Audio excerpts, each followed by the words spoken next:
You can go back to camp by yourself.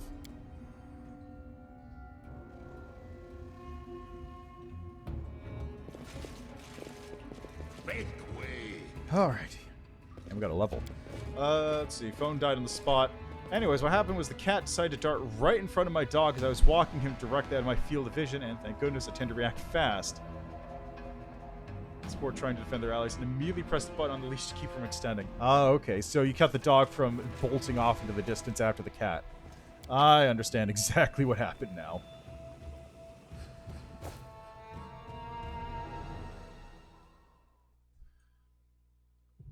Yeah, believe me, I had dogs. I've been in that situation before, too. Alright, time to go back here, though.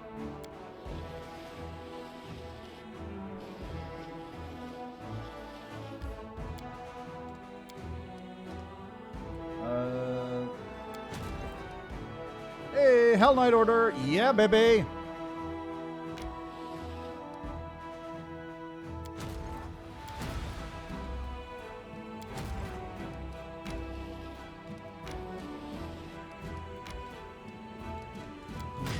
Alright, let's merge you, you, and you. Alright, the Hell Knights will join up. I'm going to swap these two around. The Clerics can match up with the Reject army I have over here.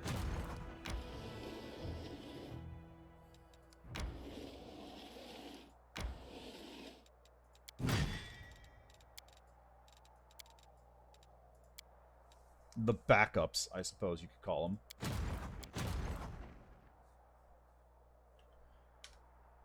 Yeah, well, one of the nice things is once you have a, like, what's the best way to put it?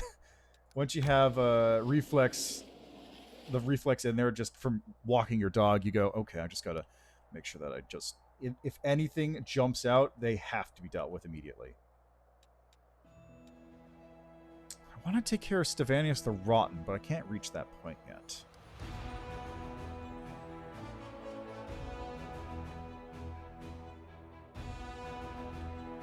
Art of Mystery all the way over there. I could hire some more clerics, but that's not going to help me.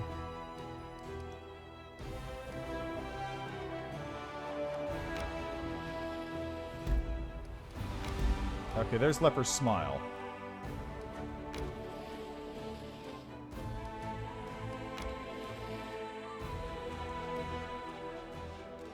Swap over to here. And let's take a nap.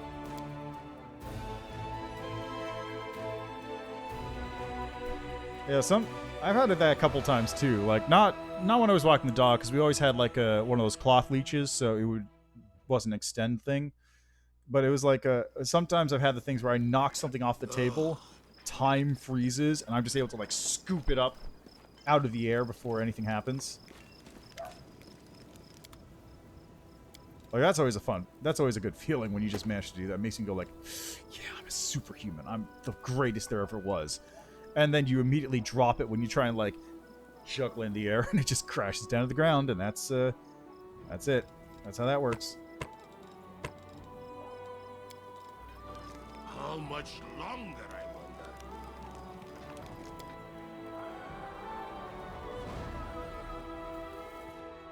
Okay, a Reginald's the only real thing to take care of outside, right?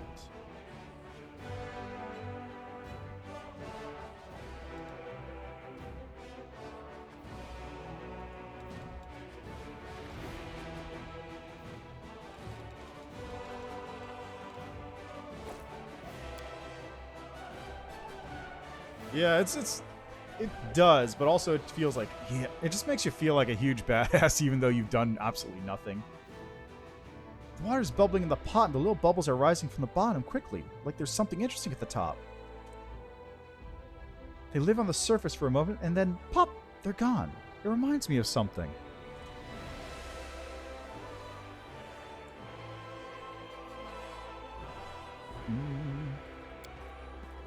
Yeah, how much money do I have right now?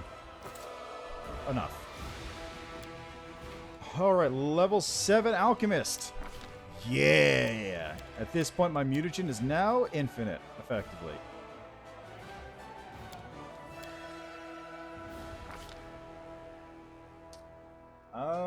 What should I grab?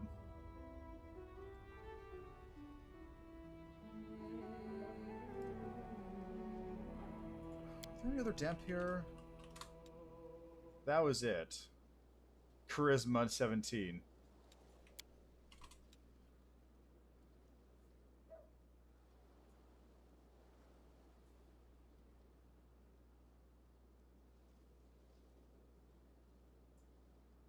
Probably should grab outflank.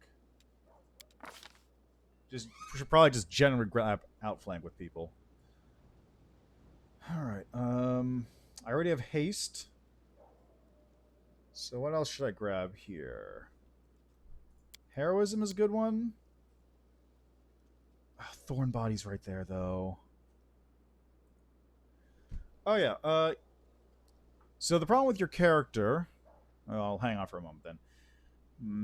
Thorn Body is really good. So what I wanted to do with this character is because Lich apparently gets a whole bunch of DR stuff, I wanted to be able to, like, sort of build my character to be hyper resistant to damage and just deal more damage than they take when they get hit. Damaging creatures that strike you. Any creature striking you with a melee weapon, unarmed striker, takes 1d6. That's damage, plus 1 point per caster level, up to 15. Creatures using melee weapons within reach are unaffected by the spell. Creatures that successfully grapple will take 2d6 points of piercing damage, plus 1 point per level. In addition, natural attacks and unarmed strikes deal an additional 1d6 points of piercing damage. Ah, fair enough. So, hold on a second. I'm trying to figure out. Do I take this? I'll take Thorn Body. That's what I'll take. I can get Heroism from Nenyo.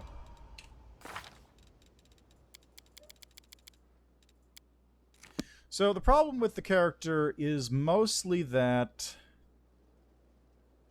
right now he's a little too squishy. Because he's 2-weapon fighting, but he doesn't have the dex, so he doesn't have AC. I don't have armor for him. And I need to sort of keep up with the...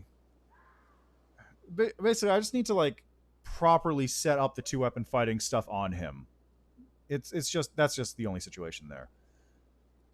He just needs a little bit more time and a little bit more equipment to get properly up to speed, is my feeling. Also might be an issue that I don't have good weapons on him. I just have like a +1 and a dagger. Kinda, sorta. He died very quickly in the combat we were doing before, and he was getting a couple hits in, it looked like, but for the most part he was just taking too much damage. So maybe also just been he was being focused.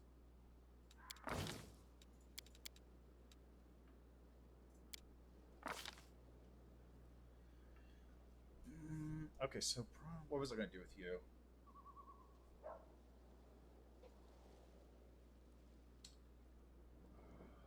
Probably doesn't have it at this level, right? Let's see, I picked up Fence and Grace, Weapon Focus Rapier, Vital Strike I don't have yet. I'll probably be able to get that next level. So in that case, maybe... Discerning Eye, Elf. There's nothing that improves Hex DCs. Nothing.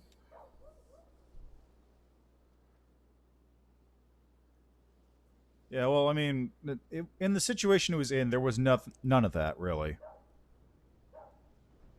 Hidden treasure at Darren's place, the fireplace. Can't find the damn key. I didn't actually know there's a hidden treasure at Darren's mansion. Oh, wait, no, you mean in the mansion that you go to later on, probably.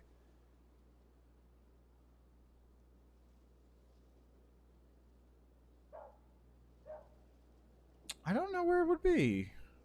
I imagine one of the side rooms in a thing, but I have no idea offhand. I guess Piranha Strike.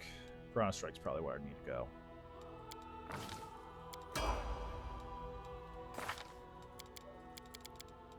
Okay, Sela, level up, let's go. 7. Selective Channel, except I'm not channeling to begin with. Kitsu? What Kitsu? What Kitsu? What?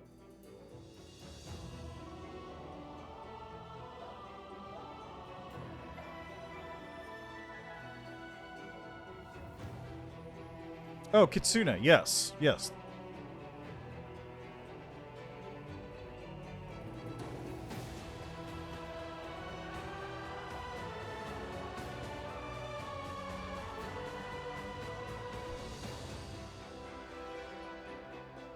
Oh, right, mount stuff.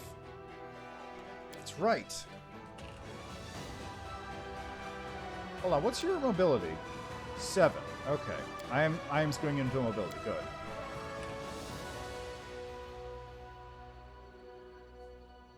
Yeah, probably. I actually do remember someone mentioning that Nenyo was a good way to go into Arcane Trickster. Just dip a level of Rogue and then take the sneak attack feat and then just go from there.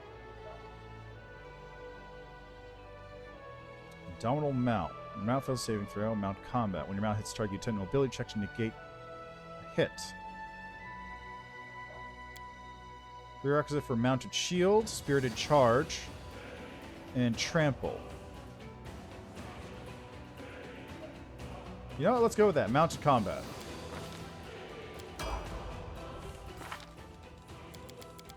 Actually, let's level up Nenyo real quick before I forget.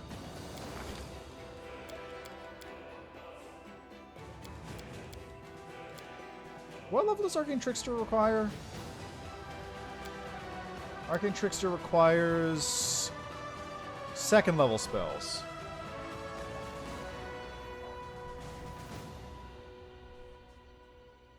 Oh, it needs Trickery and Mobility as well. Which I have none of those.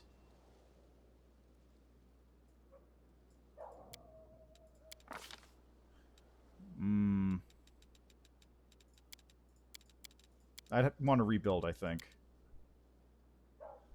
Probably rebuild. Take out maybe Worlds.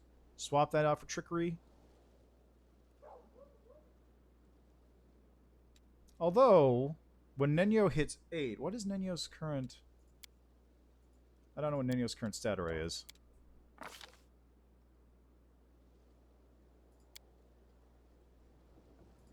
Did I get...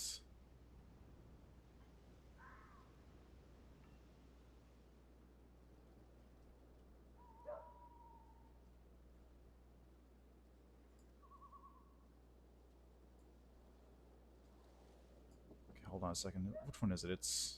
Maximize is +3, +2, +4. Reach. Extend is +1. That's what I want to get. I think deflect arrow missile shield thing.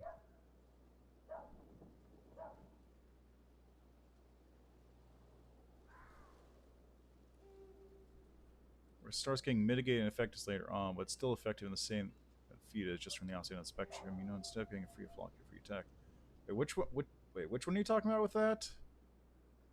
Deflect arrows is handy, but I just really wish Smash and Cut from the air were in this game, because those are the best feats. Instead of... Because Deflect Arrows has like a nice, funny little thing where you use Deflect Arrows and then you use that to get ammunition, so you can actually steal the ammunition or like throw it back at him. Cut from the air allows you to make an attack of opportunity against an incoming ranged attack and just parry the attack if your attack is higher. Smash from the air is the same thing, except it also works against siege attacks, so like a ballista or a catapult, and spell raise. So you can actually smash a spell out of the air by using an attack of opportunity. It's a super good feat. Really wish it existed. Phantasmal Killer?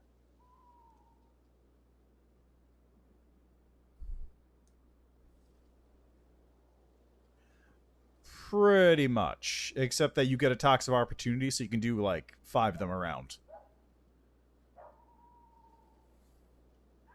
Shadow Conjuration? Greater invisibility. Let's go Shadow Conjuration.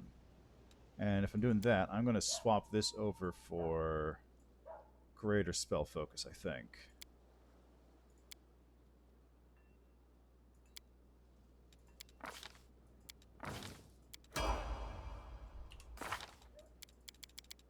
horse gets to level. Hooray!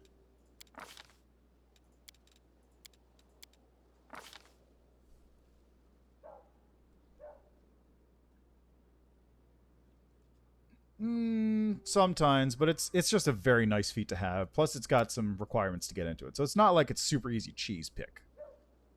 Plus, trust me, like you want that much defense when you're dealing with stuff at that level in Pathfinder games.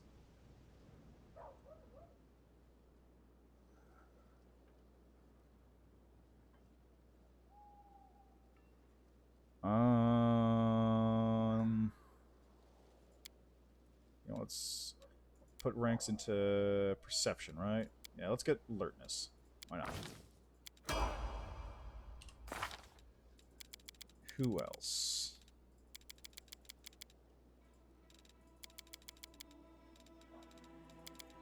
Land, of course. Land. Zen Archer. Anything to dodge a rocket is pretty useful, yeah.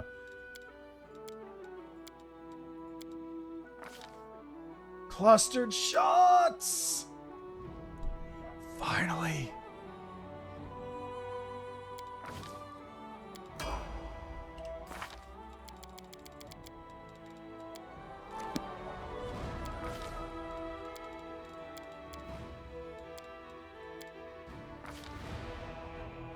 Sea Chef was a bruiser kind of guy, then slow behind offensive and defensive capabilities. I suppose, although... Yeah, I suppose so. My favorite classes are Alchemist and Fighter, so that seems about right. Focused.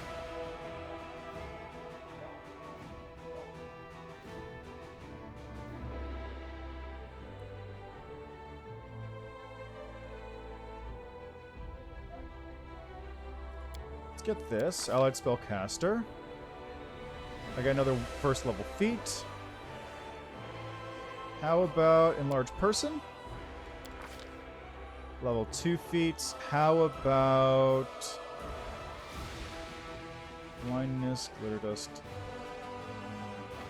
See, invisibility might be useful. Level 3 feet.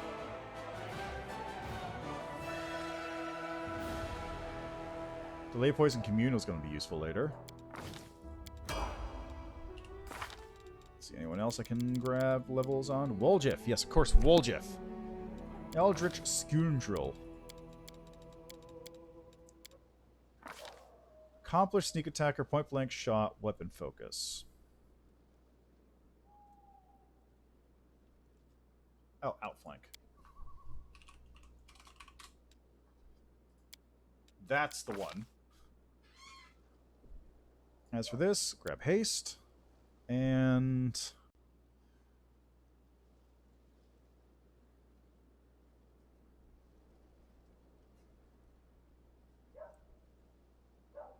how about... Fireball?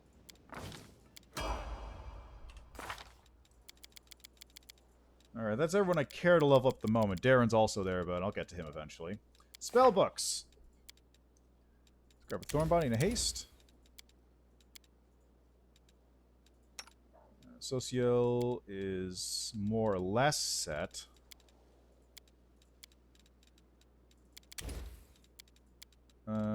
Yeah, that's probably fine.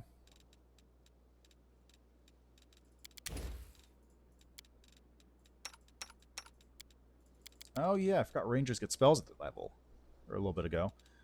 Let's grab Lead Blades and Magic Fang. Horse. Darren is whatever. Nenyo, Phantasmal Killer. Chout, Conjuration, Phantasmal Killer. Woljif. Get those.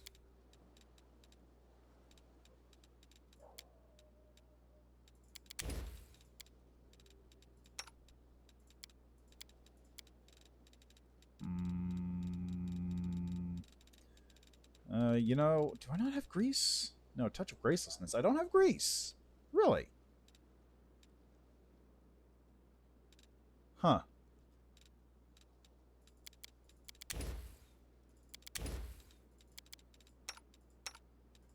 Okay, land does not have anything.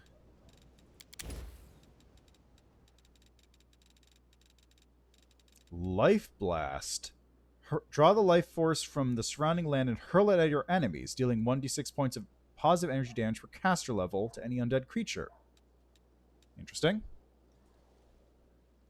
Yeah, I know. I gotta get there eventually.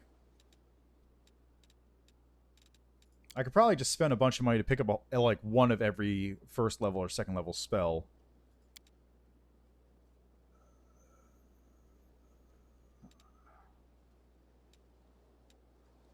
Let's go with that.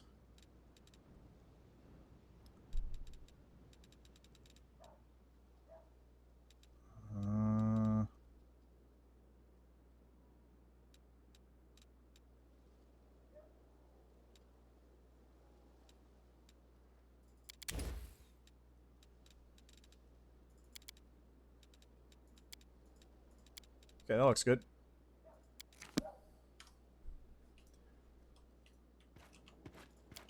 Okay, let's head out. Oh, that's true. Yeah, I haven't really checked into the scrolls a whole lot, have I? Follow me! Or don't. Okay, so I want to head over to here. The field medic.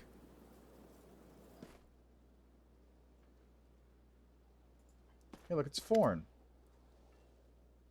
The elf before you casually rests his bandaged arm on the weapon at his side. He bows his head with dignity. I congratulate you on your new rank, Commander. My hunt demanded that I travel with your army. Naturally, I wouldn't burden your forces with the need to care for an outsider.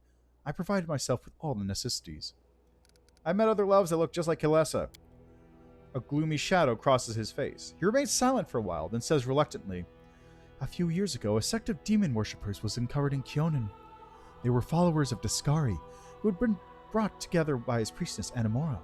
Naturally, as soon as the truth was revealed, a hunt for these evil zealots was called. They were all marked with the same brand of darkness as their leader, the wicked Kalesa. The sect was soon destroyed, but some of the cultists managed to escape. I pursued them in order to eradicate their evil root and branch. Sighing heavily, his lip curls into an expression of bitterness. It is a great shame that the children of a noble nation have besmirched themselves with this taint, and I would be grateful if this confession were kept between us. I have to go.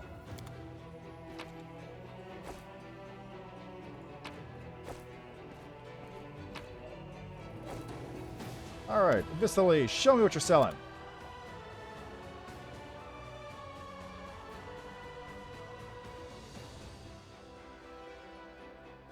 Alrighty,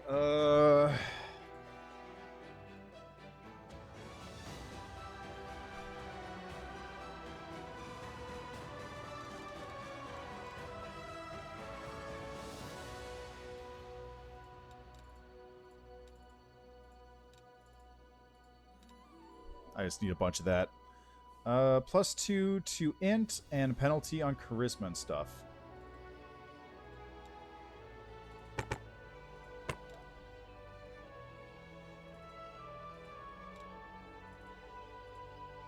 Holy crap, this is expensive. Okay, forget it. Forget I bought this. Forget it. Let's try that again. Okay, scrolls.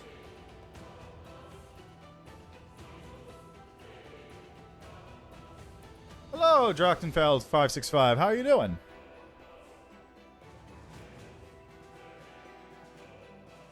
I'm just trying to parse which one of these scrolls I need.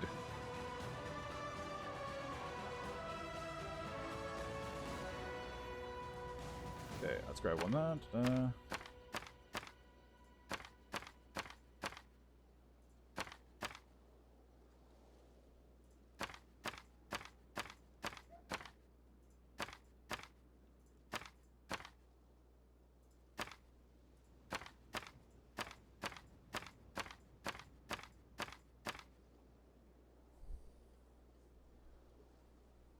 Fair enough.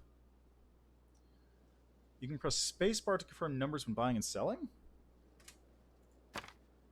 Oh, you mean just like when doing that button press. Also cool. Glad to have you on the streams then. Yeah, I finally fixed up the previous day's worth of streams, which was annoying because I had to re-upload the entire video over again. So it's a good thing I kept the edited versions around. But it was such a pain. I don't know why they were doing that. Okay, so this is protection from alignment, grave enfeeblement, reduce sickening, reduce person, remove fear.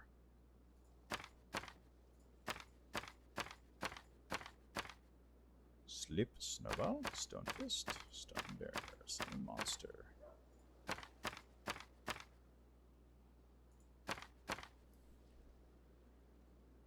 Ah, yes. Well, it eventually did work. It's such a pain in the ass. It kept me up for an extra, like, 2 hours just making sure I had all the things uploaded properly. Not that... That's not your fault. That's YouTube's fault.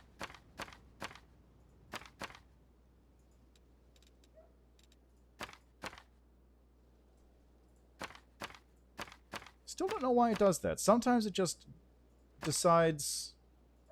You know, no, you don't get to upload a thing and have people be able to watch it. That doesn't happen today. That's not how this works.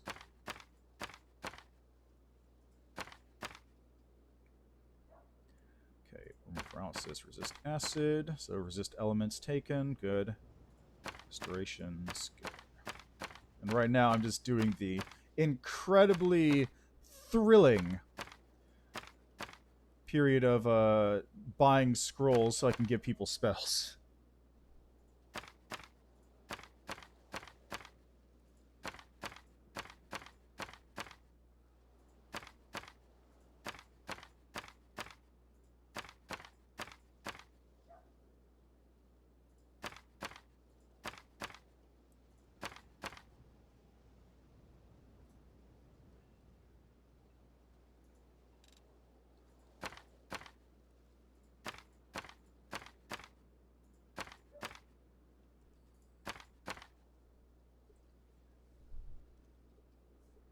Alright, no, that's fair enough. Good luck with catching up in that case, because it's going to be a minute. I'm going to be playing today and tomorrow, so it's going to be... You're going to have VODs up until Friday. So, good luck keeping up, is all I have to say about that. Yay, content! Also, content. Oh, and school? Oh. More good luck with your school in that case. Less about the video watching. The video watching you can do without paying attention. That's much less of an issue. I think that's all the scrolls I want to buy. In fact, that's too many scrolls. I can't afford that many scrolls.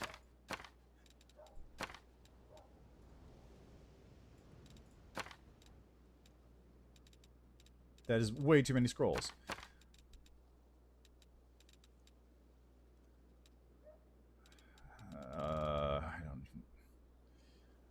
I'll just start working my way down from the top, I guess.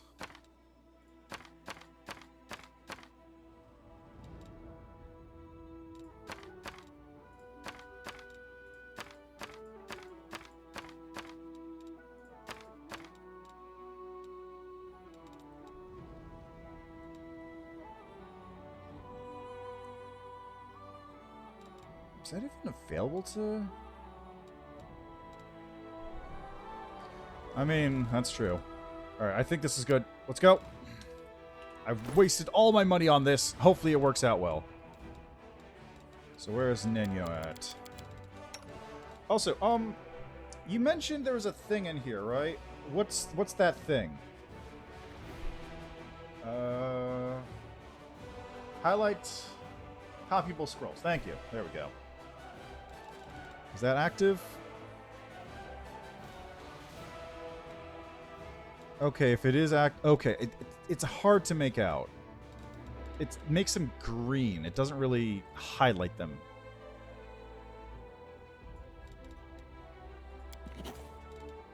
I mean, it's a little better than nothing.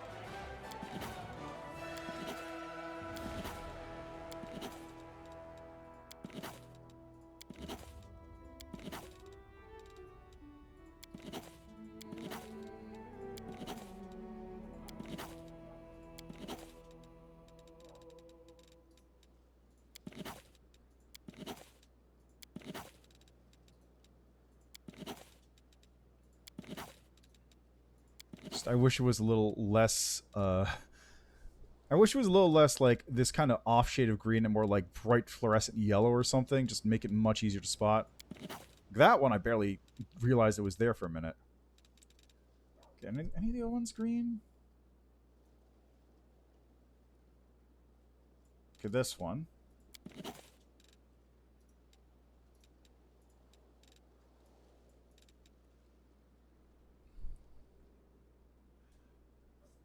Currently, we've gotten Redoubt, and I've just been, like, looking at scrolls for the last 10 minutes or so you've missed very little.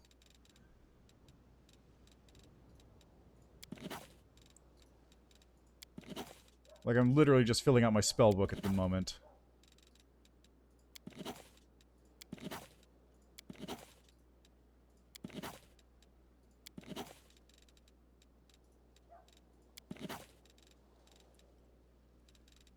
Okay, we got this.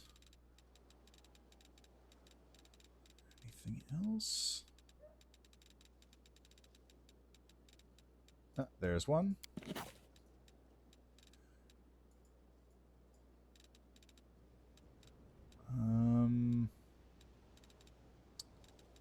Looks like that's it. I don't see any other ones that need to be copied over, right? Yeah, that's it. So the only other arcane caster we got is Woljif, who is very, very lacking on spells right now.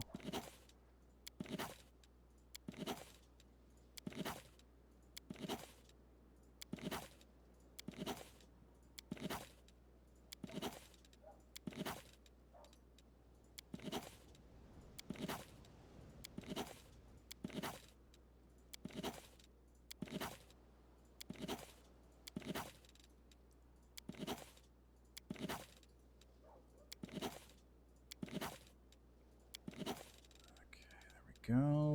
Do this.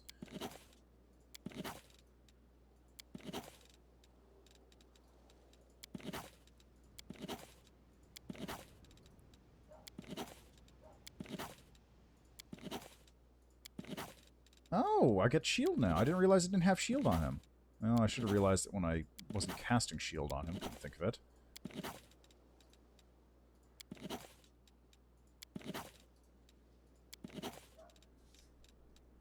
I don't think anything else is green here, right? Oh, that one's green. Let's take a look. If I go like... Okay, that actually doesn't help.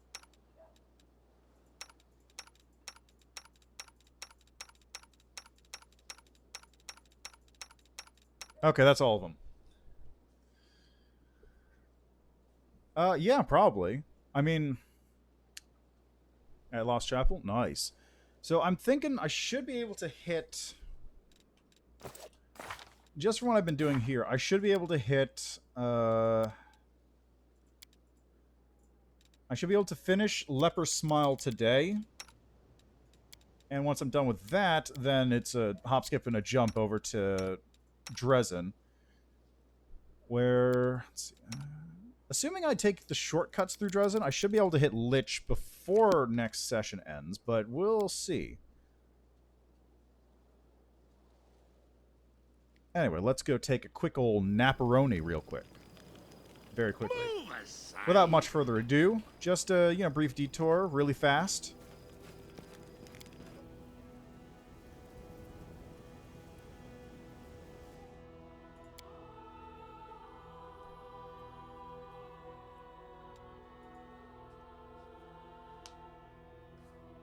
Look, I found some feathers, but they're all black, so I guess you don't want them for your arrows. When I was underground, I had to use the wings of big beetles as flight feathers. I'm not picky.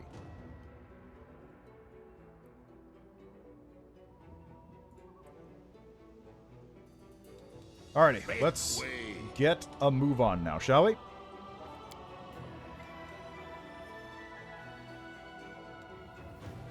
Yeah, that looks good. So...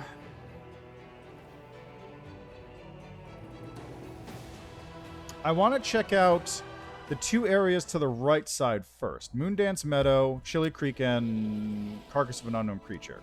I think that's just a reagent gathering spot, though. So let's see what's up with this one first.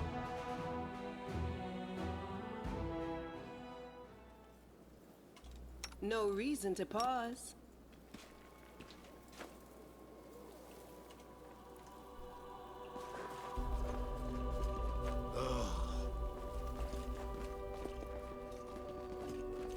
Heads will roll! Too late for apologies. Am I at my limit? So this is how it Can't die now. It's all your fault. Jesus Christ! This will leave a bruise. I've survived worse. This was unexpected. Okay, then. For me, probably Trickster, but I haven't really checked out Azada. Just Trickster because, like, I wanna shake things up and see how things work if you break them to an extent. Whereas Azada is more like, do the best thing. I mean, okay, You've that's... crossed the wrong Save mark. the last one for me. Let's also make it very clear. I also will usually, when I'm playing one of these games, I'll try and go for, like, the best option at the end, like the best ending or whatever.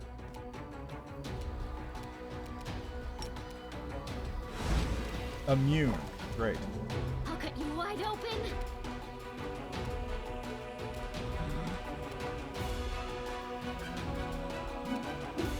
The inheritor, guide my You blade. won't survive me. I'll split you in half! Cover me, all right? Nice nat 1, Woljif. Damn it! Jesus Christ.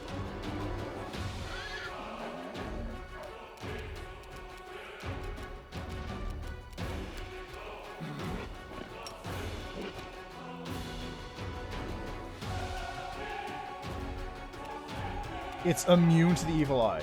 Lovely. The spirits demand your blood. Into the fray. Endure this. Stab you or zap you. Why not There we both? go. Tactical. It's all your fault. Pain is excruciating. This is not my time yet. Unexpected.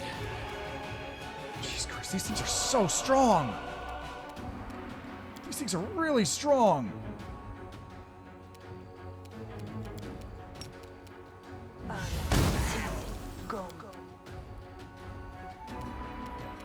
You are today's sacrifice. And I'm rolling like garbage. The light take you.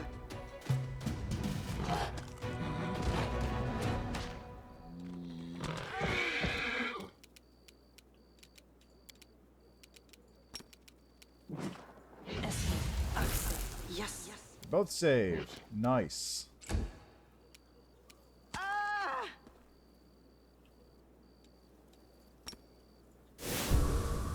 The inheritor, Sick. guide my blade. Ah! I'll just sit. Ah! Oh my god, what the fuck is with these things? They're so strong. This is ridiculous.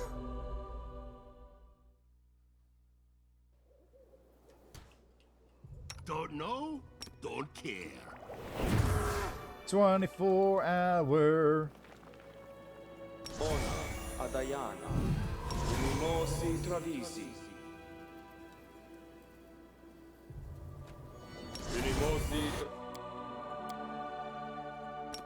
Unimosi Travisi. There we go. That takes care of this. I'll just cast haste when I get a chance reason to next. pause. Well, Let's give you also a thorn body. Full strength here. This on land.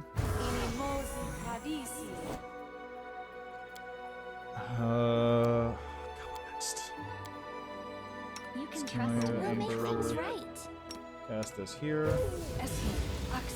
Yes. Cast this on land. Yes.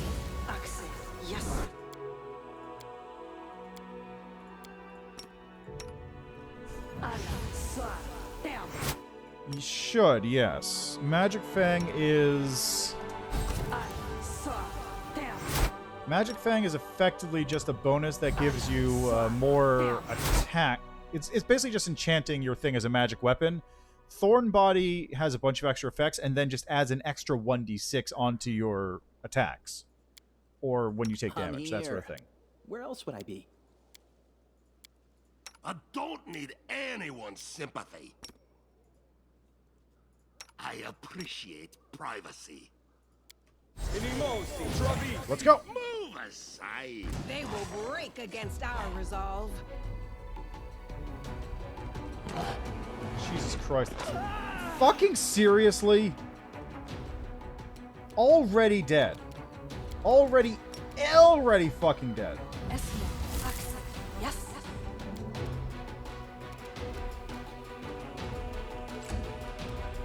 I'll split you in half. I'll cut you wide open. The light take you. You've crossed the wrong mongrels. This was unexpected. Surrender or else. Samir. Oh my god, are you fucking for real? The spirits demand your blood. The inheritor, guide my blade. Too late for apologies. Like you. You are today's sacrifice. Camellia! Into the fray.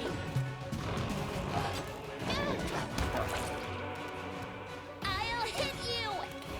No, you won't, clearly. The light take This you. war must end. Dismiss this, please.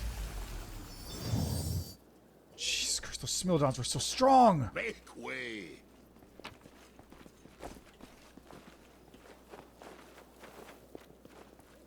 Is that it? That's the only thing in here? That was it. That was the only thing in here.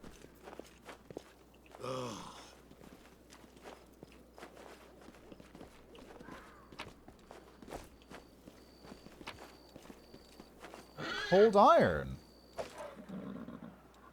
Got a magic bow, too. Keen composite longbow +2. Some booze. How much longer, I wonder?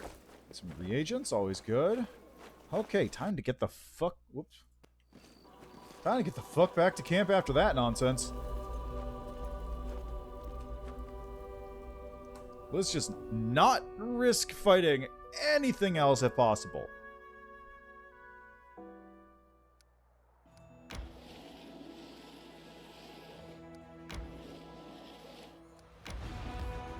Okay, now as for the army, how you doing? You're stuck over here.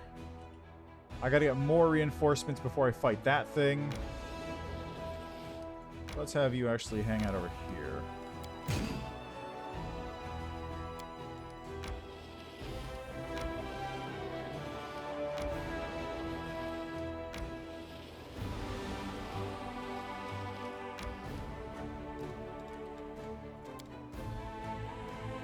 Morale's flying high. I got quite a bit of time before the banners go away.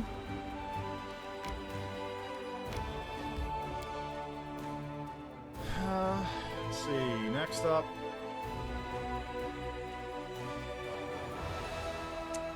No, maybe I should bring Nenyo instead of Ember next time. Yeah, I'll bring Nenyo instead of Ember. That gives me more passive checks. And I'll need to bring Nenyo around for the, for that, for her thingy anyway. And I've got Phantasmal Killer prepared. Twice!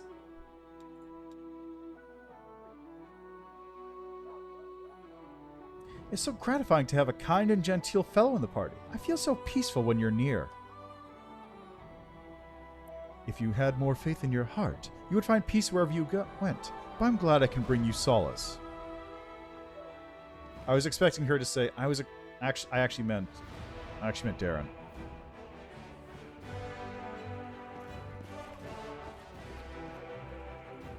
Follow me.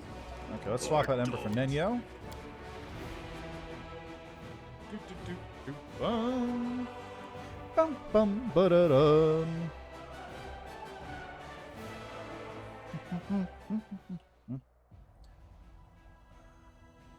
So next up is over here. Carcass of an unknown creature.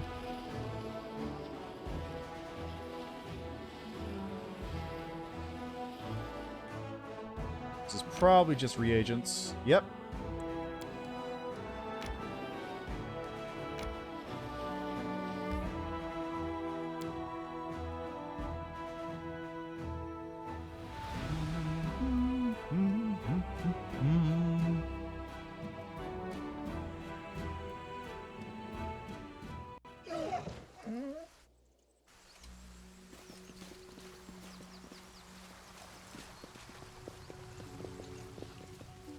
Can we rest now? No? A small doll How made about of now? grass is tied to a tree with a dark blue ribbon. Yet another obstacle. Ah, yes, I remember now. I forgot there was a plague bear and a plague smilodon up here.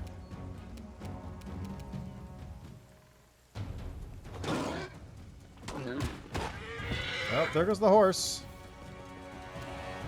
That's not actually what I wanted to do with Camellia. Go for their hearts!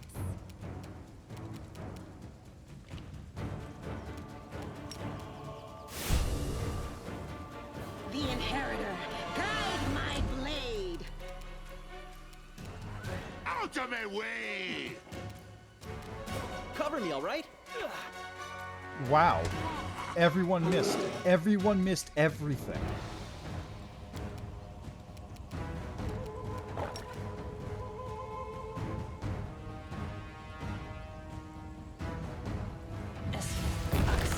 Yes. Okay, one of them's gone. That's good.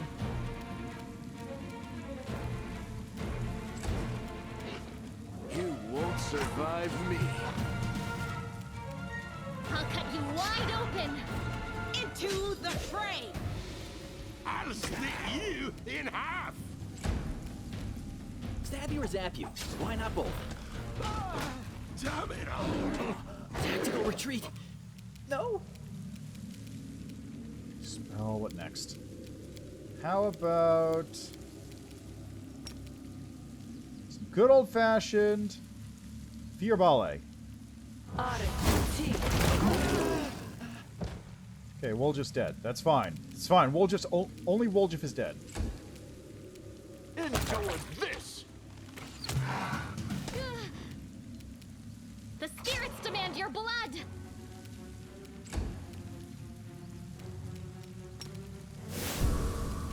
The light. Take you. Spell. How about Magic Missile?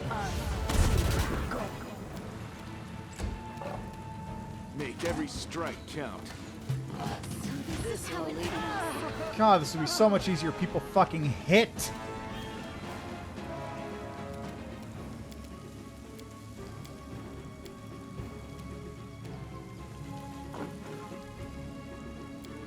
Okay, what should I shadow conjure up?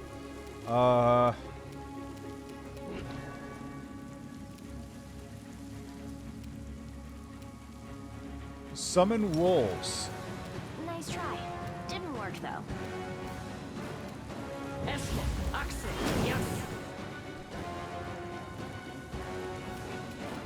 You've crossed the wrong mongrel.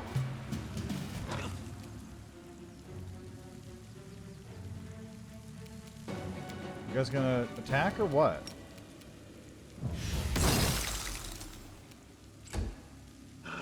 There we go. You won't survive There we are. me. Okay, now Nenyo, please turn off this thing. I can't die now. I'm not nearly rich enough. Oh god, the smell is so rough.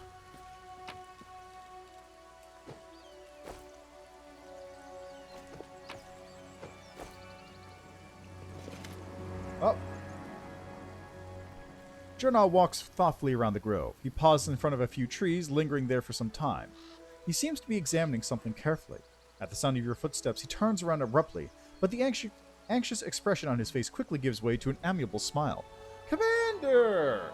It's so good to see you. It seems you found time to visit our quiet backwater after all. I could be mistaken, but it looked like you were frightened by my arrival. Oh no, you startled me, that's all. It's my overactive imagination. I still can't get used to living in such a small village. The town where I grew up was a good deal larger, and it was located near a trade route, so there were always lots of new faces and plenty of people bustling around. Here, though, it's different. The moment you step outside the village, you're all alone. You can walk for miles in any direction with only the birds and animals for company. This is, of course, the way Air still teaches us to live. But truth be told, it still makes me feel somewhat uncomfortable. Why were you looking at those trees? See for yourself. He points to one of the branches, and among the leaves, you notice a small doll made of grass and seaweed, tied with blue ribbon. I keep finding them here in the grove. I think it's some kind of local ritual. I've asked the villagers to tell me what it means, but they won't give me an answer. I just don't understand the reason for all this secrecy. How do you like living in the village? I'm getting used to the way of things. I still get the occasional sidelong glance from the locals, but that's not surprising. After all, I'm just some stranger who decided to show up without an invitation and settle down in the village. The church warned us about this. Such caution is to be expected at first. I just have to do my best to earn their trust. I heal, I purify the water, I give blessings. Sooner or later, they will accept me as one of their own. It's so quiet here. War makes you forget what peace feels like. I understand. My time in Canabras gave me a small taste of war. I only had to live through it for a few days, but I know the horrors I witnessed will haunt my nightmares for years to come. Cannot imagine how hard it is for those, like yourself, soldiers, who have given their lives to this cause.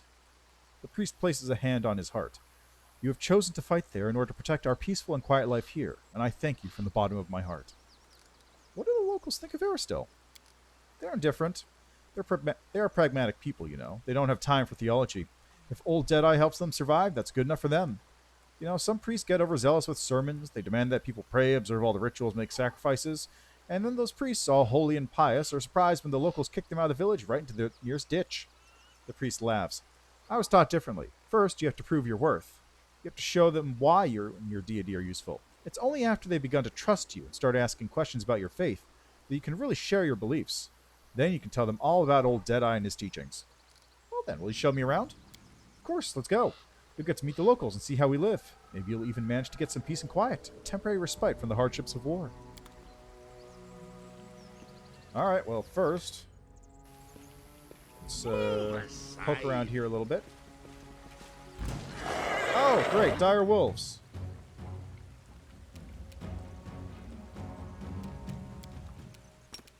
How about I do this instead?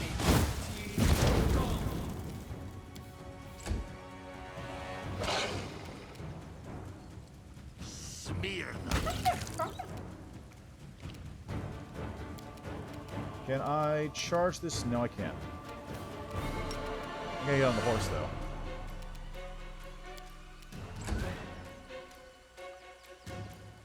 Yeah, go summon wolves.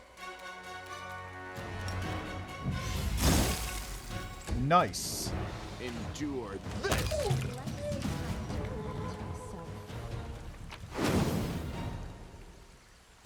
I was wondering when those wolves were going to disappear. They've been hanging out for a little while.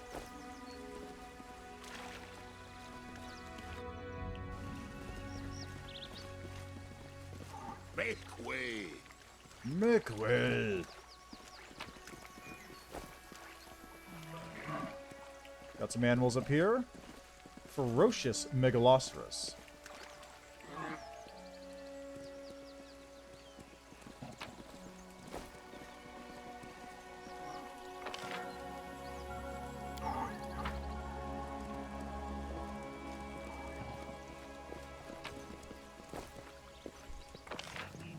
How much longer, I wonder?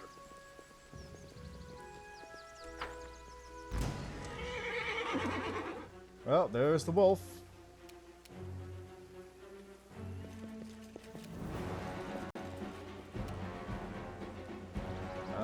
Can you hit it from here? Nice. Make every strike count.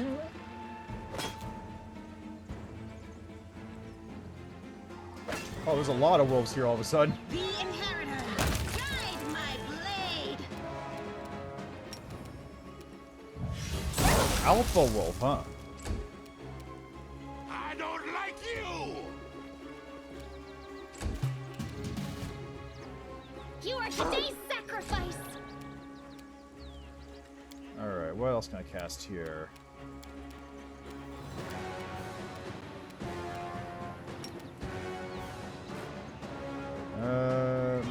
past that right there?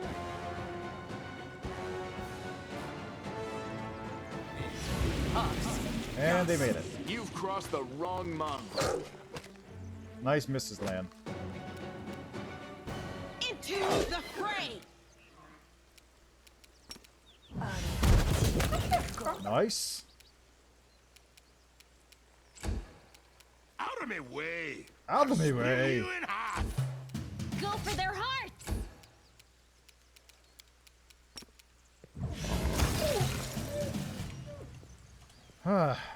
Good. That could have gone worse. Follow me! Or don't. God damn it. Okay, we'll just hold Don't on. mind me. Turn that thing off if you would.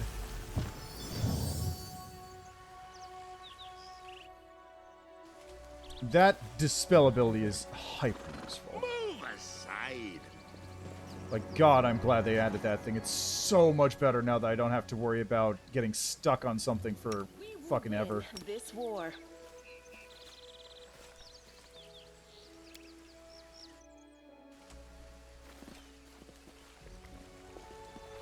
Make way!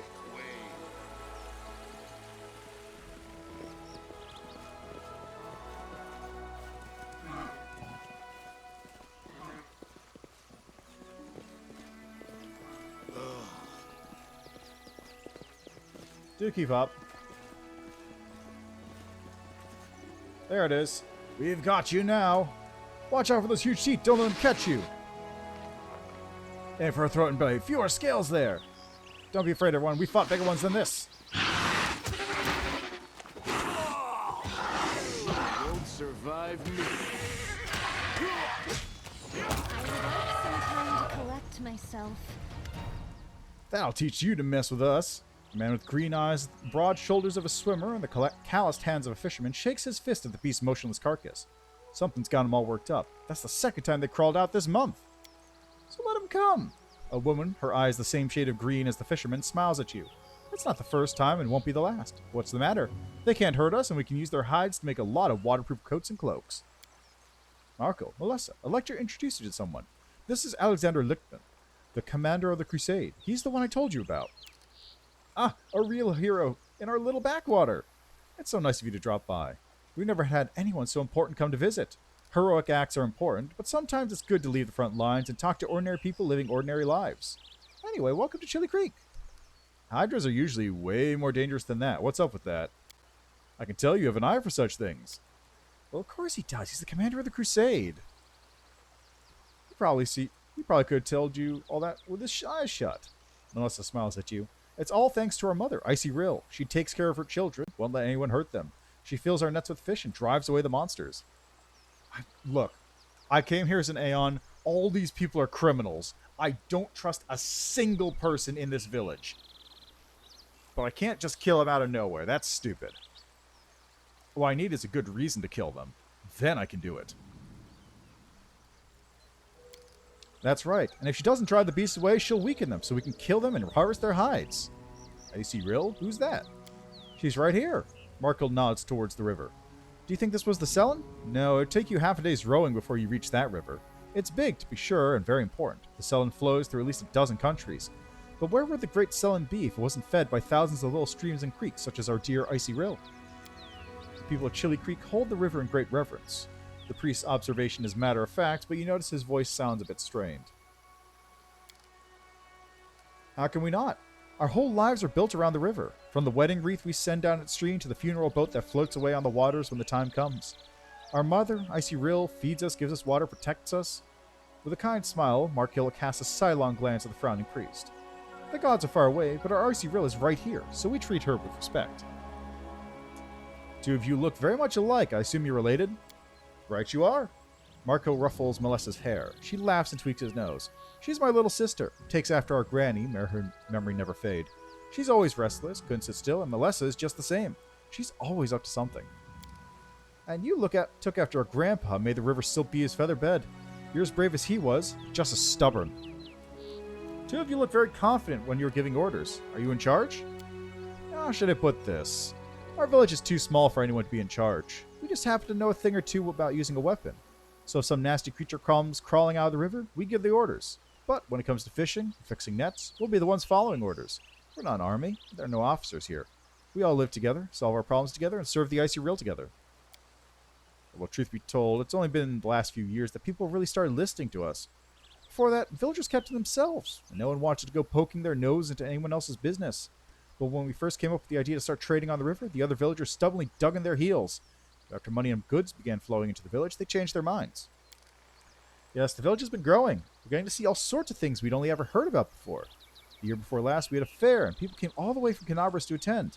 Then a priest came. We'd never seen one of those in these parts. Now, who'd have thought the commander of the crusade has decided to pay us a visit? I am evil, but attacking them out of the blue is not going to get me anything besides some XP from killing them. If I want the real benefit from whatever this is going to have, I keep them alive, because I'm lawful evil. I mean, there's a bit of loot. Not much, though. But I'm lawful evil. I will let these people live as long as they're useful to me, and as soon as they aren't useful to me, I will kill them all and turn them into corpses to feed my army. That's how it works. What are those grass dolls that hang from the trees in the grove?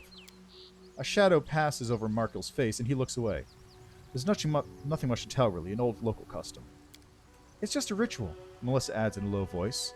No one seems willing to share any further details with you. How is life in the village that you got a priest?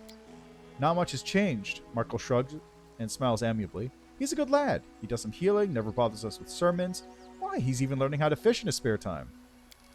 He also knows a lot of songs, and when he sings, it makes you want to sit and listen. Melissa smiles archly at the priest, and he blushes. The World One's not that far away. Have you ever been attacked by demons? No, we've never seen any. Our mother Icy Real keeps us safe. She would never let such abominations get near us. I have to go. Back to the front. Melissa shakes her head sadly.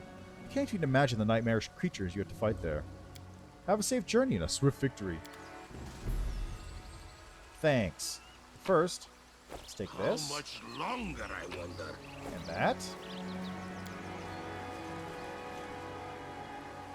I am helpful, am I not? Persuasion. +2 bonus on persuasion made to intimidate.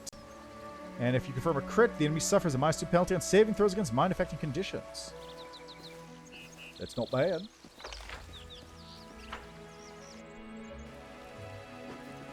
Okay, so some stuff here. Follow me.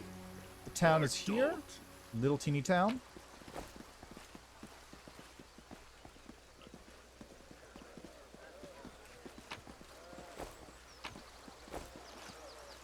Move aside. Oh, got some loot. Just rob these people blind while I'm here before I leave.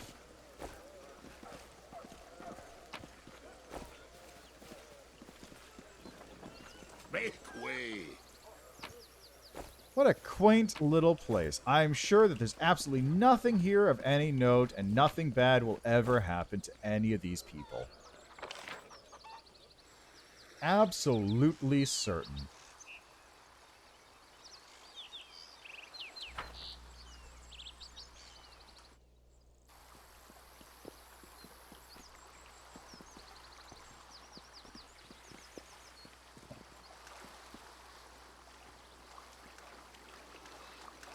We got some loot. How much And a longer, corpse. I wonder? Good old corpse.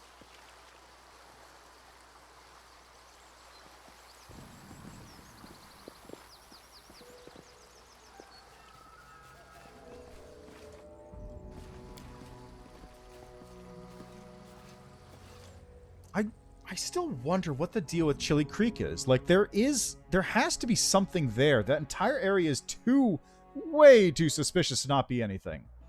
It's just like, what could it be? Wait, what? There's a...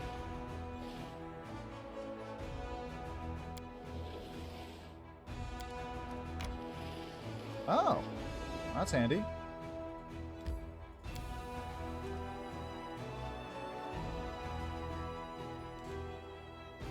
Okay, I'm gonna head into Moondance Meadow real quick, just because I want to cure Camellia of this stuff before we take a nap.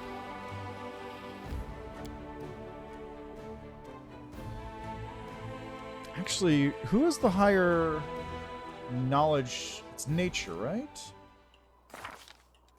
Now what? Treat affliction is lore religion.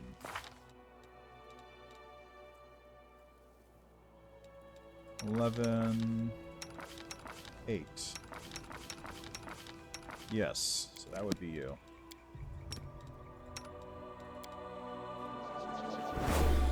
Excellent.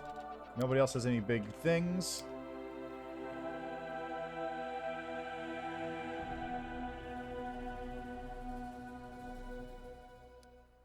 Alright, what's Nenyo's stats? Int is 21. Yes, perfect. Next level, I'll be able to hit 22 int.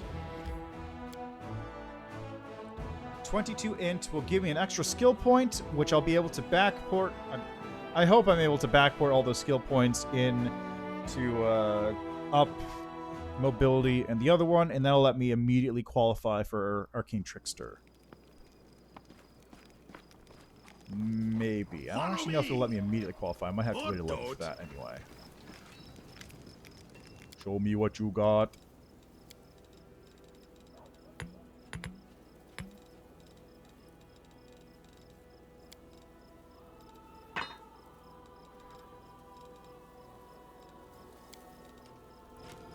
Move aside.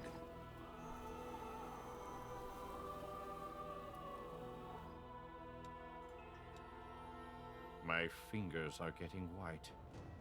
How much more time do I have? 20 years? 10?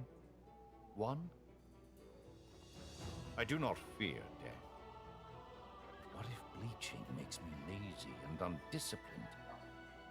I hope I do not live to see such a disgrace. That's actually really funny. So he just, he's not worried about dying. He's worried about not being a good Hell Knight. That's actually pretty good. Alright, so while we're here, let's see. Inventory. You are currently wearing this thing. It's better than your current armor, actually. Well,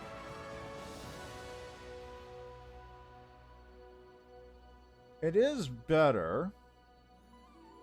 If I lose the DR, look at that.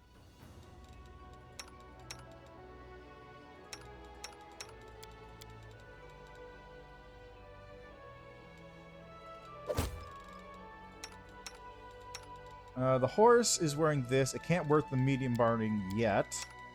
You cannot wear this. You can't wear this.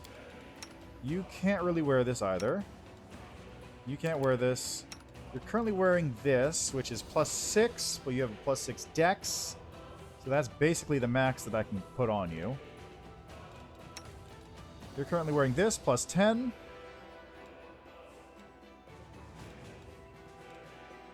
+9's not bad. +11. +5 scale mail. You can wear that since you don't have dex modifier to begin with.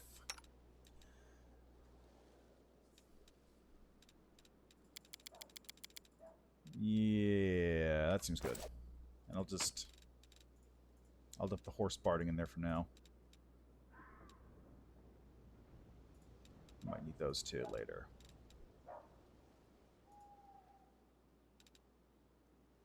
Someone could probably use that bow. Maybe Lan? Would Lan be better with that bow? I don't remember what he has on him currently. You currently have a +2 composite longbow, which has that other effect. So I will give this to... I don't know, who else uses bows? Camilla could use a bow, I guess. Nope, she can't. You're using Entrapping Longbow, +1 composite. Put that there.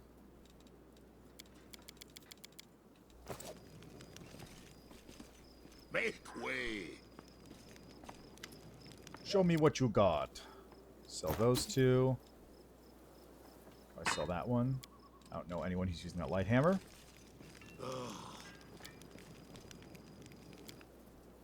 Stuff the longbow back in the chest.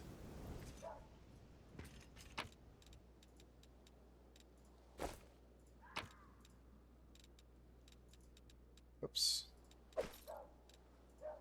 There we go. Right. Next thing. Take the squad. We're headed to the Nameless Ruins.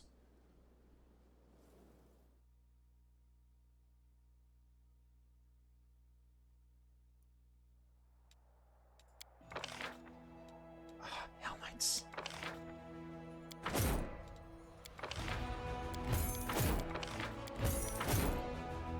Good.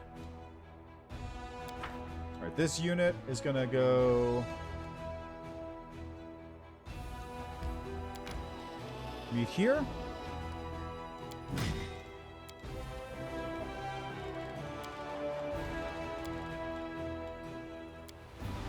That's a level 5 army, so I'll just keep stacking up those guys until I hit level 7, I think.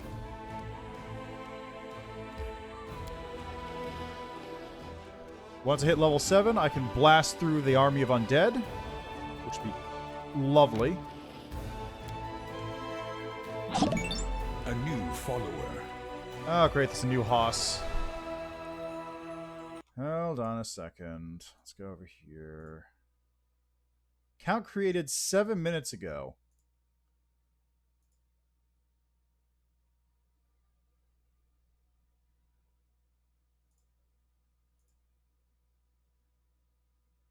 Let's just do that.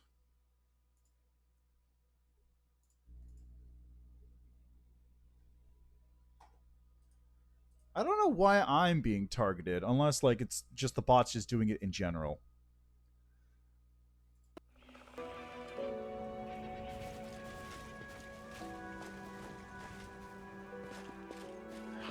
Oh, there we go. Got some ghouls.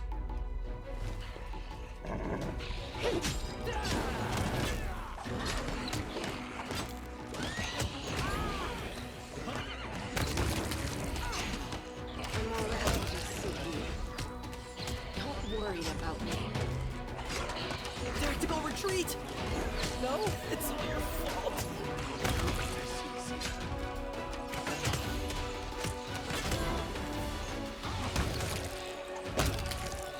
Damn it all.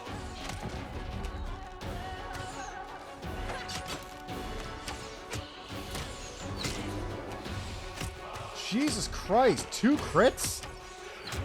This is not my time yet.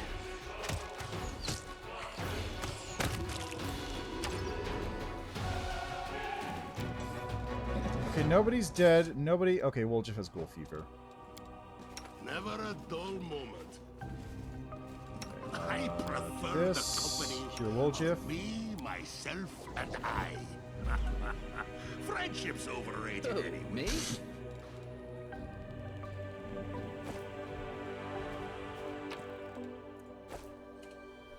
Alright, so there's a couple more encounters on the way, but I think the ghouls are actually the hardest one.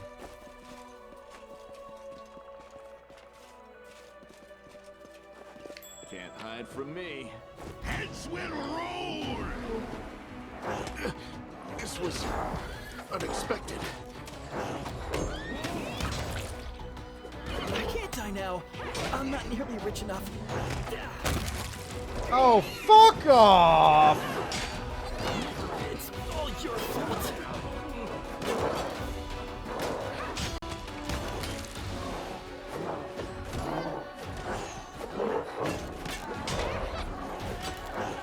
This will leave a bruise. Hold on. Okay, hold on. Nenyo, you are gonna cast something. As of yet, no, I haven't done any particularly funky builds. I might do something later on, like, I'm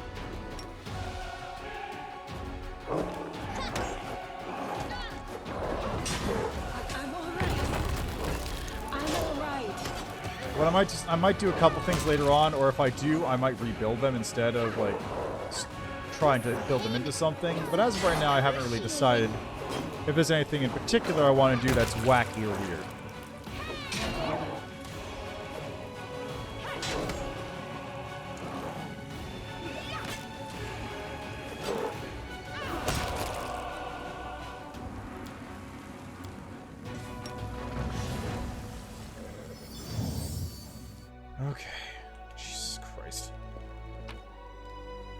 Forgot about the gargoyles.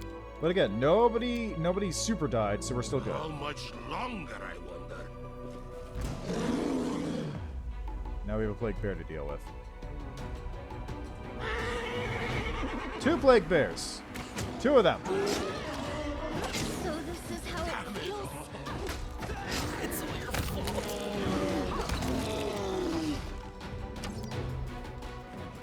Okay, the bears aren't as bad as the Smilodons. This is fine. This is fine. A bright future awaits us. Get on the horse. The bears are not as strong as the Smilodons. This is fine.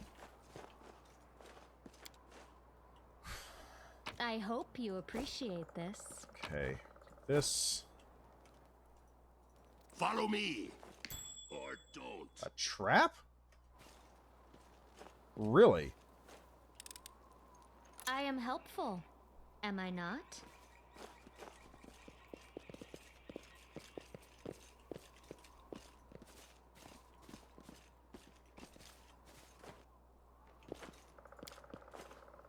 Ghoul corpses, it is as if they simply lay down and died of their own accord.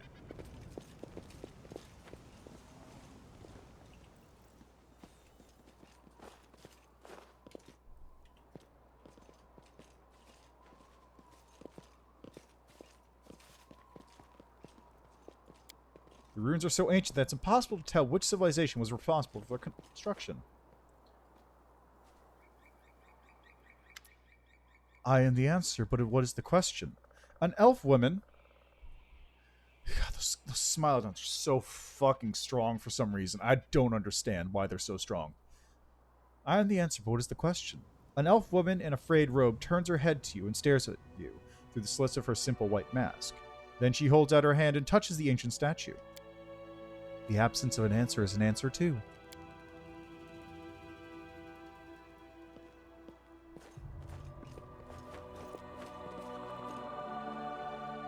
Hey, wait, where are you going? Tasting materialization is unscientific. Nenio touches the statue and suddenly freezes. Following her example, you put your hand on the statue. The world around you ceases to exist. You are a lone grain of sand floating in the emptiness of the unknown. Your path has no beginning and no end. You are tiny and insignificant in comparison with the cosmos that surrounds you. But then something changes.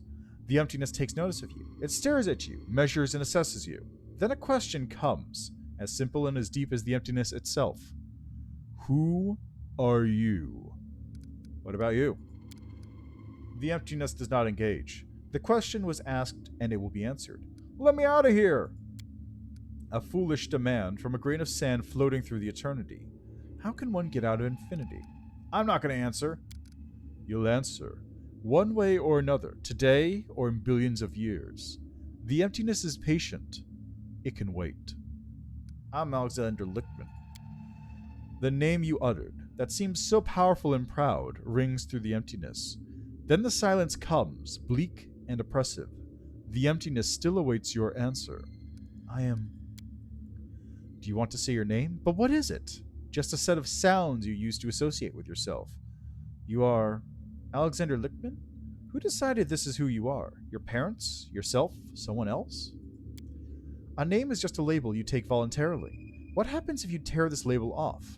What hides behind the name Alexander Lichtman? Behold the truth. Open yourself to knowledge. Reveal yourself.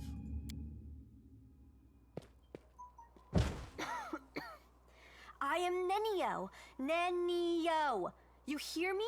You voice from nowhere or whatever you are? Where Nenio used to be, you now see an unfamiliar kitsune, curled up tight on the ground. What's going on here? Nenio, is that you? Well, I'll be a fox. Is that you? I am Nenio, the greatest scientist of the modern age, and you are my loyal follower. Why are you asking me such a pointless question? You're a kitsune. It appears your observation is correct. I am a kitsune. If my hypothesis is correct, and the probability of that is close to 100%, I have always been a kitsune, but at some point I decided to forget that piece of knowledge. Following this line of reasoning, it would seem the fact of my membership of a certain race just doesn't seem relevant to me. Also, there is a more important question. Why did my true identity reveal itself in this precise moment? She casts a pensive look at the ancient statue towering over you. How could you forget you're a kitsune? This question is irrelevant in the current situation. If you wish, you can ask me about it later. If you believe that I've been keeping my true identity a secret on purpose, you are mistaken.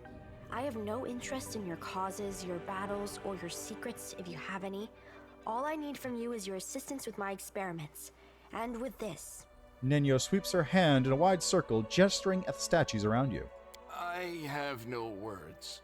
Can I just stand here silently and look like I'm thinking something smart? What was that? I found myself in emptiness and a voice asked me questions. I suppose it was a trap that yanked our minds out of our plane and temporarily transferred us to another one. I wish I knew which plane. By the way, did you know that the most efficient way to disarm a corridor's worth of magical traps is with the help of a scientist who has been told that the formula for an elixir of the ancient races lies hidden at the end of said booby-trapped corridor? Whose voice do you think that was? I haven't the slightest idea. But it is most definitely an extremely wise entity. Besides, the entity displayed no aggressive tendencies, which gives us hope that it can be reasoned with. So, what do you think about that? The voice in the emptiness asked me, and judging by your reaction, you too, who I am. And merely stating my name failed to satisfy it. The trap then forced me to assume my true form, which I had completely forgotten about. I suppose this trap wasn't a trap per se. It rather was a closed portal leading to some hidden place that can easily unveil secrets and reveal the truth. The one who spoke to us seemed to solve me like a riddle, in an instant just by looking at me. I would like to meet this entity. Can you imagine which secrets it can unravel? I want to speak to it, and you, my follower, must help me. So, a stranger is capable of uncovering all your secrets with a single glance? I wouldn't wish to meet such a person. I wouldn't appreciate such a blatant invasion of my privacy. I bet not, Camellia. But how can you get there? If there is a door, there must be a way to open it. If there's a lock, there must be a key to it. There is an inscription here, right on the statue. I am the void and the emptiness. I am the starting point. I am infinite. Tear my mask off and let it fall at my feet. I don't understand this at all. How thrilling! Sounds like a riddle. It does. It really does. I love riddles and puzzles. How do we solve it? Each of them is inscribed with a riddle, and each demands that something be placed at its feet. I guess we need some items that represent the answers to these riddles. But don't ask me where we should look for them. Maybe we should ask one of these geysers? I don't think they can help us. Looks like all they can do is mumble their mantra about questions and answers. Why are you so sure that the unknown entity behind the mysterious portal would even want to talk to us? I'm not sure at all. But we must try. We simply must. Getting there and talking with this entity will be the greatest of my experiments. No exaggeration. Portal that leads to the unknown could be dangerous. The world wound is dangerous. Walking under a hanging icicle is dangerous. Even choking on a chunk of badly chewed food can lead to a fatal outcome after all. Living is dangerous. But what is danger compared to knowledge? Looks like there's nothing else we can do here at the moment. With deepest regret, I have to admit that you are right. It's highly unlikely that we'll be able to solve this riddle right here and now. We'll have to temporarily withdraw so we can return when we're armed and ready. Hurrah! And now I've got a fox. So we've got... let's see.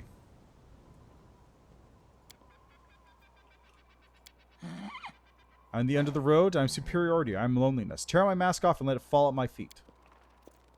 The sand looks utterly unremarkable apart from its inexplicable presence here among ruins and woodland.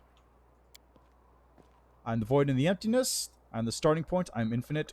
Tear my mask off and let it fall at my feet.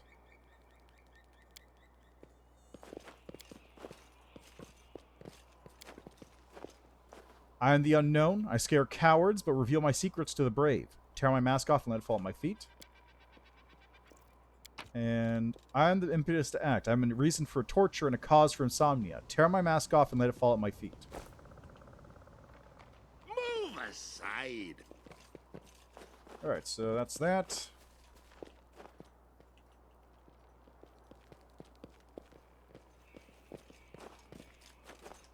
Zila? We stand. Lead on. Okay, so if I remember correctly, it's...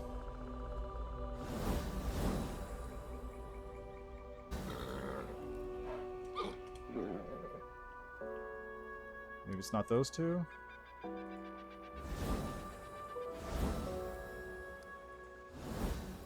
There we go. Don't mind that. So the answer to that puzzle is actually pretty simple. Ah, phylactery of positive channeling. Neat. So there's a bunch of those circle things littered all around the ruins. There's one right there. There's one like over here someplace, I want to say. Right there. And then there's another one higher up as well.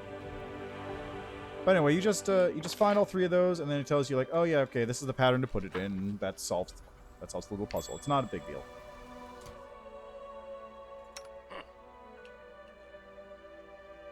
Oh, Mr. Fred spotted something right there. Make way.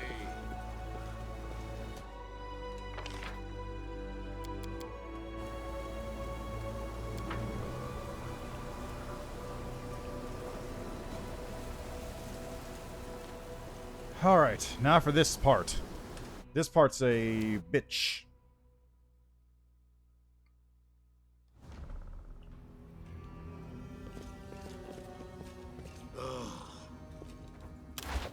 I'm gonna turn on turn-based mode for this just to be on the safe side.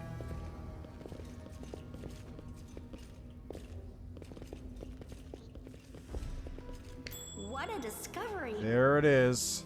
Always be ready for the worst. Plague Smilodon.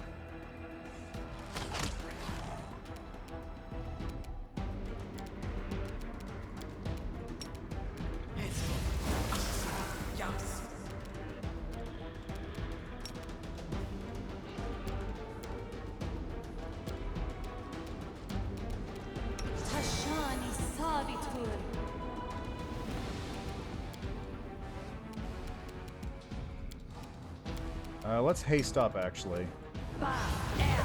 Just make things easier for everybody.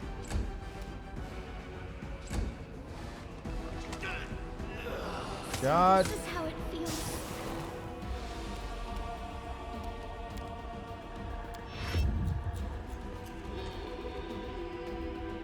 It's all your fault. Damn it all.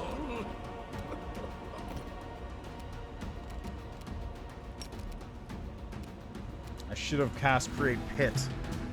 Should have cast Create Pit on the thing, but the problem is, like, those ghouls at the far end are just so damaging with their bows. Actually, I had a thought. If I just equip Sela with a phylactery positive channeling. Right there.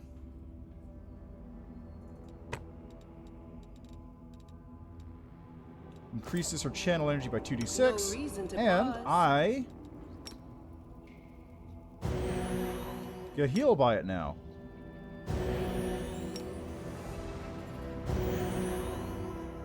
There we go. Oh, hey.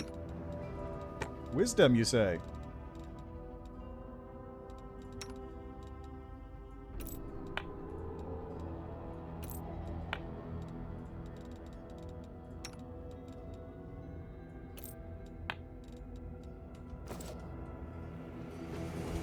Here we go. Move aside. Move aside. Anything new?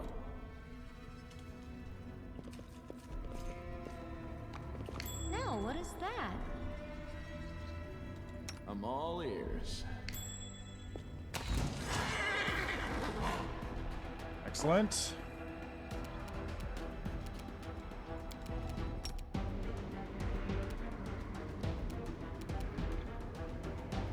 Let's put that right there to be on the safe side. Yes.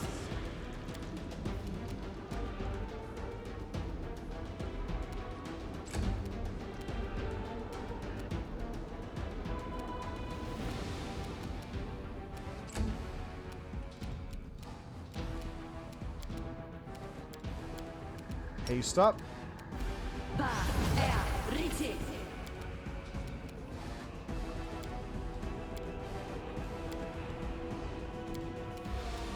Might as well drink this.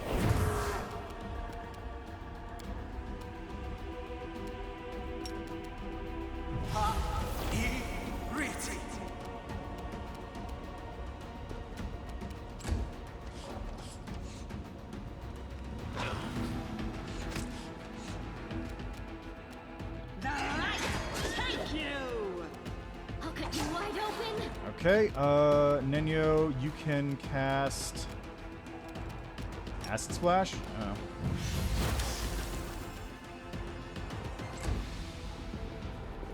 Oh wow, perfectly fine on it, okay. Crossed the wrong mongrel. Nice! I'll split you in half. Nat 1. Cover me, all right? Sick. Woo! Lovely.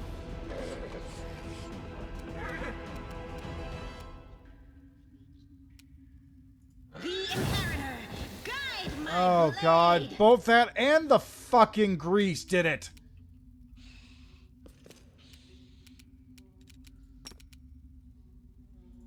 Okay, they're fine. You won't survive me. Smear. Okay, real quick, can you not? Okay. This is not my time yet. This was unexpected.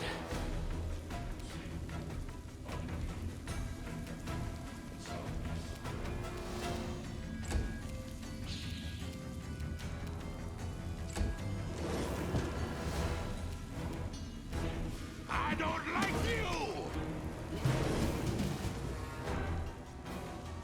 you! I still can't do it.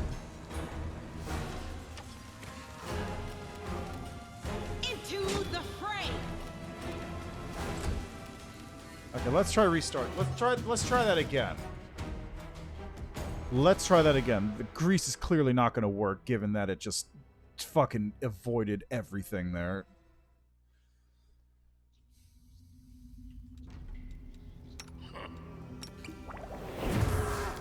I'm here.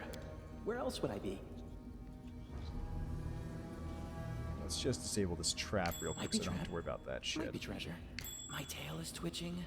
Must be a sign. Can we retreat already?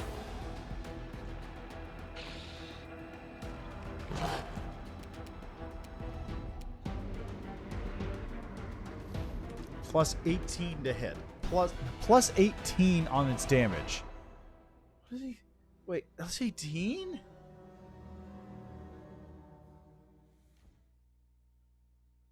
That's a lot of fucking damage. I don't steal. I encourage people to save the poor, helpless tieflings around the world. Start with me. Might be trap, might be treasure. Pretty good, aren't I?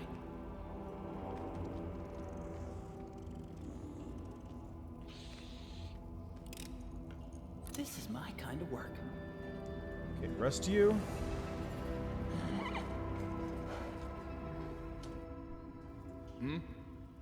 You've crossed the wrong mongrel.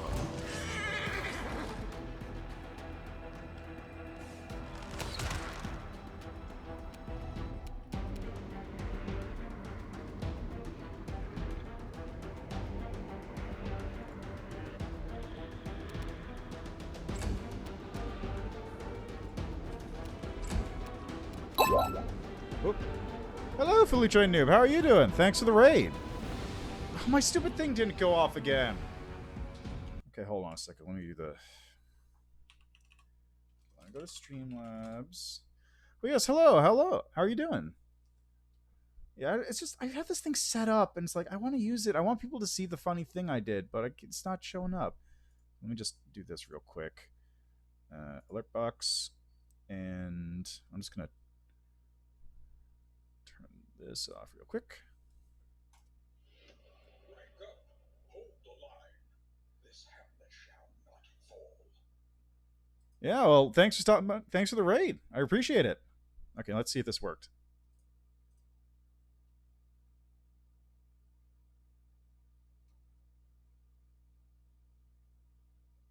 The answer is no. All right, well that was the animation. So yeah, thanks for the raid, fully trained noob, and hello to raiders. Hope you had a good stream, and hope you enjoy a little bit more Wrath of the Righteous, which I am dealing with these stupid undead. The Stalker, the Hunt Masters are where I want to go, I think. But yeah, it's a great game. How far in are you guys?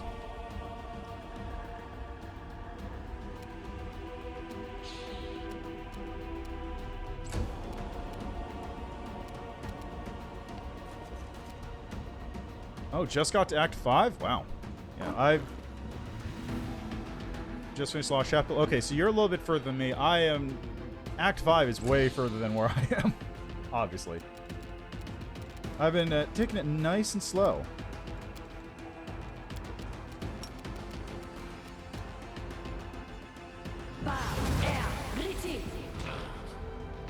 Okay, good.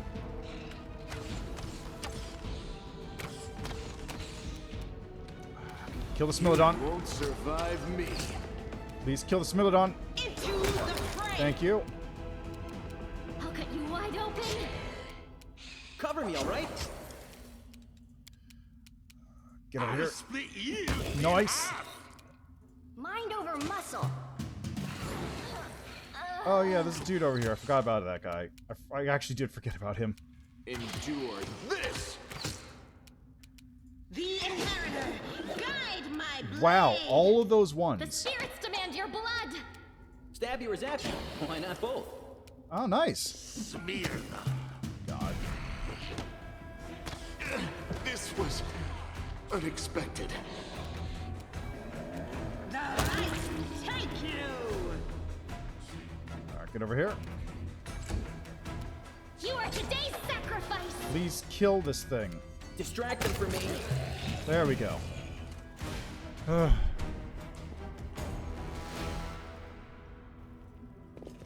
Yeah, I'm also only playing on stream, which is why I'm still back here in Act 2. I'm about to hit Leper's Smile, though. Move aside. And yeah, I am was... helpful. I forgot that Am was I an not? achievement to get, so I didn't take any of the demon options early, so I'm not going to be able to do demon, but I got the rest of them available. Which one are you planning on taking? If you need to. Nice. The scattered remains are sickening to look upon. The ghouls clearly ate their fill. Fortunately, they were not interested in the jewelry left on the bodies. Make way.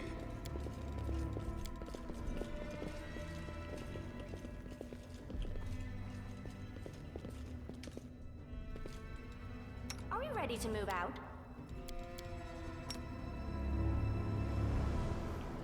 Ah, okay, so you're also going for Lich. I, too, am going for the Lich route. I really don't know why everyone just decided to go Lich. It's kind of bizarre. I won't go down this easy. Into the fray. Ooh, that's spicy. Time to share your treasures.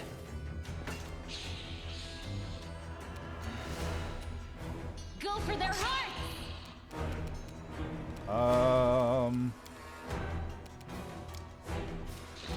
Magic missile?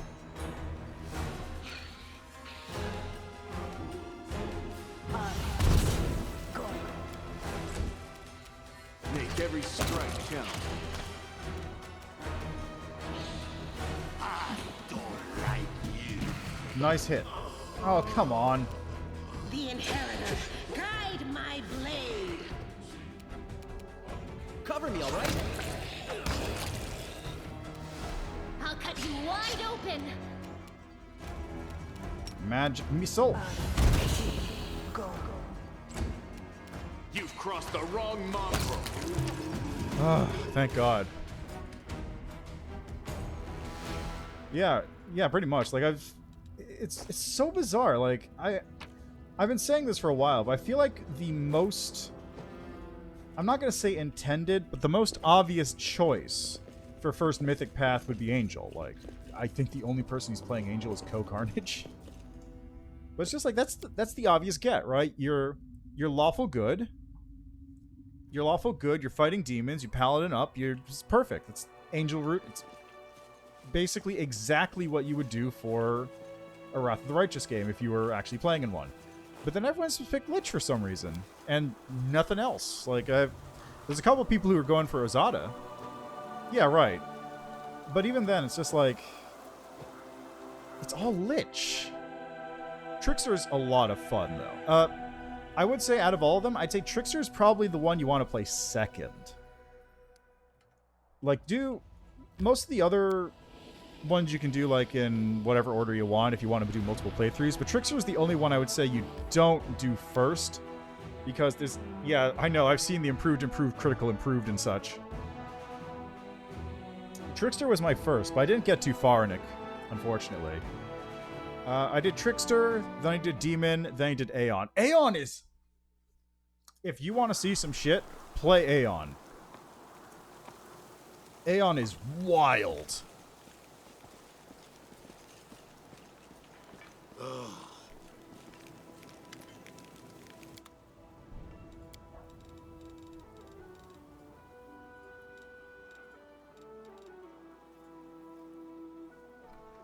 Galarian Illuminati. Oh yeah, with Sakothmanoth and whatnot. That's a great name. Cobblehoof is the super secret romance option. I believe it.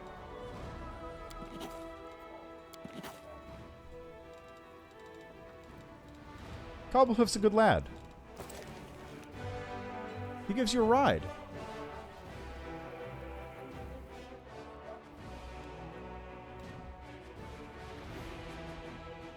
You must have been slow since you've been in your order. Not as nimble. What's any as sharp as they were when you're a thief, right? I bet you couldn't even beat me in a race. Running and turning tail are different things, Wolja. When it comes to the latter, you've got everybody beat. Ha! Fucking got him.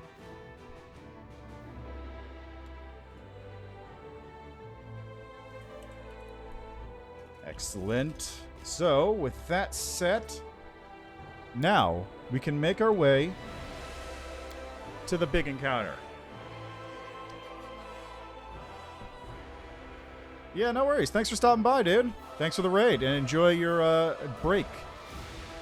You know, brief rest. That's a 7 army. Can I afford more? No, I can get more Hell Knights. I can't afford more Hell Knights. The Hell Knights are too expensive.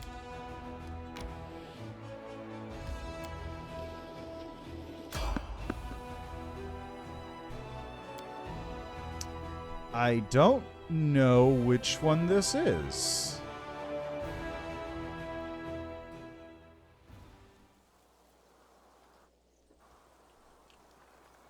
Oh, this is the Krennic one. How much longer, I wonder? The spirits demand your blood. You won't survive me. Oh, Seela's not mounted. Ooh, thank God. Stab you or zap you? Why not both?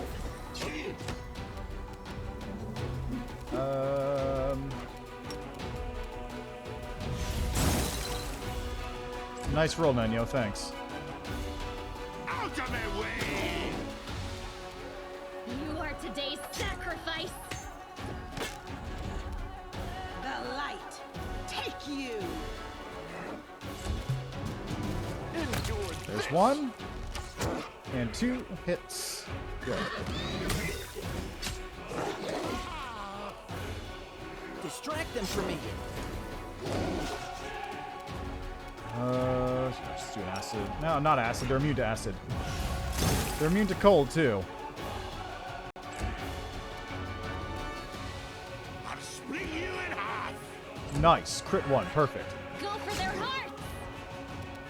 No glory without risk. Make every strike count.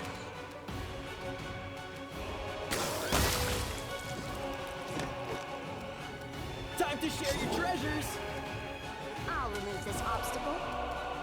Severe them. I'll cut you wide open. Into the fray. There we go. Welcome back.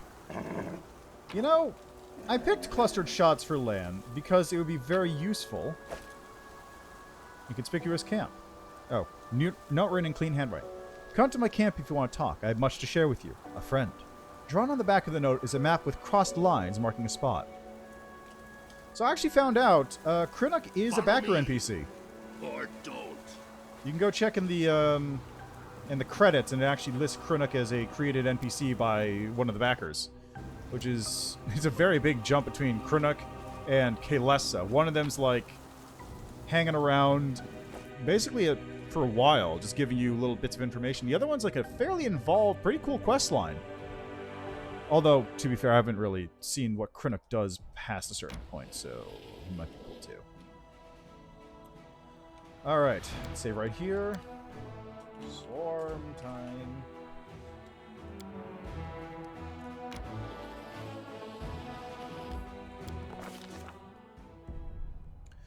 Danger and distress rest heavily upon the scales, their measure soaring on the dangerous march to Dresden. The army moves steadily along the bank of the West Sellet, scarred with canyons and ravines. Suddenly, a group of scouts returns. Anevia, the leader of the group, makes 2 urgent signs to the soldiers: wait and quiet. She dashes through the ranks to the commander who awaits her report. We're in trouble, the girl whispers. The road ahead is split by a canyon. To get to Dresden, we'll have to go down and then up the other side. But the canyon is swarming with foul creatures, vescivores, a real pain in the neck. They won't shy away from our soldiers' weapons, and they've already managed to gobble someone up. Looked like a caravan of refugees from Canaveras that locks this way. Now, here's one thing that's always bothered me about that caravan. How do you lose your way so badly that instead of heading any direction that isn't directly into a gaping abyss that leads to the realm of demons, you head directly into the abyss that leads to the realm of demons? Did they have their compass and map turned upside down?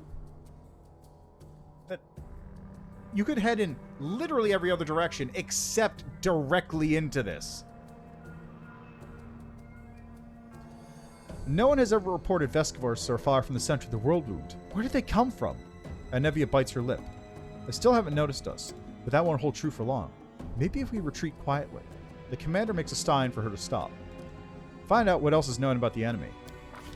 Those nasty little critters. They can ruin your gear and drive you nuts with their buzzing, Anevia says in a rush. They got a queen, the mother of the whole swarm. She's a right whore, but if we kill her, the bulk of the swarm will scatter, and we'll take care of the rest of them somehow. After hearing his scout's report, the commander prepares to convene a council to determine a plan of action. The commander and his companions convene a field council. The army cannot march around the obstacle, for there's no other road. Retreat is far too risky. Should the swarm notice the army and catch it out in the open, no one would survive. None utters the word trap, but fear hangs in the air. A swarm of omnivorous beasts just happens to be in the army's path. Someone has arranged this for their own nefarious ends. Rustling, grating, squeaking, humming, everyone hears the voice of the swarm, though the sky before the army remains clear, for now. How long until it is darkened by the flying spawn of the abyss? An idea, a decision, straight and sharp like a soldier's sword, appears in their minds. The Crusader Council grows grim.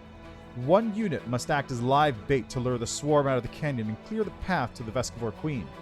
The commander will rush the monster, killing her quickly, before the swarm decimates the army. They will get but one chance. A dark question looms. Who will lead the fateful squad and be consumed as bait? In moments of extreme stress, one often says one thing while meaning quite another. These hidden words often reveal a many curious thing. What do we see here? Erebeth nobly states, I'm an officer, best suited for the mission. But in truth she means, I cannot burden another with my responsibility. Alexander Lichtman, send me, says Nura. The historian emerges with an unexpected suggestion from behind the commander's back. This is just the sort of situation where ingenuity and knowledge of the enemy will be more useful than swords and armor. While she speaks, she thinks, I need to prove myself. The queen has yet to disclose her presence, and watches quietly from a distance. The commander thinks that he should look into the faces of his companions. The Hell Knight Regil steps forward. My people will fight to the last, even as the swarm tears through our armor and strips the flesh from our bones. But his motives are plain. My superiority over the Crusaders will not permit me to cower behind them. I've eaten so many bugs in my life, it's only fair that I give them a chance at revenge. The mongrel Lan hides his fears in plain sight. A dead man walking already. A life such as mine is worthless. And silent he begs for more. Sacrifice me, or give me a chance to prove myself. The ones who distract the swarm will need a healer. Celsio's the only one who speaks plainly. A healer might bring a few through the Vescors alive. The rest of the council remains silent, and this silence is filled by a chorus of, "There are others best suited," and "The commander needs me alive." Does the commander hear these unspoken words? What will they lead him to decide? The fateful troop will be led by Redoubt. He's done a good job. The commander and his party disappear among the rocks, preparing to slip down into the canyon while the swarm is distracted by their bait. A tight-lipped Anevia shows the way. Behind them, the final preparations are being made. The face of Paralictor Regal is hidden by his helm, as are the faces of his troops, but Hell Knights can radiate disdain even through plate armor. They march forward boldly, holding torches and vials of acid in place of blades. The soldiers tread fearfully down the road toward the dark edges of the canyon ahead. The rift that yawns open before them whispers, rasps, rattles in thousands upon thousands of voices. Vescivores gather below, but the sky is open above them, and the flying creatures might rise up and attack at any moment. The soldiers soon find the first body, the mangled corpse of a refugee from Canabris. A few straggling Vescivores wriggle inside the dead man's gaping chest. Tiny larvae in greenish shells, all shuffling legs and hinging jaws. They don't seem menacing at all. But then the rasping noise stops for a moment, and a high vibrating note pierces the air with a new force. A blur of blackish-green cloud rises above the canyon. The swarm has taken the bait. The time to act has come. The leader of this fateful squad shouts that they shall allow the swarm to attack a few victims, then strike, because he's a Hell Knight. That's literally his MO. Redoubt selects a few of his knights who wear the strongest adamantine armor and sends them forward. These chosen fighters approach the edge of the canyon with cavalier dispassion, inviting the swarm to fall upon them and cover them like a living carpet. The first of them falls immediately, in a fit of terrible screaming. The Vescivores have found their way through the visor of his helmet and are drilling inside, one by one, consuming the unlucky man's face. But the next moment, the remaining forces surge forward, closing their distance and throwing vials of acid on the insects. The swarming cloud thins slightly. The Hell Knights retreat and regroup, each time throwing their best protected warriors into the path of the swarm's attacks. The other soldiers watch their masterful work with admiration, sending up cheers of encouragement. Temporary success holds no true hope for the fateful troop. Their foe is no great beast, but a million ravenous creatures, bringing with them the eternal hunger of the abyss. To fight them was to cry upon the wind. Their only hope was to rely on their commander, and hope that he was preparing to slay the swarm queen. What was happening down in the canyon at that very moment? So, there is loot here. The evil path is to actually get all the loot. That said, 90% of this loot is not useful for me. Oh, you can't take... Really? You can't take mercenaries for this one. How interesting. And obviously you can't take Redoubt. It's like, what an odd little thing. Okay. First, Sela, No reason to pause. get on your horse. Get on your high horse.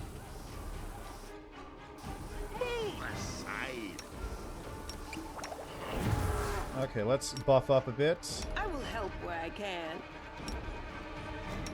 I heed the voice of the spirits. Let's see. This is going to go to Lan. No, Lan already has a headband, so this will go here instead. You will do this.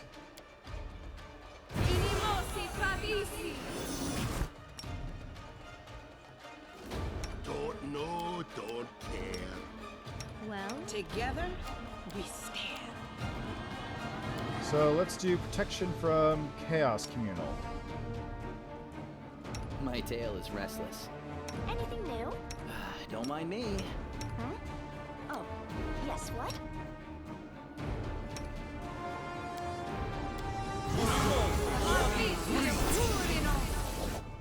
Okay, I you appreciate privacy. will do this. And this. A bright future awaits us. You don't have anything else? Oh, you can cast this, I suppose. I'll watch your back. You can do... Meditate on your Who, mistakes. me? You might as well Might bark make skin you up. feel better. I'm here. Where else would I be? I got hastes from Nenyo. I can mirror image yourself.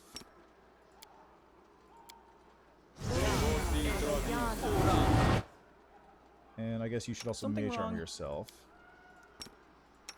You are my favorite aide. Vanish. Nope. No, don't do that. No. It's a mirror image as well. You require my unbiased opinion? Excellent. So I'll be able to haste up when the fight actually starts. Now, where is that thing? There it is. Perfumed handkerchief. This odd, thin handkerchief has an unusual odor, sweet with a odd hint of sharpness, like the air before a storm. It seems to have been dipped in perfume or some aromatic substance. Now, one thing that's interesting here is that this is actually in the original adventure path as well. This whole sequence happens, the Vescivores are sort of in the path, although you don't have to worry about sacrificing units. You just have to go down and sort of take out the queen and as a strike team. But this is here. The perfumed handkerchief is part of the original adventure.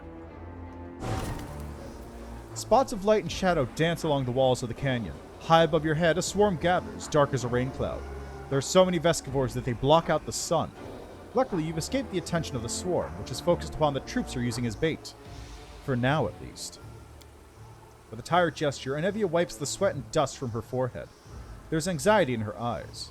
Commander, the beast we've come for is on the other end of the main corridor. There's a lot of burrows and plenty of beasts in them, but you better not delve too deep. People won't help out long enough for us to clear the whole area.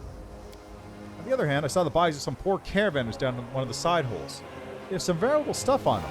The bugs will eat anything we don't grab. I can't tell the difference between flesh and steel. Wait. So they're eating all the treasure while we're standing around talking? What are we waiting around for? Come on, there's no time to lose.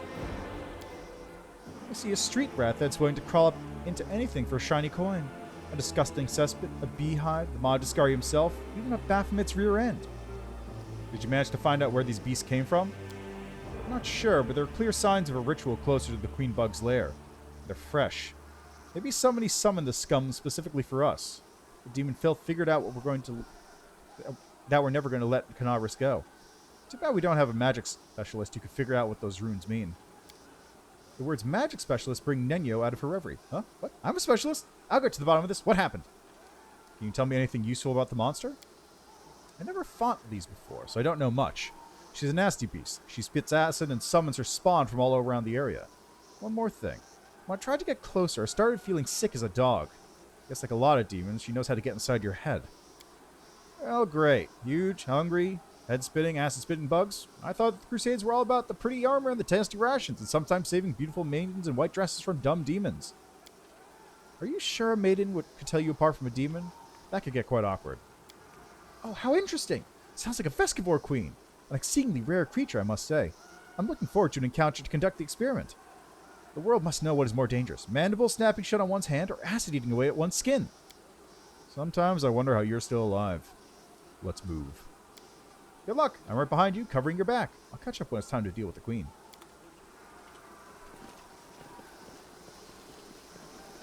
Do not fear. Do not waver. Did I not enlarge myself? The inheritor, guide my blade. You crossed the wrong mongrel. You're irrelevant. The spirits demand your blood! I don't like you! Never a dull I guess I didn't enlarge myself. Whoops.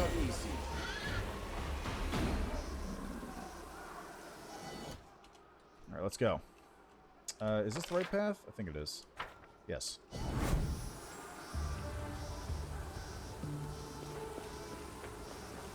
They will Nope, that break wasn't it. against our resolve.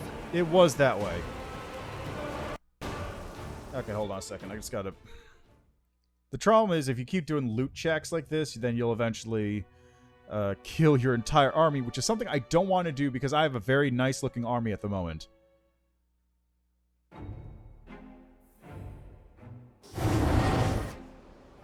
I appreciate privacy.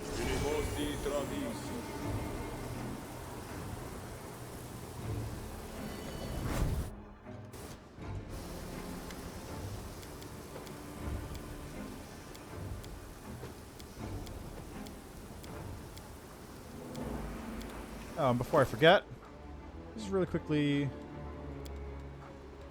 Nice.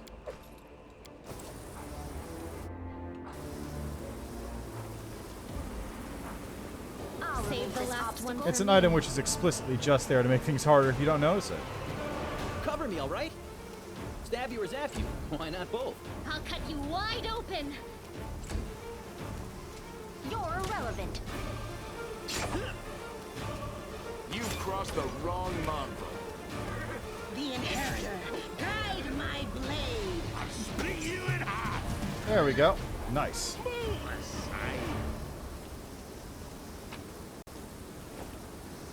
No time for debates. Oh, we got some big Vescivores in here too.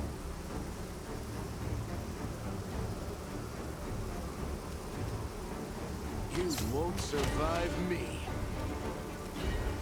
The light take you. You should have listened to reason. The spirits demand your blood. Distract them from me. Nice miss. Endure this. Into the fray. Jesus Christ. All those twos. I don't like you. You are today's sacrifice. Time to share your treasures. Make every strike count. My God. The Inheritor, guide my blade.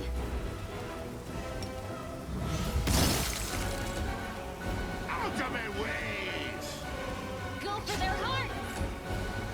Cover me, all right? You've crossed the wrong mongrel. Okay, you know, I'm just gonna turn on real time. No glory without risk. God damn it, you really had to get confused? Horse is down. Not dead, so that's good. Okay, in that case, you're gonna drink some potions.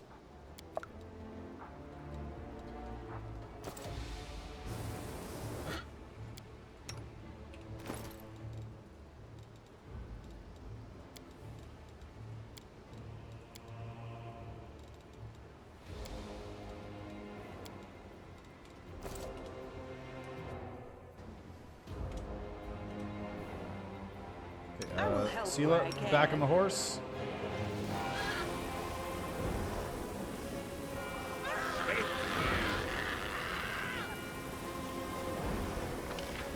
Yeah, this is the way.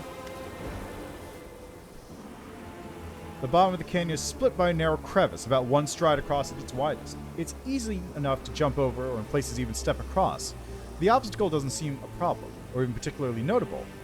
But as you draw closer, you hear a terrible droning sound coming from the crevice. It seems to be howling, as if it's alive. You stare into the darkness of the void, trying to make out where the strange sound is coming from. Not all at once, but your eyes pick out the contours of a body in the darkness. Someone small, perhaps a gnome, a halfling, or a child, rolled up in a ball at the bottom of the chasm, under a stone ledge. He's crouched down, his head to his knees, and he's hugging his legs tightly. It appears to be one of the caravanners caught by the swarm. He's crying aloud, one continuous tone, and it strengthens as it echoes through the crevice. Whole building is something truly haunting. We don't have time for this. Our people are dying up there.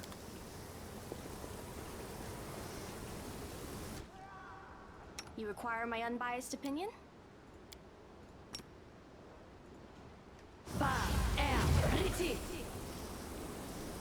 Let's prove their logic is lacking. Stab you or zap you? Let's go.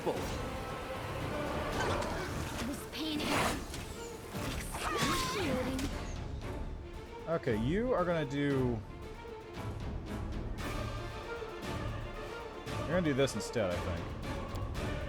So this is how it feels. There we go. Job done.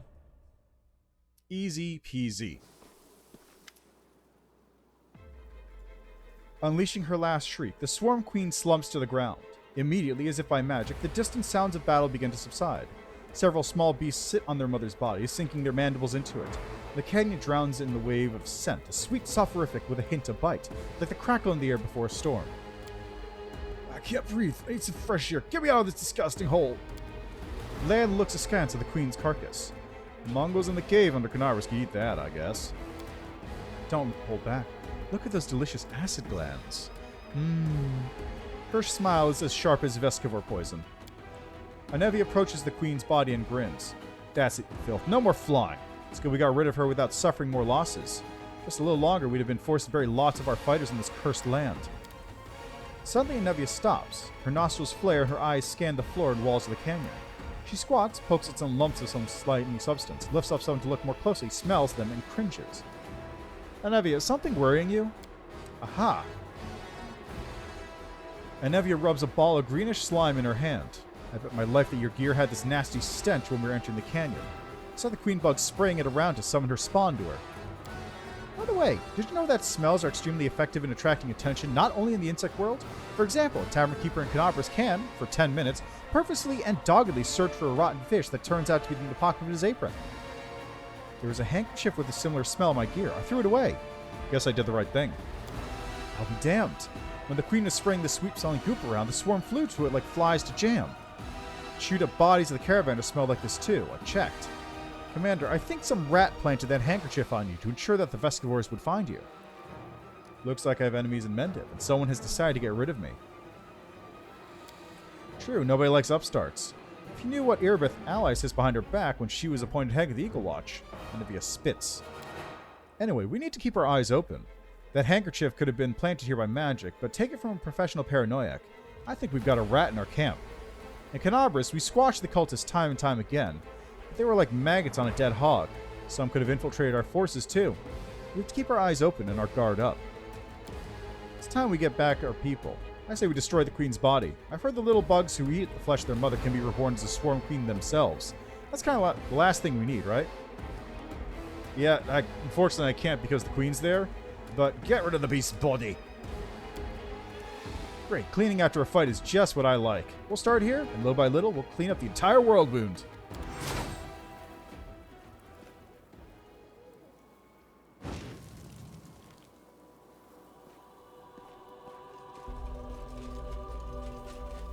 How'd the operation go? Anevia, Commander, what a relief! You're alive! I saw the swarm began to thin around you immediately. She pauses to catch her breath. Reginald approaches and places his hands in their habitual place behind his back. Commander, my squad performed the distraction maneuver as planned. I knew I could rely on you. What happened up there can't be described in words, but you are the one who carried the day, Alexander Lichtman. Luckily, our losses are not as great as we feared. Not many are even wounded. If you'd been a moment later, I'm afraid to imagine what might have happened to us. Unfortunately, the insect's acid ruined what was left of the caravan. Of course, I sympathize with those who perished, but we could have used their gear. How did this caravan even come to be here?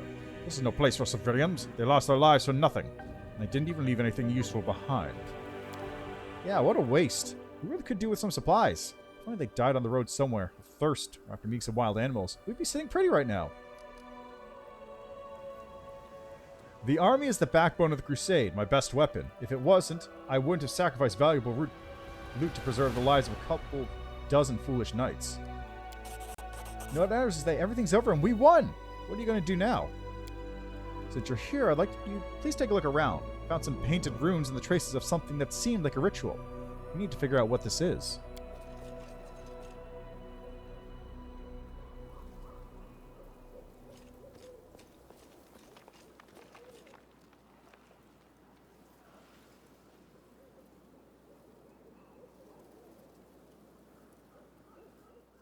Ha! Easily done. Nora leans over the magic symbols painted on the stone. I'm no mage, unfortunately, but I'm in the habit of thoroughly documenting all descriptions of rituals and symbols from magic books, especially demonic ones. Someone very recently opened a portal to the abyss here and summoned someone. It's not difficult to figure out who they summoned. She's lying dead right there. I can guess who carried out the ritual. Handwriting is unique even when it comes to runes. I examined the Grey Garrison after your success, documenting everything I found for Queen Galfrey, and I'm sure that the hand that drew the rune circles was the same in both instances. It's the work of the same spellcasters. Looks like you're afraid of us. Of course he's afraid. Nothing you can set on us will ever be scarier than the swarm. He's just played his last hand and lost. Well, we finished off the swarm and we know someone is giving us trouble. I suggest we get out of here. I'm done with bugs. Well, I'm not.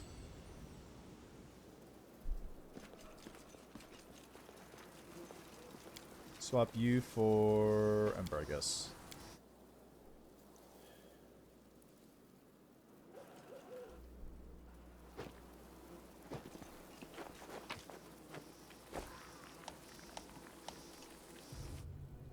Right, now, time for this.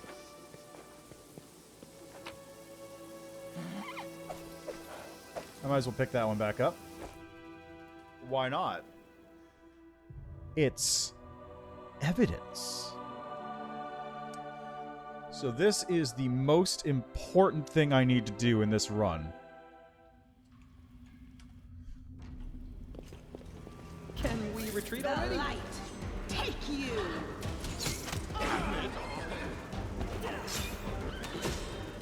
Really? Oh my god, are you fucking serious?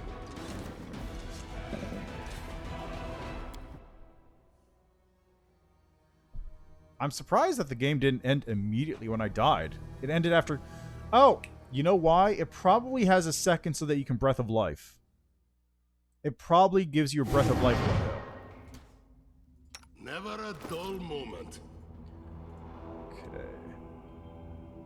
Yeah, I know. I just... See, I want to...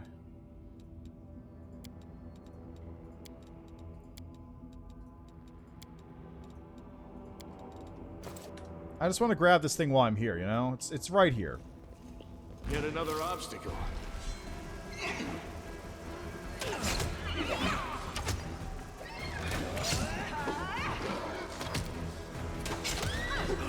Go down. It's easy.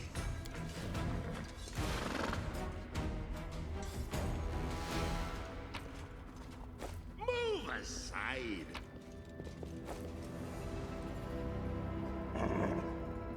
Nope, I want bloodstained letter. There we go. There's a letter on one side of the paper, and on the other, a hastily drawn map of the dungeons with a mark on one spot. To anyone who can help us. My name is Harkle, and I'm chief of the Nasty Waifs gang.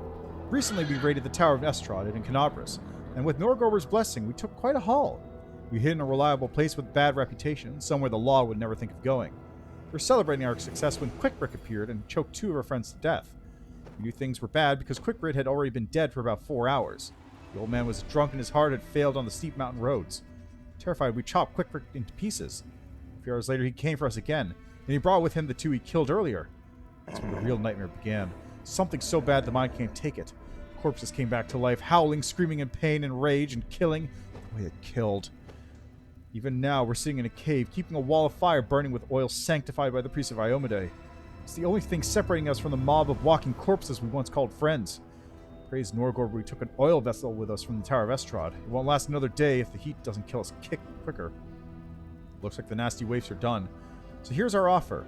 If you can get to Dry River Canyon and get us out of here, we'll honestly return all the loot, show you all our hiding spots, empty our pockets, confess to everything, accept any punishment except for the gallows. If you want, we'll even sign up to be crusaders. We'd rather die in the mouth of a demon than suffer here forever with our friends. You know my comrades well, and the man who planted this letter for you will have long escaped to the south. I beg you, here's the exact location of the place where the Nasty Waifs are making their final stand. If you have a drop of mercy in you, save our souls. Harkle, honest thief and chosen chief of the Nasty Waifs. Well, so much for them. I wonder if it's actually possible to even get here in time to save them. I doubt it. It'd be funny if you could. Alright, so I'm going to go in alone. Because I don't want to deal with these undead. I guess there was a trap there.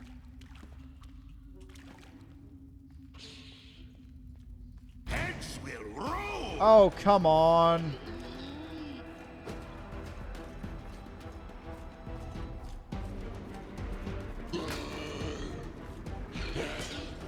Where is it? Where is it? There it is. Get over here.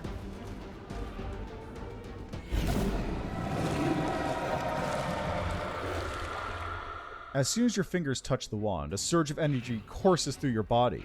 A howling choir of restless souls deafens your very thoughts. Green light pours from your eyes. It can rend soul from body if you so much as will it. The wand vibrates in your hand like it's alive, but no, it's certainly not, as you realize with amazing clarity. But there's definitely something inside, and it's studying you closely. The power of the wand seems to resonate within you, making part of you tremble, the part that comes from your undead heritage. From the moment of their birth, every Dampier stands on the border between the world of the living and the world of the dead. But now you seem to have taken a step away from life, closer to what lurks beyond. Reach out your mind and touch the power that's hiding within the wand. Your hand clutches the wand harder and harder, like it's closing around the throat of an enemy. Suddenly, the darkness lurking within the wand emerges and seizes your hand. It crawls through your eyes and deep into your mind. A spark flares in the darkness. It's a firefly held gently in the hands of a young mage. Its light barely diminishes the gloom, but it's enough to see the stone walls of a dungeon. There are several others, young and battered wizard crusaders, holding magic wands, all showing signs of recent battle. You hear a rumble from above, followed by a furious demon shriek. The mages rise, preparing for another fight. A tall figure arises before them. Master Zacharias, you're alive! The mage, towering over his apprentices, is pale, and his clothes are covered in blood. His voice is dull and dispassionate. The newfound sanctuary has fallen. You fulfilled your duty. Now leave. This is my battle, not yours. Teldon! The apprentices, baffled, turn around to the young man holding the firefly. Today I die, I leave my friends. Take my wand and deliver it to Canabras. In the hour of greatest need, let a worthy crusader return it to me. I will know that my brothers need me, and I will rise to their aid. Even death will not stand in my way. Undeath is my fate. Your senses grow exceedingly sharp. You see not only the miserable corpses that litter the cave, but many others that found their end among these dark stones. All of them stare up at you with horror. A scream leaves your lips, and they cannot but obey. By force of will, you end the existence of these pathetic and powerless creatures and return them to oblivion. The mere sound of your voice is enough to summon all semblance of soul from the helpless puppets. They explode, bursting into tiny sparks of spiritual energy. The green light fades as quickly as it arose. The choir of the dead quiet their howls. The power slips away, even as every part of your body protests against it. You vividly realize how fragile and fickle mortal flesh is.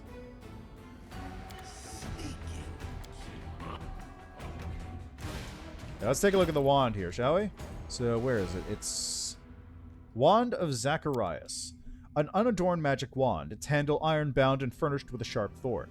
Such designs are popular among mages who find themselves on the battlefield.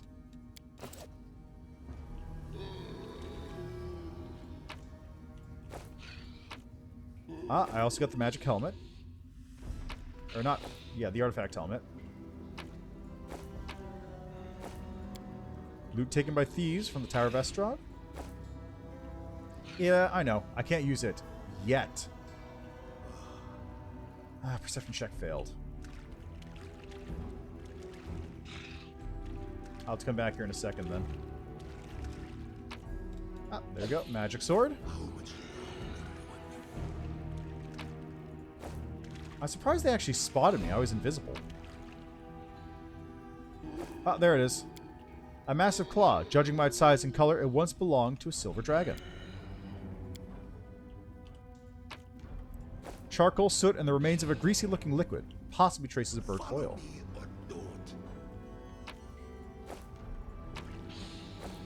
Belt of incredible dexterity +2.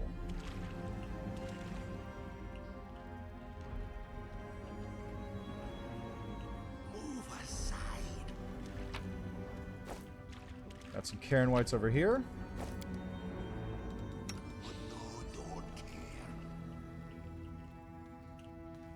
Excellent. That takes care of all of them. So I don't need to worry about anything. And that is everything I needed to come down here to do. There is more stuff around, but I will not use it, do it today, because fuck that at the moment. Yeah, let's take all that. Why not? Sell that junk. Excellent. So now I am set.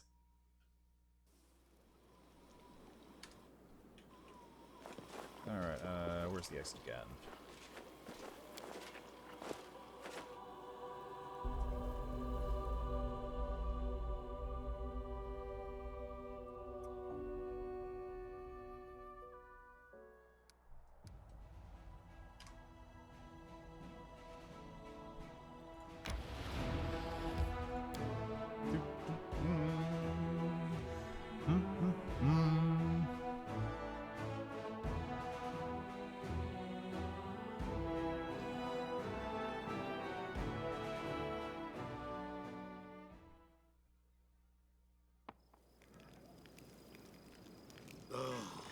Thank God for that, though. That takes care of all that business.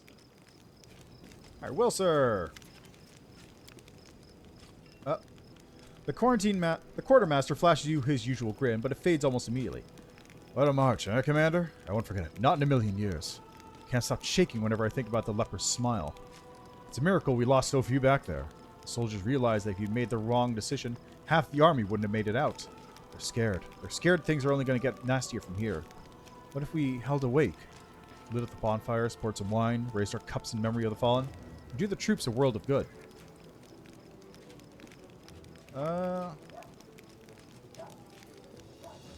We'll word more in the fallen, not with wine, but with words of prayer. Wise words, Commander. Wine gives way to sorrow, but a prayer to bright Iomade should soothe their grief. Maybe the goddess will see our pain and send us a wit for infinite grace.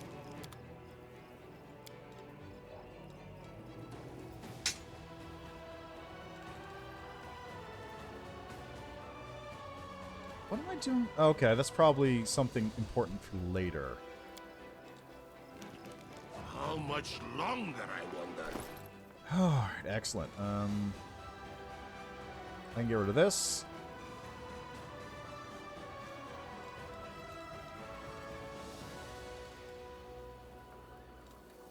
Elven notes. There's that thing. What is this? Notes of a traveling priest against the coven.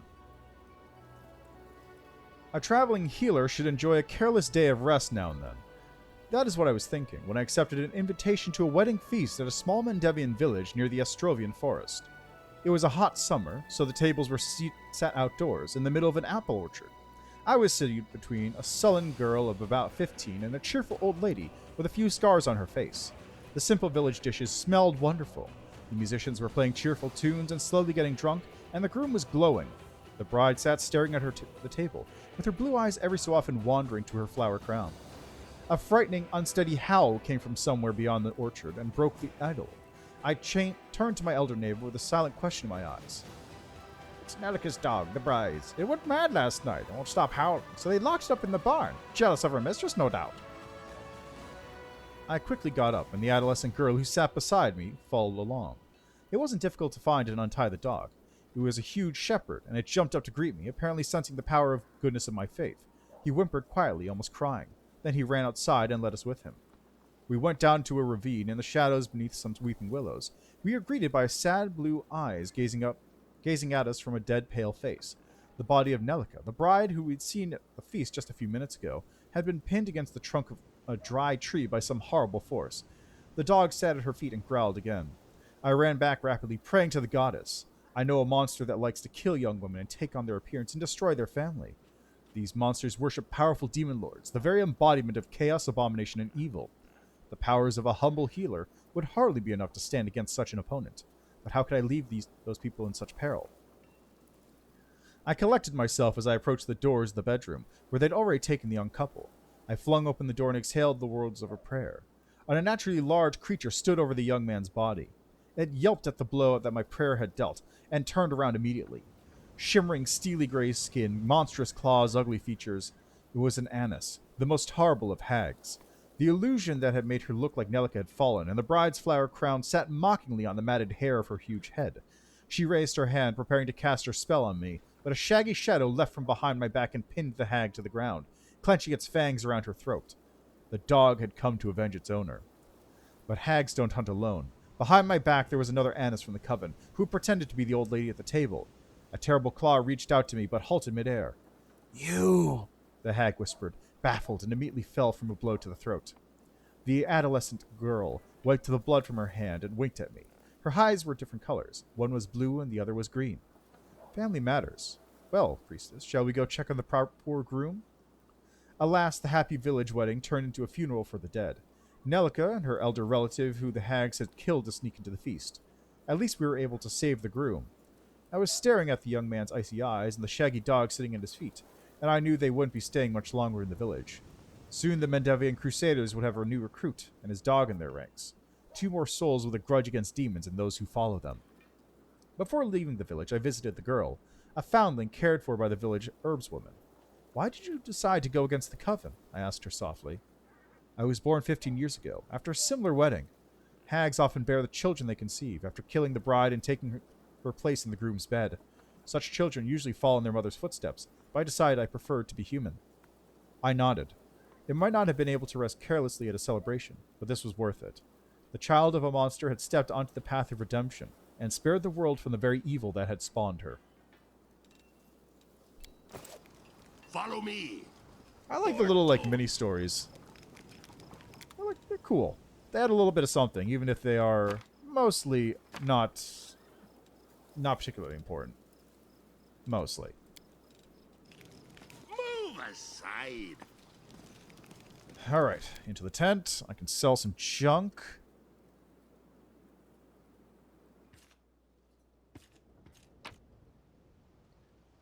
Let's see, huh? Composite short bow, which nobody uses. Not a single person uses composite short bows.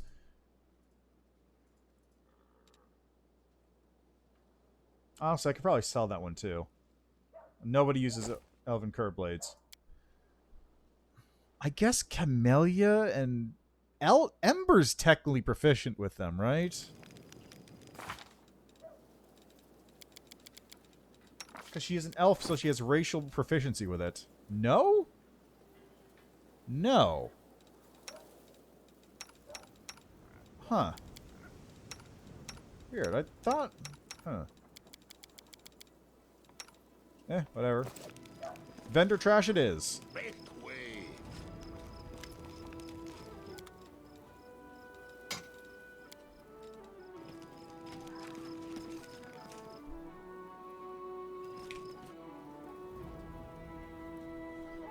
Alrighty. So next up is...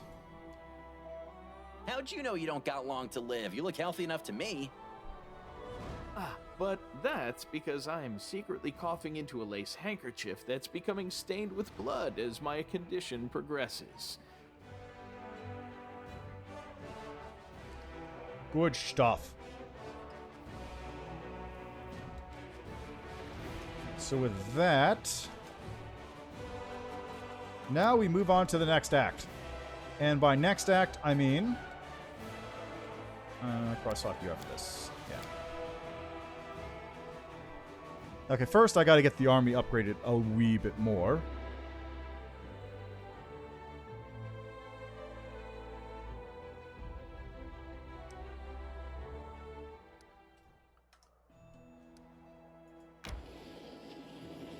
Alright, so I'll have the party ready to go into Krennic's camp in a second.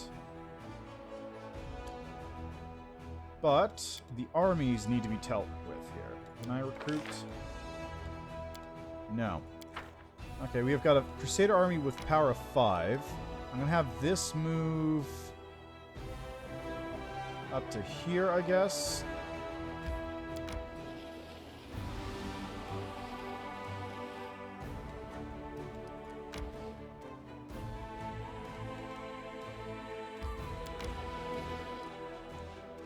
Okay, so... This army will have to be taken care of. This thing is going to have to be taken care of in order for me to get across. I want to say this is the last bastion before the gargoyles come for me, right? Anyway, let's go talk to Krennic. You get Hell Knights once you have rescued Regil. So you'll be able to recruit them as mercenaries.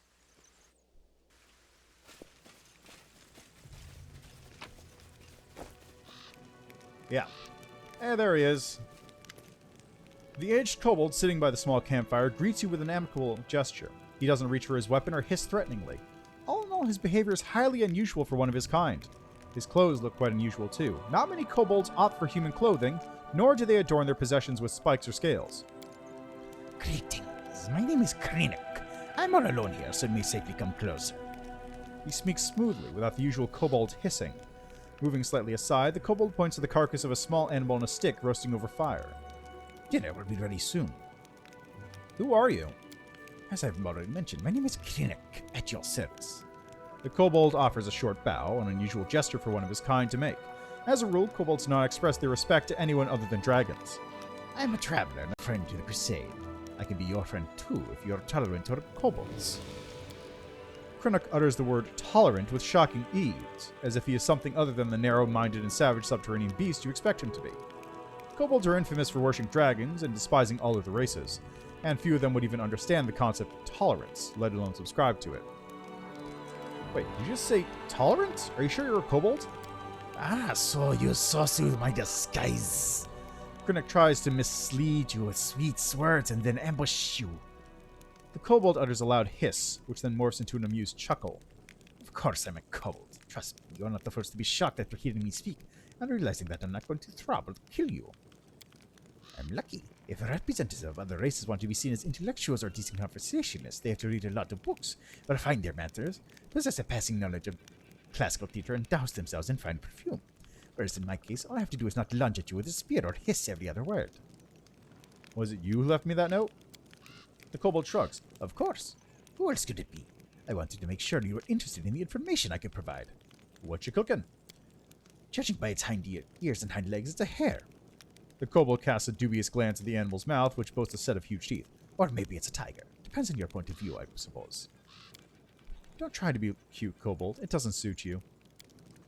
You ninny, I'm charming as they come. What do you want from me? I want nothing from you. I'm asking for nothing. I'm simply offering help. I sympathize with your cause, so I'd like to provide whatever support I can from time to time. Does that work for you? The kobold stops and looks at you expectantly. How exactly can you help me? With advice, mostly. Throughout my life, I've seen a lot, and a piece of timely advice can be extremely valuable, don't you agree? Of course, if your advisor is a kobold, the merits are not so obvious, but you're in luck. This kobold right here has an extensive knowledge of a variety of matters that you may find useful someday. After some thought, he nods towards the campfire. One more thing I have to offer is this hare, after it's cooked. How do you know so much about demons? Krennic gives you a long and heavy look. I've had some experience with them. I don't want to go into the details right now. All I'm saying is that after a rather short, and not even hostile encounter with them, I stopped eating meat for several years. What's the catch? No catch. I'm acting for wholly altruistic reasons, but my motives are something I'd rather not reveal. Krennic turns his face to you, and his wrinkles become more visible in the glow of the fire. We just met 5 minutes ago. Don't you think it's too early to expect complete candor yet? As I've already told you, I'm a friend of the Crusade. You can choose to trust me, or you can leave. I offer help and ask for nothing in return. So the question is simple. Will you accept the claw of friendship from a stranger, or is your distrust stronger than your need for help? Thank you. I'll take any help you got. Krennic nods agreeably. Then we have a deal. You won't regret your decision. Just drop by my camp every now and then so we can have a word. Perhaps I'll be able to give you some useful tips. Pulling out a small knife, the traveler cuts off 2 strips of meat from the roasted hare. He throws one into his toothy maw while graciously offering the other to you. A strange animal for sure, but it seems edible. The energies of the world would mask everything an illusion. Harmless-looking animals try to eat you for dinner. Dangerous paths appear to be straight roads. And your enemies. Sometimes your enemies can look like your friends. Krennic squints and looks deeply into your eyes. Have you ever been in a situation like this? First you think a person is your friend and ally, but then the scales fall from your eyes and you realize they're actually your sworn enemy. So you catch this person, you tie them up, and you start thinking, how should you treat them now? Like your enemy? Like your former friend? It's hard to decide. What would you do if one of your friends turned out to be a traitor? I would torture the traitor for days and make them beg for mercy. The kobold scoffs with disdain. How uncivilized. Fine, let's assume you quench your thirst for revenge. Will it serve any purpose at all? It seems to me that the only benefit you will get from this decision is the satisfaction of your sadistic inclinations. Something in Krennic's voice sounds merciless, like cold steel. If you catch a traitor, grab them and shake them till they spill everything they know. Some need to be tortured, others will crack if you threaten their family, or bribe them with promises and mercy with gold. Bring the traitor to eye like a rag mop and think about war, not about ethics. At least that's what smart people write in books. The fervor fades from the kobold's voice, but subtle glints still flicker in his eyes. You really worked up there. Oh, me? Not at all. You say that like you're an expert on kobolds, as if you can intuit our deepest feelings and emotions. I guess you're right. What matters most is doing what's best for the cause. The kobold shakes his head, pretending not to care. Maybe I'm right, maybe I am wrong. I was just sharing my opinion. Then again, if we're discussing traitors, it's fortunate that betrayal is not reserved for mortals alone. Demons stab each other in the back far more frequently. The rumor is that there are at least 2 demon stashes within Dresden, filled with arms and supplies that were stolen by Duskerites from Baphomets, and vice versa. One of them is near the entrance to the fortress, while another lies by the entrance to the citadel. Where'd you learn that? Gossip, hearsay. The world is an ocean of chatter, and I am quite a skilled fisherman. That's highly valuable information. Of course it is. I wouldn't waste your time. Cracking his knuckles, Krennic gives you an inquisitive look. I hope that when the time comes for you to make real decisions instead of hypothetical ones, your wisdom won't fail you. Just one bad choice can turn a revered leader into a disgraced pariah. I've seen it happen before. I lived through something like that. My tribe suffered a disaster caused by just one bad choice. Can you even imagine? The kobold squints sadly, his shoulders slumping a bit. With a sigh, he begins to talk. I don't like telling the story, but it might be useful for you to know. Perhaps it will serve as a warning. Will you tell me? Krennic clears his throat and starts talking in a sonorous voice that reveals his experience as a bard. I was born into a mighty and proud race of the Night Ruby. Our caves were vast, our mineshafts were rich in quartz and metals, and our underground lakes were brimming with fish. And of course we had plenty of slaves.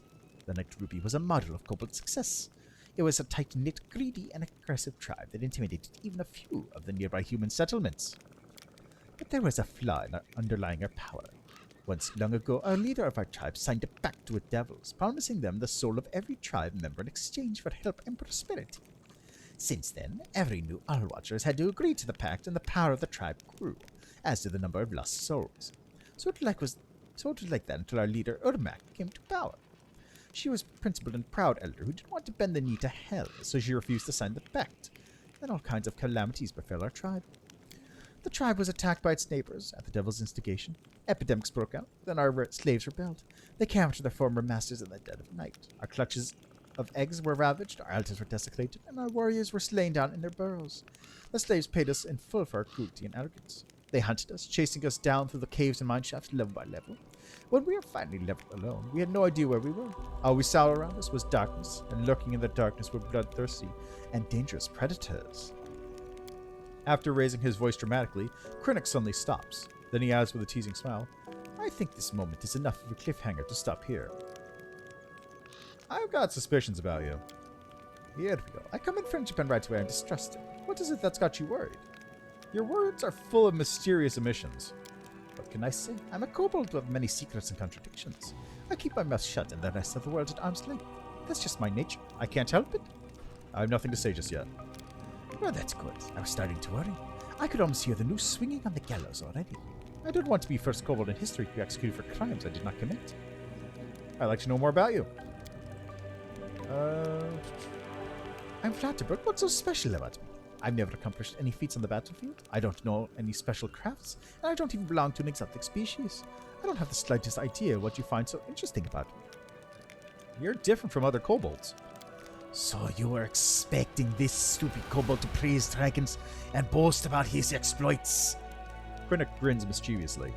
My life has given me many opportunities to communicate with beings from other races, so I found the common language with them. I have no more questions.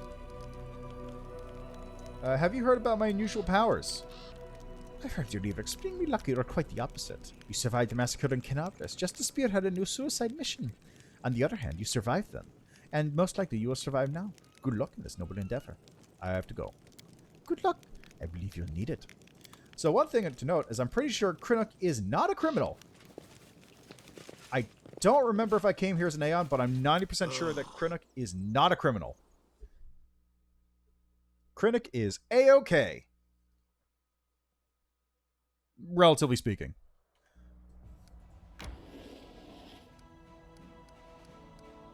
Okay,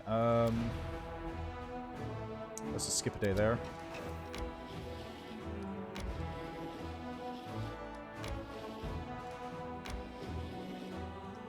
Alright, time to clear some demons.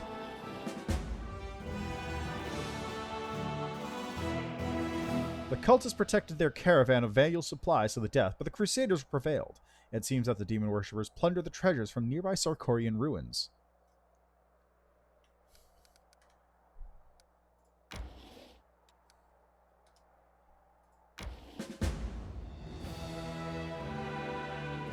Okay then. Let's see if that's as rough as it says it is.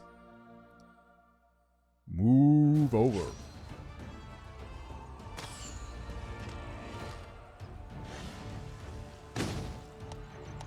Rude.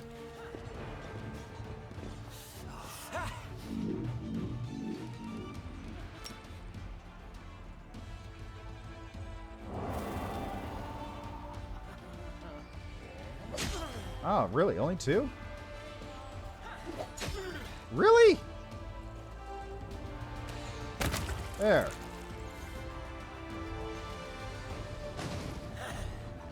Rude.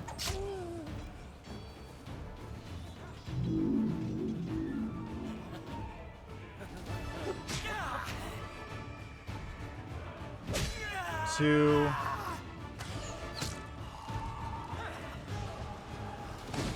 Are you just gonna sit there and tag my archers this entire time? It looks like that's all they're doing. Just tagging my archers.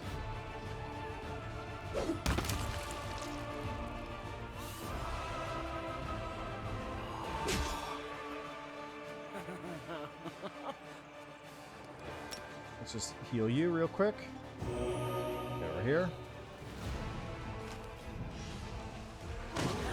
Give it a fucking break, guy. Seriously. Jesus.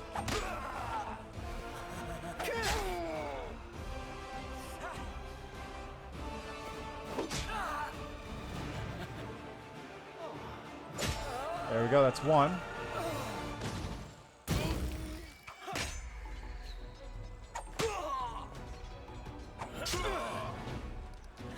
Okay, let's do this.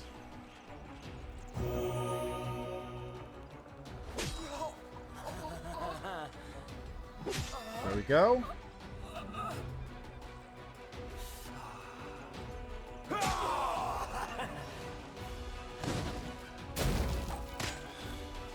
It's really annoying how they keep doing this.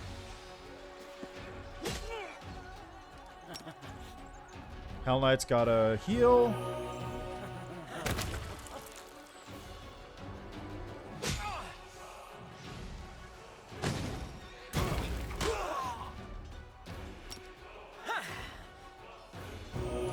I'm just really annoyed that all my archer units went away again. Those things aren't cheap.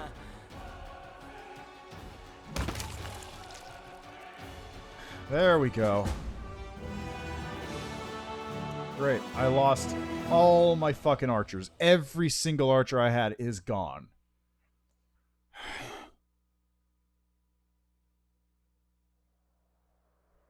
The ruins look over the Crusaders look over the ruins of a Sarkorian settlement and put to the sword all the demons defending it. Scouts report a sinister-looking nearby.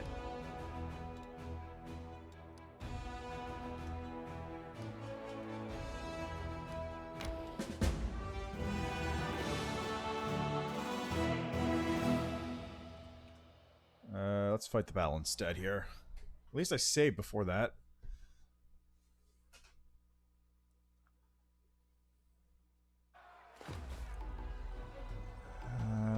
Take the Minotaur.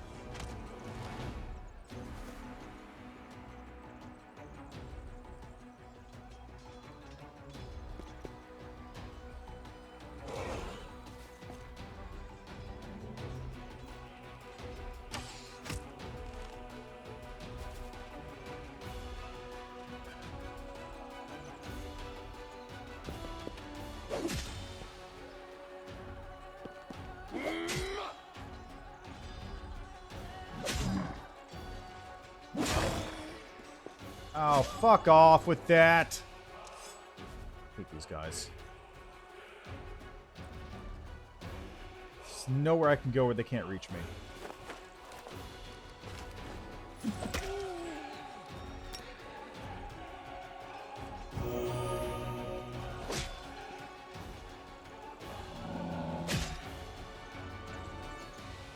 Okay, Minotaur's dead. Good.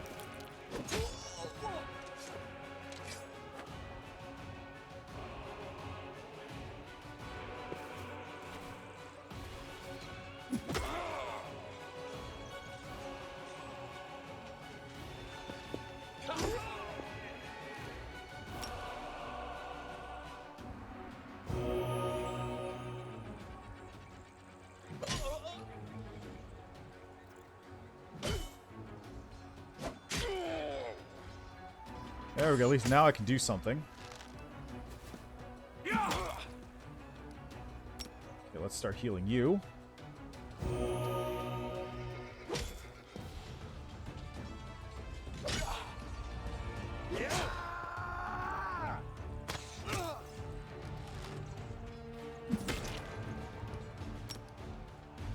Come on. There we go.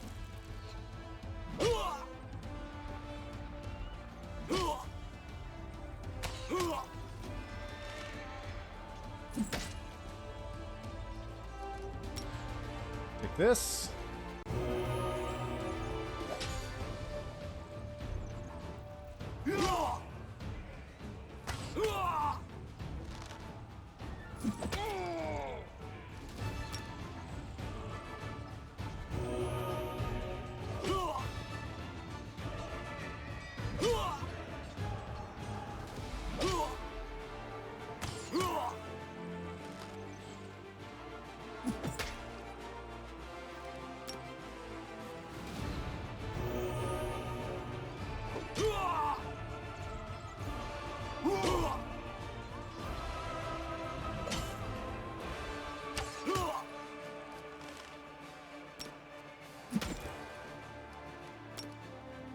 Okay, let's get this healed. Nice.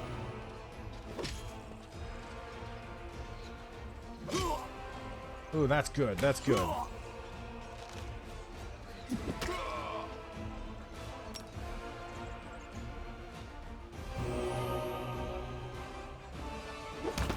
Yeah! Okay, how many did I lose? Perfect. Got them all.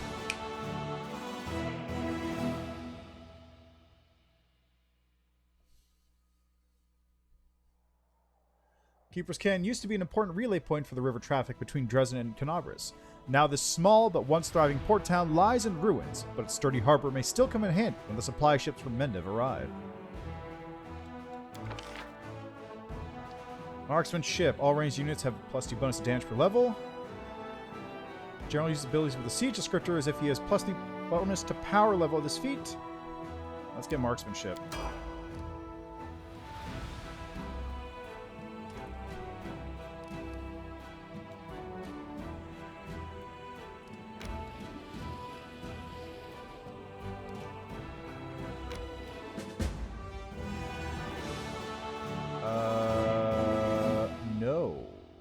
No, I will not do that. Give me this battle to fight. Okay, so I gotta do this, and then... Oh, hi. They're on horseback. That's why they're strong. Okay, I understand now.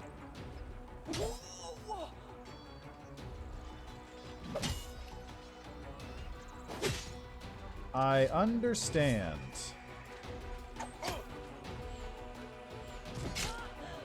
They're really just going fuck the archers on this.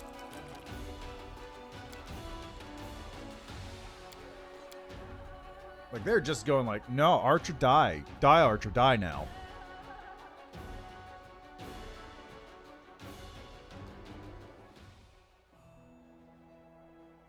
Well, let's leave that one for now then. Don't have enough of this still.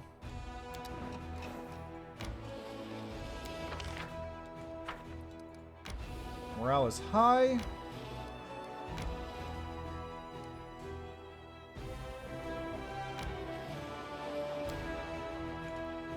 Okay, so here's the important thing I need to do now, right?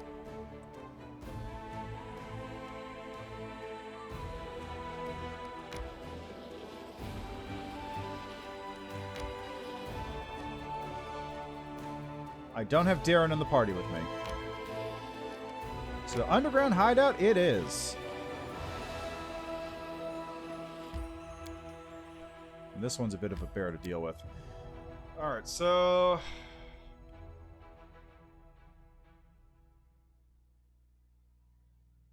I guess what I'll do is I'll get everything up to the point of Lost Chapel, because I don't think I'm going to have time to beat Lost Chapel today.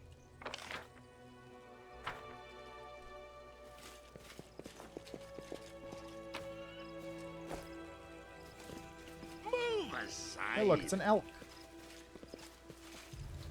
No reason to pause. Get on your horse.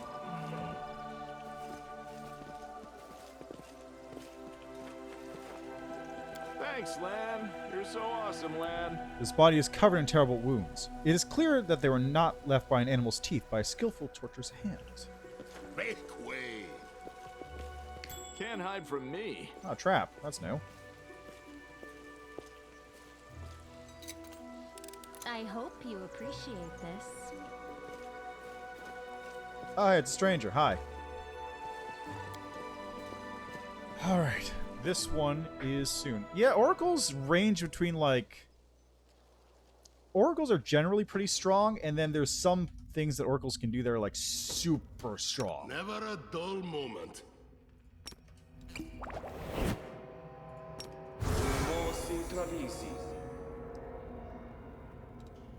It's just, it really depends on what you're taking and what you're doing with them.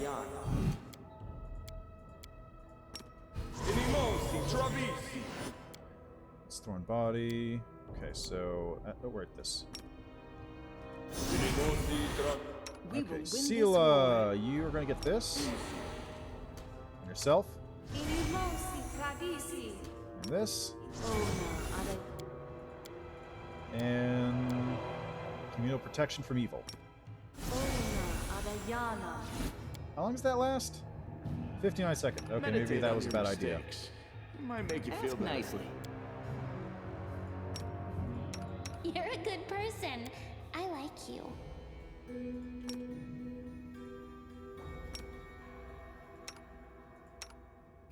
I heed the voice of the spirits.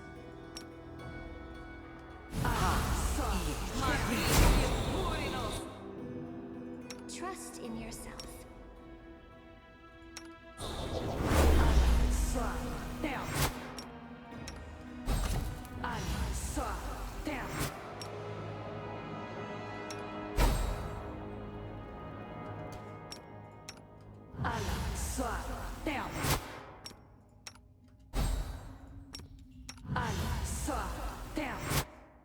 Okay, then mage armor on yourself.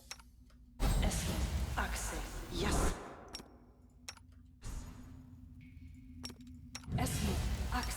Yes.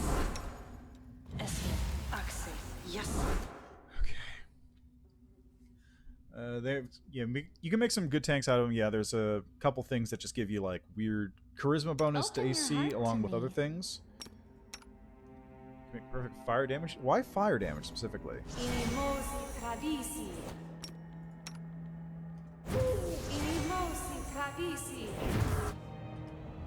Okay, I think we're good here. I won't let you hurt my friends.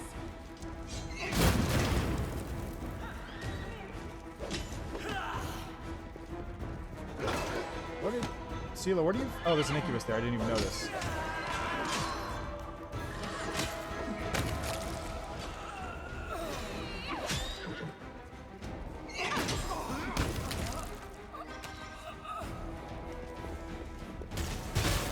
Oh, jeez, will-o-wisps. Where did you even come from? Oh, fuck, Ember's dead. The world in crimson.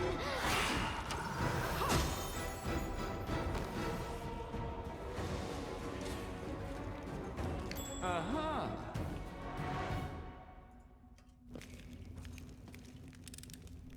I am helpful. Okay, that could have gone better. Break against our resolve.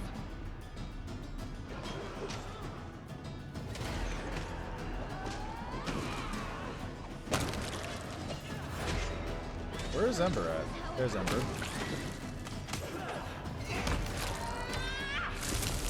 There he is. You've crossed the wrong month. Ah, Jesus, that's not good.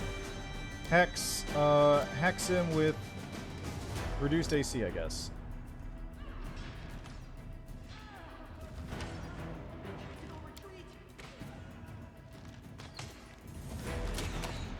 Oh, Jesus Christ, he did not even care. Oh, Firestorm? Oh, that makes sense.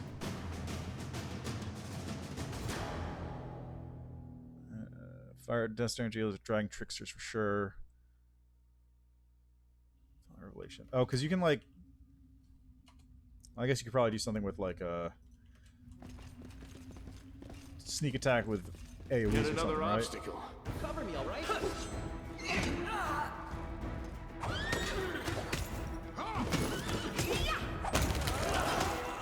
Where did that guy come from? He must have been invisible or something. Can't hide from me. 20 damage per dice. Okay, that's pretty good too. I am helpful, am I not? Move aside. Okay, really quickly, let me just modify this because people are in the wrong spots all over.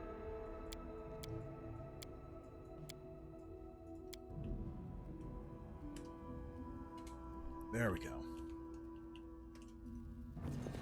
I'm not touching that. I hope you appreciate this. Heads will The Inheritor, guide my blade. Continue fighting. What? Where did the fucking willow? What?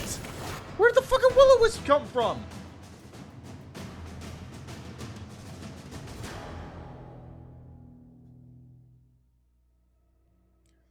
I may have to turn base this one. Sod is restless. I wonder why. Be there, or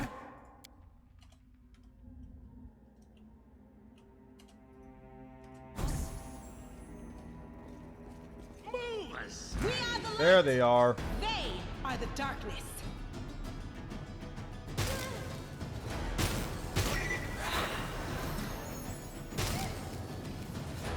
Oh, I just wanted to go for Camellia, I guess. Cover me, all right? I'll cut you wide open. You've crossed the wrong mongrel.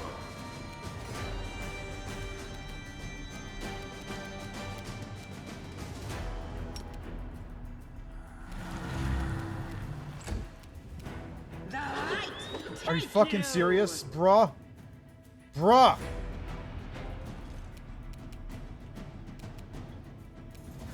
I'll split you. Are you fucking for real?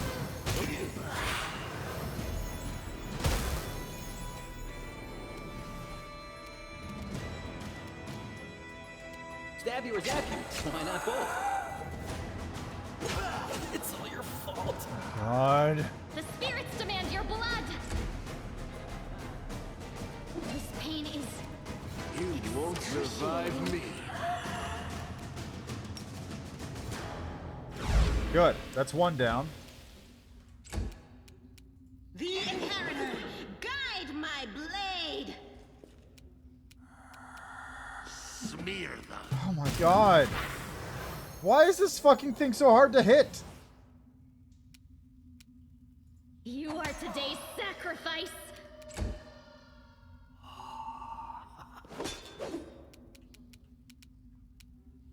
Endure this. That's two. No glory without risk. I don't like There. Fuck. It's dead. Go for their hearts. Am I at my limit? Make every strike count.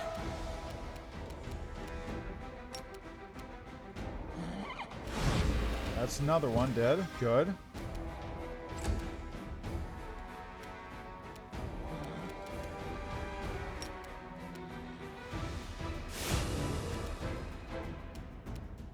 Into the fray. The light, take you.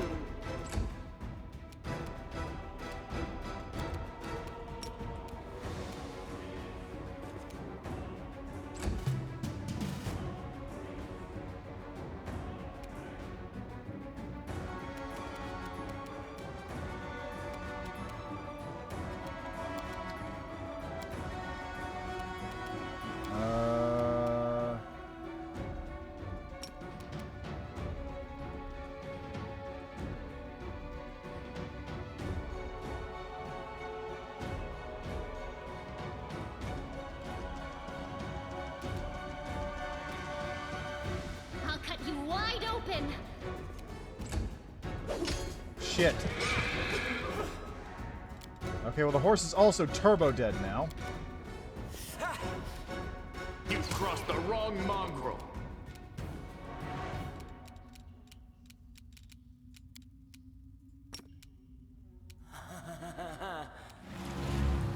Succeeded on the saving throw.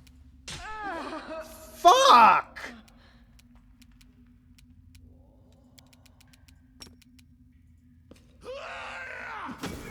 Are you fucking serious?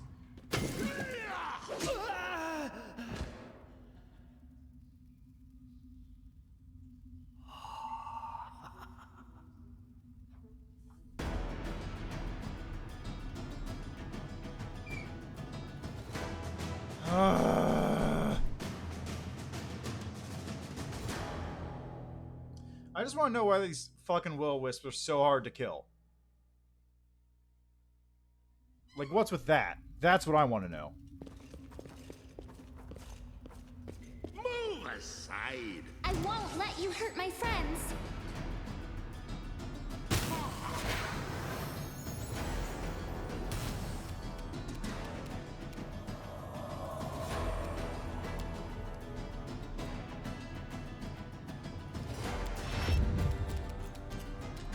You've crossed the wrong mongrel.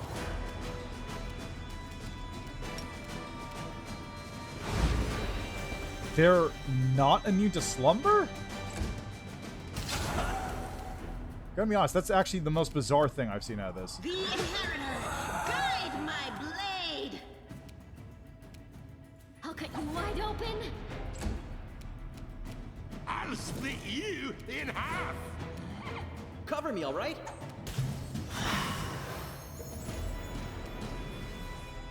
You won't survive me.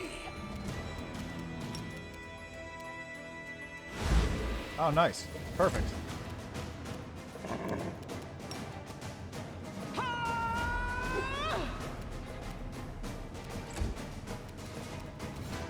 Okay, coup de grace the will-o-wisp. That takes care of that. I don't need anyone's sympathy. Whatever you say, bud. Woljif, did you My prepare tail is haste? restless. You did.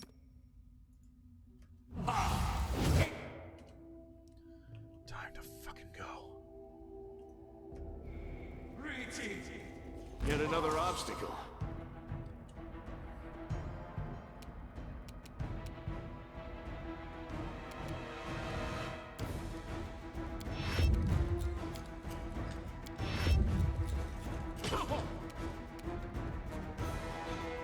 Stab you or zap you?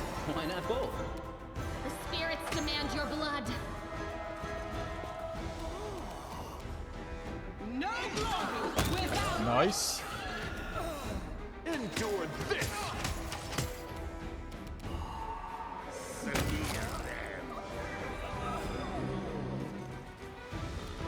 He's buffing. Surrender or else. Distract them from me. You are today's sacrifice. into the fray! Make every strike count. I don't like you!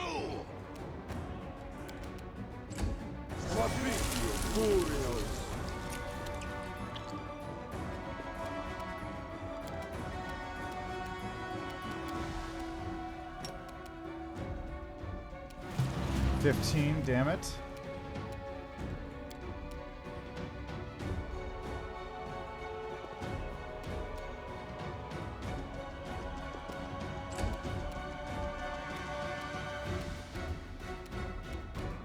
Go for their hearts! I'll cut you wide open! The Inheritor, guide my blade! You've crossed the wrong mongrel. Jesus, 2 fucking kills instantaneously. 1 crit, 2 crit. Jesus fucking Christ.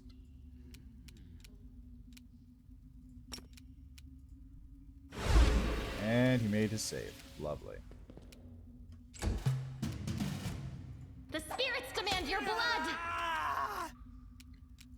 Let's smite you. The light take you. And look at all those misses. You won't survive me. Wow, look at them rolls. Look at them rolls.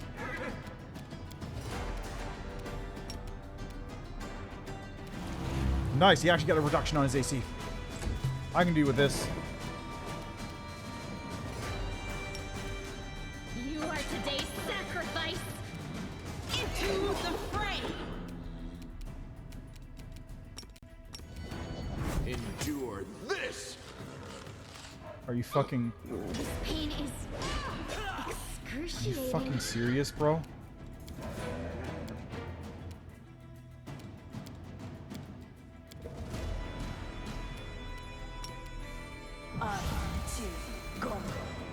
Why didn't that... Oh, failed spell... Penetrate spell resistance. Okay. The inheritor. Oh, thank God. Guide my blade. Oh, Jesus.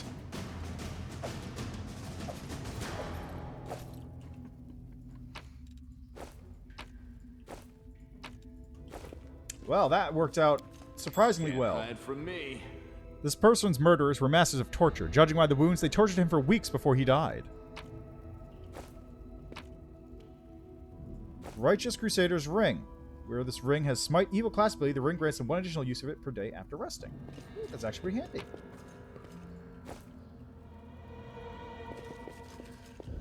Okay, so let's get that to Sealer real quick. Give her something. Strength and dexterity, huh? Well, I'll take that. Give me a positive or neutral bonus.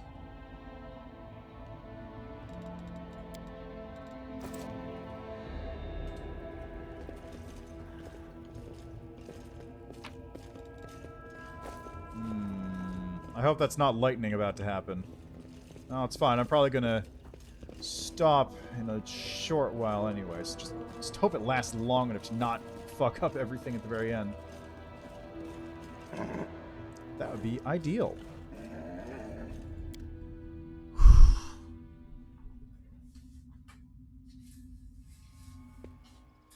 Alright. Something over here.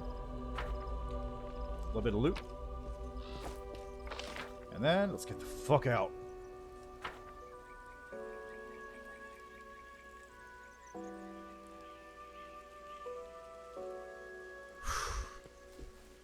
I cannot overstate how much I don't want to have to do that fight again. Like, it's always a rough fight, but like on this, I'm glad I turned the difficulty down ever so slightly from core because just God. Also, having all my characters be dead instantly would suck.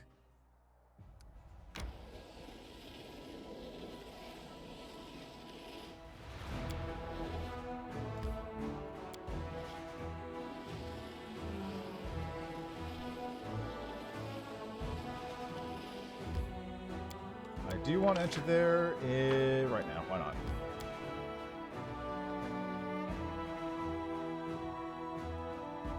The absence of an answer is an answer too. Thanks, Anonymous.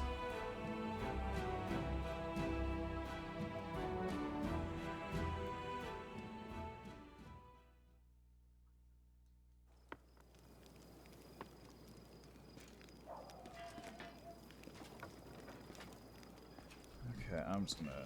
Oh, you know what? I can take this over here to Wilser. Show me what you got. Bulk cell. Get rid of this, get rid of that. Whenever this wearer of this playthrough mythical chainmail flanks an enemy, the wearer gets a +2 bonus in damage against flank creature. If you have an outflank creature, the damage increases +4.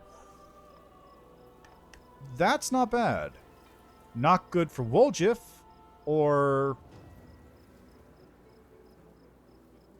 Camellia. It's good for me, though, actually. It's actually very good for me. I can use this. I can use this very much. It also gives me more AC than I currently have. And I can't wear it because it's medium armor and I don't have light armor. I only have light armor. Really tempted to get a level of martial something. Really tempted to get a level of martial something for this purpose.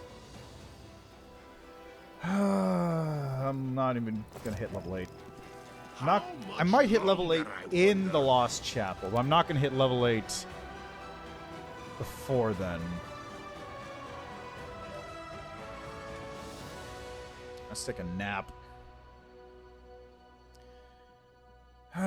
It's real annoying because I would have loved to... I remember my father once scolded me for bringing my puppy to the table and letting it eat from its own plate. What does a poor mongrel have to do to get luxuries like separate plates? I've been eating off yours for a month. Ha! That's kind of gross, Lan. Thanks, Lan. All right, well, you know what? I think there's one last thing we can do. I appreciate privacy. I think there's one last thing we can take care of right now before we sort of depart for the Great Blue Yonder and come back to this tomorrow to finish off Dresden. Let's get rid of... let's get rid of you for Darren. Let's go have a birthday party for old Count Arenday. Man, just think about it. I really do want to make a blaster caster of some kind now. Just because everyone's talking up it. It looks like it'd be a lot of fun.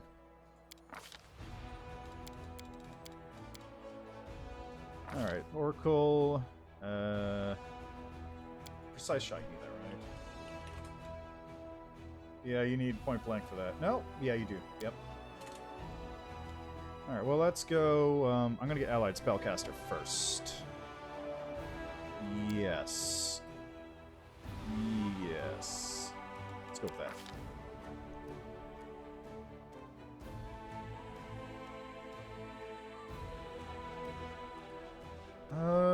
God, I haven't leveled him up in a bit, have I? Divine Favor is probably pretty good. Eagle Splendor.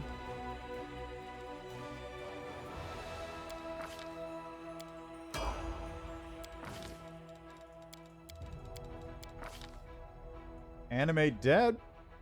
Archon's Aura. Delay Poison Communal Prayer. Magical Estimate. Resist Energy Communal's pretty strong.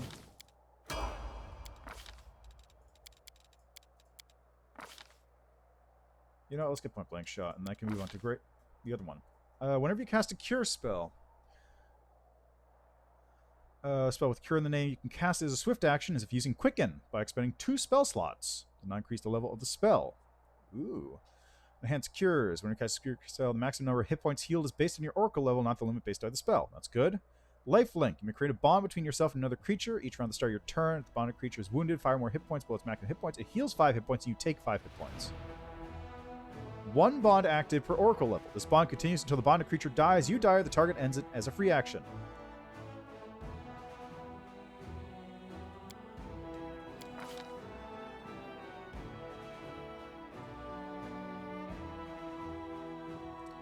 Let's see. Blaster caster bummer. I see. As long as how to make control spellcaster for first 10 levels. Yeah, I mean, they kind of fall into the same category, right? Because you want to build up your DCs, you want to build up things to bypass spell resistance, and you want to build up just you want to have your spell book ready, right? So I mean, they kind of fall into the same category. It's just blaster casters. You can spec for a little bit more stuff without having, as long as you don't go into the specializations for whatever you're using. So you'll be buff control up until that point, and after that point you get to turn on. So I understand it. It looks like it'd be a lot of fun to do. Is my thought.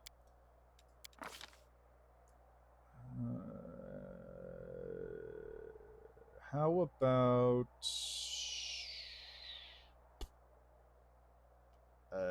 Bull Strength and 3rd level spell prayer. I got Resistant Energy Communal, which is better. So how about Inflict Serious Wounds? Oh, Archon's Aura?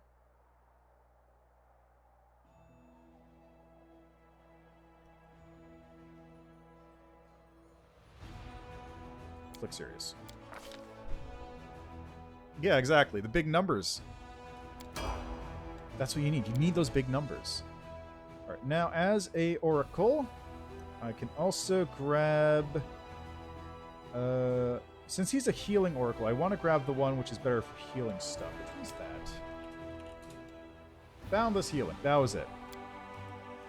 Cure spells or another healing spell, it becomes reach. Also, the amount of hit points it restores depends entirely on your caster level and disregards any limits in the original spell.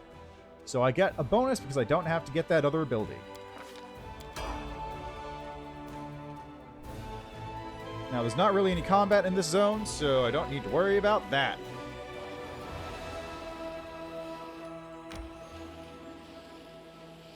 Let's just have a nice party over at the Darrenday estate.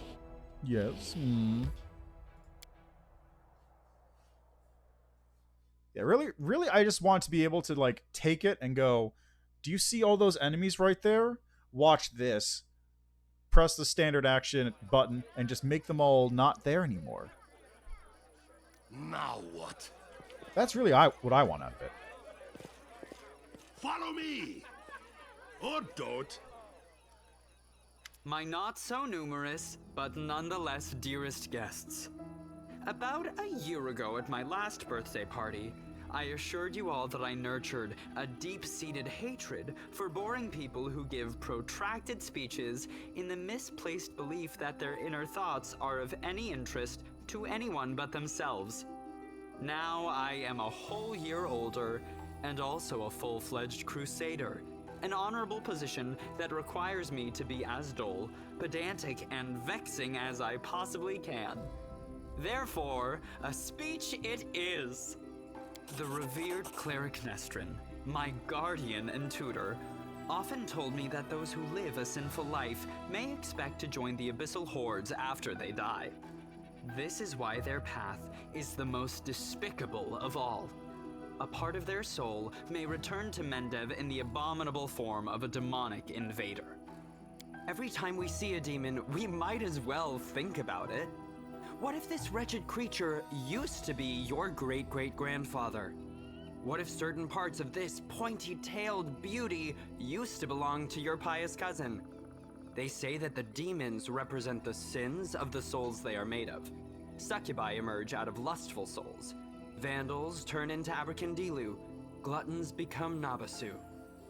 I, for one, am determined to commit as many different sins as possible, so that the distributive mechanism of the abyss breaks when it tries to decide what to do with my soul. You, my dearest guests, will be my assistants in this complicated task. Eat, drink, and indulge yourselves in whatever vices you can. Let nobody leave this house as righteous as they entered it. Live every day like it's your last. After all, nobody knows when that day will arrive, do they? Darren smirks, finishes his wine, and tosses the glass to the ground. What is an errand day? A miserable pile of others.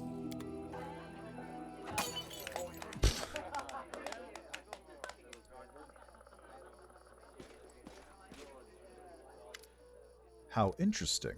Inquisitor Loiter whispers in your ear from behind. Did you find anything interesting? Nothing really. I just took note of a few things. I attempted to find out whether anything unusual or mysterious has happened to the Count over the last 10 years. During my conversations with his acquaintances, two people noted that he never speaks of the Reverend Nestrin, the priest of Iomade, who was his guardian and tutor. Yet he just mentioned Nestrin in his speech, whatever that might mean. You told me that you tried to find out if anything odd had happened to Darren over the last 10 years. Some of his servants complained about strange occurrences in the house, like objects moving by themselves or candles going out. Of course, that could simply be a figment of their imagination. It is also very well known that the Count often invites various spellcasters to entertain him, and encourages them to use their magic in mischievous ways. Practically the whole Mendev knows the story about the 3 drunk wizards and their teleportation race across the roofs of Canabris after a party at the Count's house. What I'm trying to say here is that any fluctuations in residual magics at his house are not at all surprising. There was the matter of the abduction, however. A gang of bandits kidnapped the Count, hoping for a ransom, but the only reward they got was death. Afterward, the Count told everyone that he had hired the bandits himself as a joke. The other mercenary squad that freed him and executed the bandits was also in his employ. Nobody really wanted to delve too deep into the case after confirming the identities of those wretched cutthroats. But there was one disturbing fact about it all, and I don't mean the Count's bizarre idea of fun. The mercenaries who supposedly freed him also had cut off the bandits' heads, after they had already killed them. Their heads cut off? You mean the bandits who attacked Darren? Yes. Perhaps I wouldn't have even noticed this detail had I not visited Heaven's Edge right after the tragic incident. I remember that we also found several headless bodies, both of guests and demons. We thought they'd been decapitated during the fight.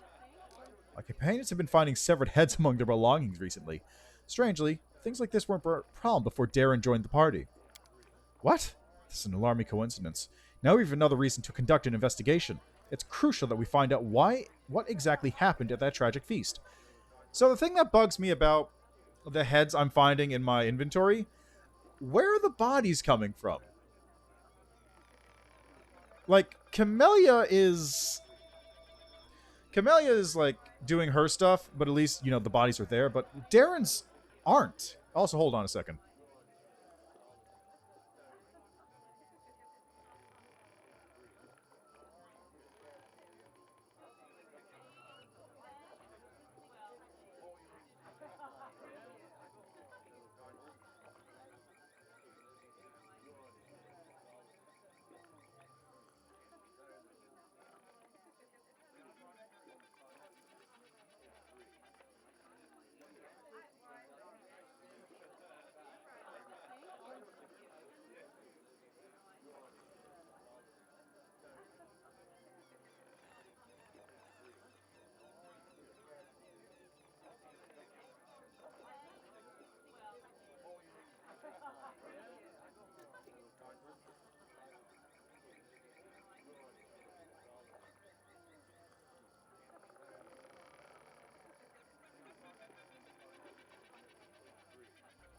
Alright, let's see, where was I? What? That is an alarming coincidence. Now we have another reason to conduct an investigation. It's crucial that we find out what exactly happened at that tragic feast.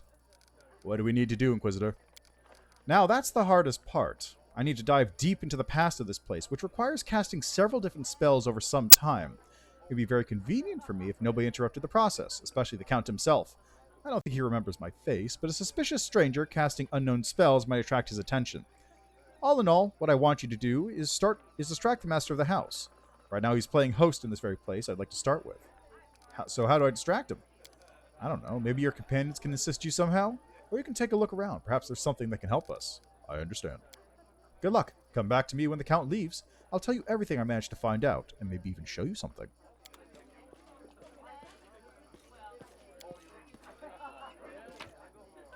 Move aside. Got some booze.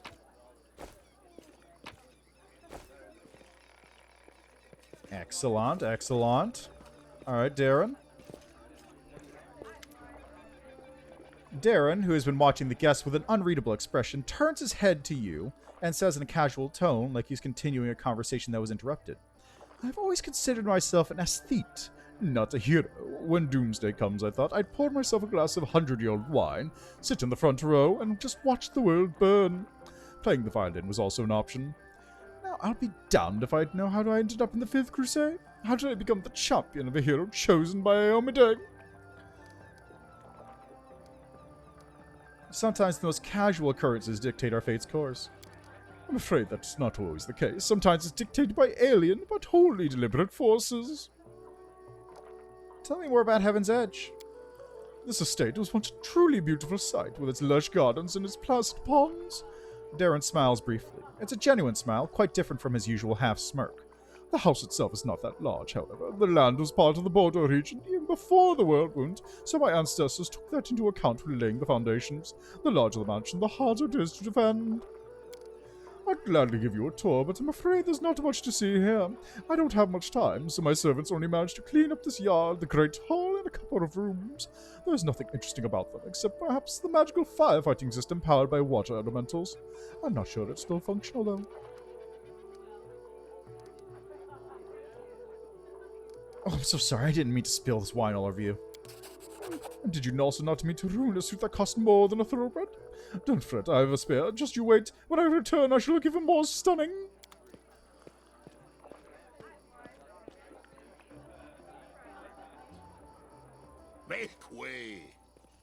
Make way. There you go, Hawkblade. I see that you did your part, Commander. Thank you. Now get ready to watch and listen closely. I'll unravel the past of this place and try to show you whatever I find.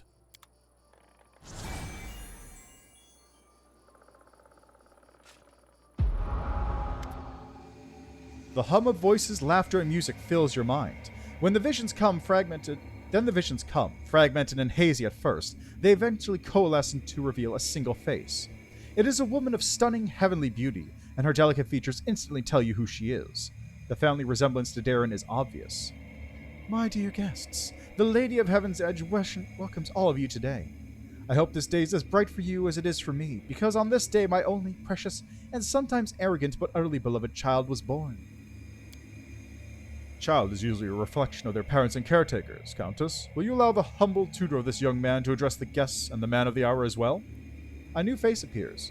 It is a handsome old man with a strong, dignified posture and a voice that emanates power. Can't we have just one day without your sermons? It's my birthday after all. 10 years ago, the young Darren had an utterly angelic appearance. His table manners and expression lacked the dignity of a true angel, however. Day, I'm sure the Reverend Nestrin only wanted to hug you and offer you his best wishes on your birthday. Wait, what? What's that noise? Oh, that guy's... Oh. The shrill laughter rings in your ears and reverberates in the base of your skull. In the vision, a Lilitu appears before the guests of the estate and gives them an exaggerated, scornful bow. The sorceress of evil has come to your celebration, mortals. Did you prepare a treat for me too? You know, that kind of sounds like something Rita Repulsa would say. At last, after 10,000 years, I'm here at your celebration, mortals. Did you prepare a treat for me too? I can't do it. There's no way I can do a Rita Repulsa voice. What do you want, spawn of the abyss? I've already done everything I wanted to. Hey, you doddering old cleric, look around. Don't you notice anything odd? The plague is in your wine and your food and the air around you, in your blood. Soon you will all die. Pray to your pathetic goddess and call upon your healing powers all you want, but they're not going to help you. Nothing will help you.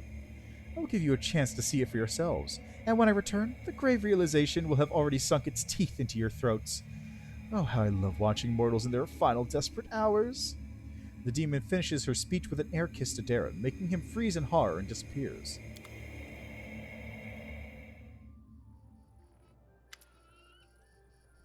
Leper shakes his head and slowly exhales, rubbing his temples. The first appearance of the disease in the Liditu, one of the many sisters of the accursed Minago. So far, everything I've seen matches the official version of events. Who are the people in the vision? Countess Selena Arende was Darren's mother and one of the most beautiful women in the history of Mendev. She was an Asmar, just like her son. The old man is the esteemed cleric Nestrin, our count's guardian and tutor. He was well known for his unfaltering faith and iron will. I was only passing acquaintances with him, so I can't tell you anything more than that. I didn't recognize the others, but Darren told me that the first victims of the disease were his second cousin and the cousin's wife, hailing from the eastern border. Explode a paint can. Well, again, don't worry about that. Like, if something else is happening in the real world that's way more important, trust me, I understand if I don't take precedence in that situation. At least it was just, well, even if it is just paint, that's a lot of cleanup. Was it like a spray paint can or like a big paint can or something? Surely the cleric would have done something. I can't say for certain, but I believe there was nothing he could have done. Magical diseases are already difficult enough to cure, and this plague struck very fast indeed. Now we must find out what happened next. What now? I can sense the aftershocks of some very strong outburst of emotions and memories, somewhere in the west wing of the house. Something must have happened in one of the rooms, so please check if anyone is in there and distract them if need be. So, interesting that he brings up magical diseases. There actually is quite a lot of stuff in the rules about extra diseases. So, like, normally diseases in Pathfinder are kind of whatever. Like, you get filth fever from crawling around and getting bit by rats or whatever. Or you get ghoul fever from getting bit by ghouls and whatnot. And the main problem... Hey, Woljeff. Okay, so it was spray cans. That explains how those exploded then. Yeah, so the main problem with diseases... Or don't. They're sealed and looks like it has been open in a very long time. The main problem with diseases is that, generally speaking, they are not very effective because they deal damage to whoever they're, dealing with over the course of days or weeks. So you'll slowly lose constitution or whatever from filth fever, but that happens over the course of like 2 weeks, and in that time you'll be able to get something to cure you, or you'll make your save. Magical diseases, on the other hand, which they added a whole bunch of stuff for those in horror adventures, are an entirely different beast. You can have magical diseases that are like spell plagues. They screw up the person's ability to cast spells, or they like eat away at a person's psyche and all this sort of stuff. And they become incredibly tenacious and hard to cure as a result. Like in order to clear them off, like normally with a cleric, you just cast the spell, beat the DC of the disease, and it's gone. You can have one which is tenacious, which doubles it, I think. So it becomes almost impossible to get rid of. There's ones where they spread incredibly quickly. Like, there's a whole bunch of this stuff where you can just... It's basically templates that you can stack onto diseases to make them incredibly difficult to get rid of or incredibly dangerous. Not for player use, generally speaking, although there are a couple things that allow you to create diseases, which you could theoretically use there. It's... Magical spell plague things are very dangerous. I just saw a portrait of Darren's mom. So she was an Asmar too, huh? Some people get a celestial bloodline and a title, but others get horns and a slap in the face. Why are you hanging out in this storage room?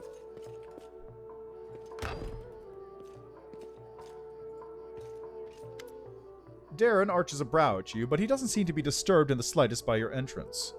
He's not trying to cover up or get dressed any faster. Commander, I assume that you have an urgent matter that requires my attention. Well, here's the thing about the Demon Army's food supply. The Demon Army's food supply is other people, and I'm pretty sure they're generally speaking safe against diseases.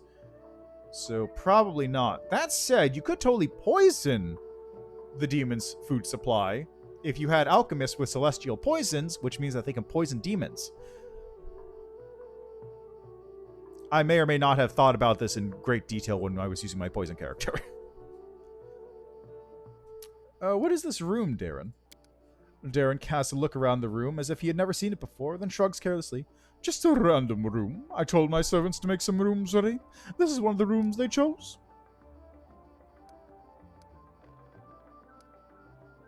I am absolutely confident you won't be able to persuade Sela to dance with you. Oh, I can imagine. A lady graciously tearing down the curtains with her shield, her armor clinking melodiously to the music. I wonder if I could keep a straight face and drip honeyed words in her for the whole dance. I did it before. I haven't done it with Sela, though, so I want to see what this does. You've given me a brilliant idea. You got dressed right quick.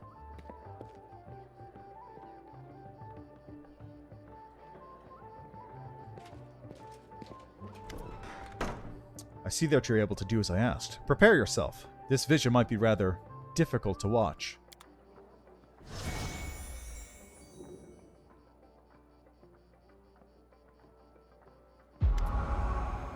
Young Darren stands motionless by the Countess's bed. Her face is pale with fear, and for good reason. His mother's heavenly beauty is gone. Her smile, once beaming with vitality and happiness, looks more like the grimace of a corpse. Only her golden hair still glows, a sad reminder of the healthy young woman she was just a few hours ago. Mother? Mother, can you hear me, Mother? Dave, my boy, how did you get here? The Countess's voice is fading. Don't come any closer, This disease. Mother, listen, the Reverend Neston has sealed the gates. He said that he won't let anyone leave the estate.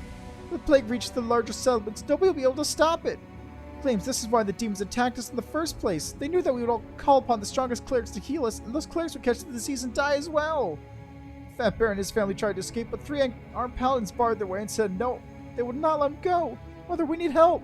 Canobra's full of clerics, wizards, and demons who know else. They might know how to stop it. We need to get there as soon as possible. We must obey the Reverend Nestrum. We're the Lords of Mentev. We must protect our people. If it reaches Canobras, thousands of innocent people will die. I don't care about any innocents. Darren's voice rises to a shout. You're ill, Mother. You're dying. Just tell them to open the gates and take you to Canabras. They won't listen to me, but you're the lady of the estate. They can't refuse you. I can't. I must. Please leave, my dearest. Don't lose hope. You can still... A convulsion overtakes the Countess's body. Her last words are swallowed by a long, guttural groan. Leper wearily rubs his temples, but his face is unreadable. Now I have an answer to one of my many questions.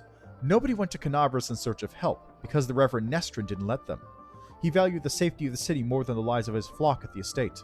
What a difficult choice it must have been. You had the right choice. There was no other way. I'm almost certain that Count Darren has another opinion on this matter. A very, very strong one. Leper rubs his chin thoughtfully.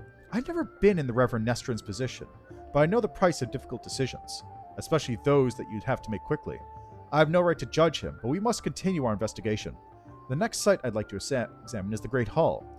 That is where we found the remains of Nestrin and the demons. I assume that he killed them in a confrontation, but we must make sure of that.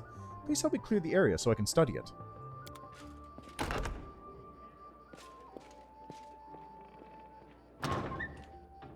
Okay, what do we got here? A book. Already got that one.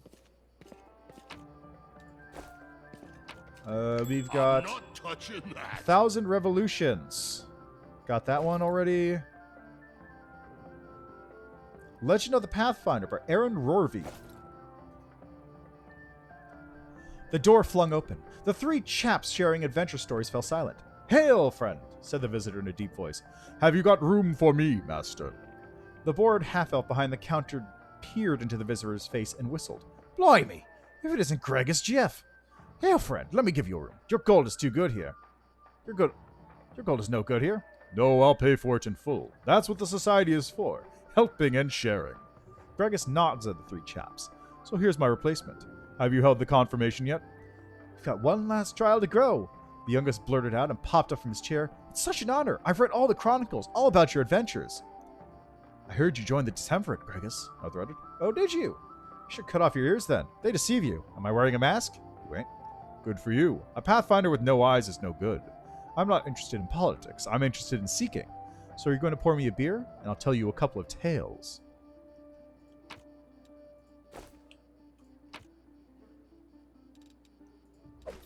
Clear purpose. Darren identifies clear purpose. Bracers allow their wearer to cast healing spells without provoking attacks of opportunity. That's pretty good. Ruby, gold, diamond dust, and jewelry. Make way. Countess Selena Nevia Dara Arenday with her infant son Darren. Unlike typical aristocratic portraits, this one depicts a young mother having fun with her child on a seesaw.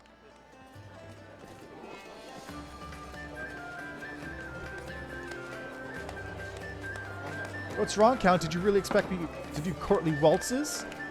he says as they dance on the table. "I don't feel like I'm the one leading in this dance." "Don't try to weasel out of it now. You're not leaving this table until the music is over."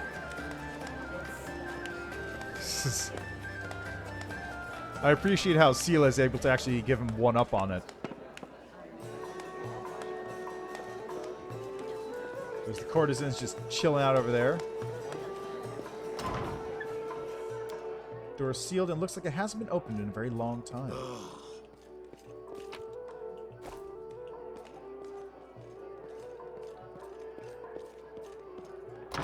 A clip-off would be interesting. How much longer, I wonder? A clip-off I could see. It would be interesting, but it would be a weird sort of get. Although it would be nice to have that bit of the cosmology in the game. Great old one? I don't know, though. Or don't.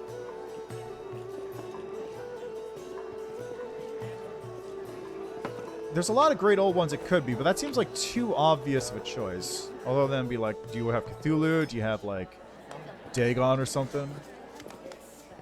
There's a feverish gleam in Darren's eyes, owing to either tipsiness or some overabundance of emotion. "Ho there, Alexander Lichtman! I utterly loathe you for persuading me to ask Sela to dance. It was the most abominable experience of my life. I absolutely must do it again. Just let me catch my breath. How are you enjoying my party? Are you having a good time? How about you, Darren? Are you having any fun?" "Of course I'm having fun. Darren says defiantly. What's wrong? Do you want me to spend my whole life in fear and mourning, blaming myself for what happened? Fine, let's change the subject. I thought the unique ambiance of Heaven's Edge and the fact that we're on the very border of the world would make this celebration special. I thought the past would resurface and make itself known. Darren smirks bitterly. Well, it's even ghosts don't want to attend my parties anymore. What can we do to liven up the evening? You know what I think? I think it's time for a drinking contest. Ah yes, the tried and trusted method of salvaging a dull party. Or salvaging anything, actually. I'm ready, but who will be my competition? Seal will fight for the honor of all paladins. Yes, sir, Commander. Darren, my boy, you still got time to back out. You don't want Auntie Seela to spank you in front of everyone now, do you? What do you do if I win? Are you going to cry and pray to Iomade for an alcohol-resistant aura? I don't know. Okay.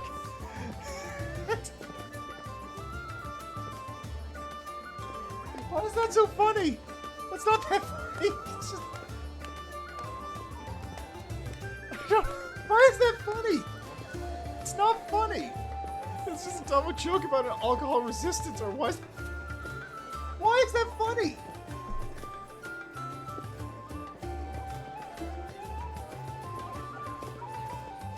Maybe I've been playing too long today.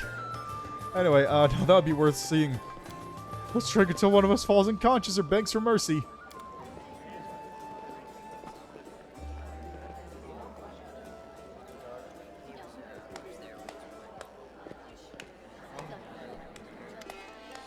That was a nice little warm-up today. Up for more?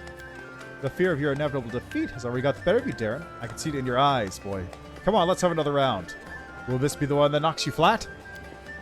Falling in battle against such a worthy opponent won't even bruise my ego, especially if you carry me upstairs to bed afterwards.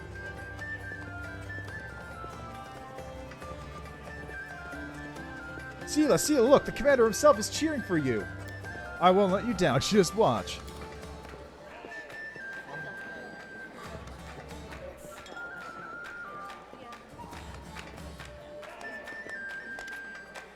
Oh, are we done here? Are you ready for another round? To whom should I dedicate this glorious feat, putting the haughty, self-absorbed prick of a count in his place? To my dearest royal cousin. I'm sure any failure of mine will bring her joy. Oh, my head feels funny.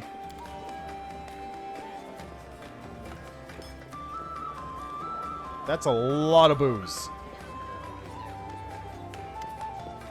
My grandfather, I mean my great-grandmother, put this bottle in the family cellar. And it allowed the sight of an illustrious line to save face and finish it in a tie. Darren looks a bit unsteady on his feet. I don't feel very well. Hey everyone, let's go back outside. I need to get some fresh air in my lungs.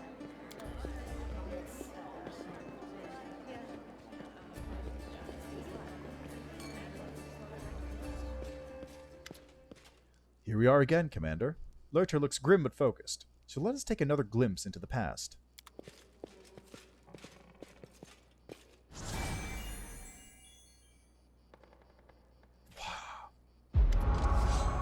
A ripple of laughter flows through the hall. It begins as a sweet, charming chuckle, but then turns into a rasping cackle that makes Darren huddle even deeper into his corner. Why are you running away from me, my sweet prince? Come on, let me touch you. I'll give you. The booming voice of an old man dressed in an Iomedean robe shakes the walls of the hall. Get away from him, demon! Let the boy go. By the blade of the Inheritor, you will only touch him over my dead body. You're pathetic, old cleric. Are you the guardian of this charming little prince? Well, you guarded him in vain. The disease is already circulating in his blood, and soon he will rot before your very eyes. You won't be able to help him, and I at least can make sure his death is beautiful, clean, and sweet. The demoness turns her eyeless face to Darren and licks her lips. A coarse laugh escapes the young man's throat. We'll see about that! Yeah, exactly. Like, what is it? I do wonder what it has to be. Leper turns towards you in astonishment. Drops of sweat glisten on his temples. Something is wrong, Commander. My spells are not working as expected. It's as if some kind of supernatural explosion occurred here 10 years ago, blending everything together. The magical auras, the emotions, the memories. I'll try again to read it. Is it safe? I cannot say for certain, but it is unlikely. The past is in the past, and no one can travel through time except for some uniquely powerful entities, like Aeons or perhaps the eldest of the First World. Even though the past of this place is horrible, It poses no threat to us in the present. Proceed. Just give me a moment to focus. I'll try to channel my visions and feelings to you as accurately as possible. Darren, my boy, what's going on? Lurch's muscular shoulders begin to shake. The vision he is channeling does not change, but you feel something enormous and chilling silently infiltrate the reality around you. The presence of this nameless being becomes almost palpable. Some alien entity is talking to him. Hurry, old cleric, stop it right now! Do you really want to see what happens when... Save me. Can you save me? The presence thickens into something more tangible. The entity is silent, but you feel your blood pulsing in your temples, and each beat brings a new image. Or rather, a new notion. Help brings a feeling of relief and safety. Exchange makes the pulse stronger, more demanding. Gate and secret come immediately after. The images become heavier, almost visible. Secret, keep the secret. Otherwise, death, death, death. The gruesome images swirl through your mind, filling it with pain and fear, and then it all starts again. Help, exchange, secret, death. Nestron stretches out his shaking hand, suddenly looking like a doddering old man instead of a mighty cleric imbued with holy powers. Darren, wait! The thing you're about to let loose is even worse than these demons! Darren's body is quivering like a taut bowstring. His eyes dart from the cleric to the demoness, who's frantically casting protective spells. Demon saints, I'm so fed up with all of you! Burn!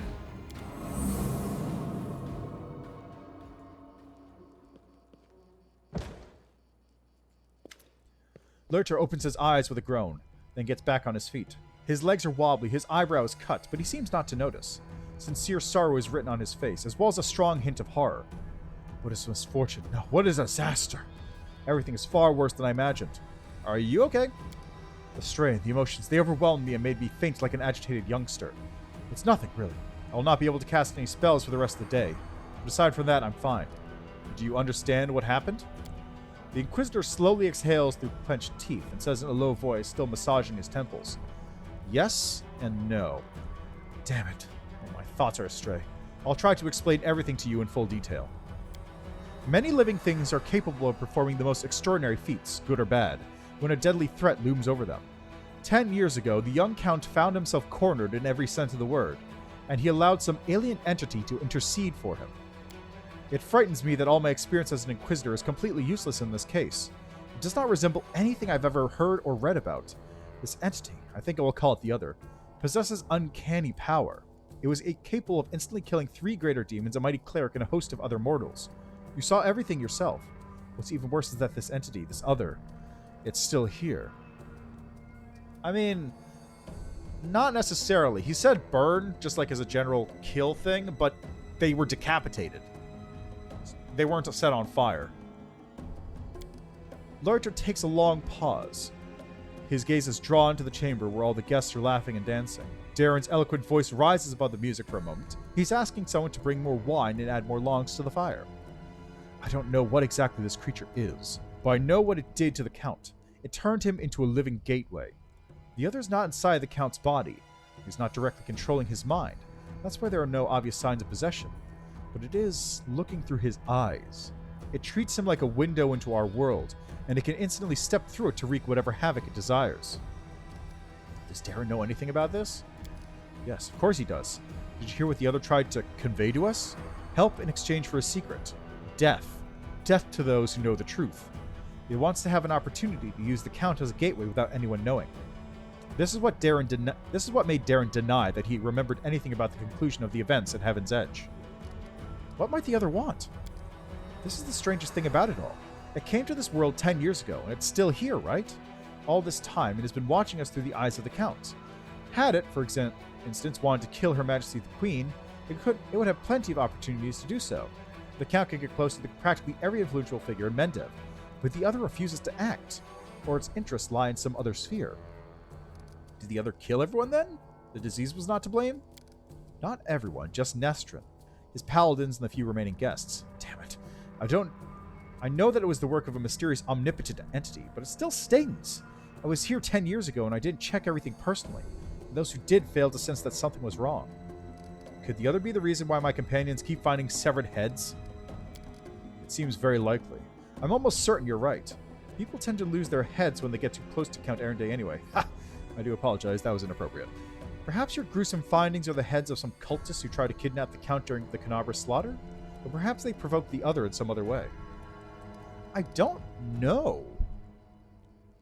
Like, this whole thing about Darren is completely... It's basically completely off the radar for me. I have no idea where it's going. Like,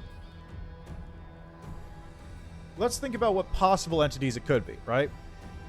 It's something that's effectively at a demigod. Yeah, right? He's got the gold eyes, but that's just because he's a Asmar. But let's think here, right? How many things could it be? It could be... Oh, he's green eyes instead of gold. Oh.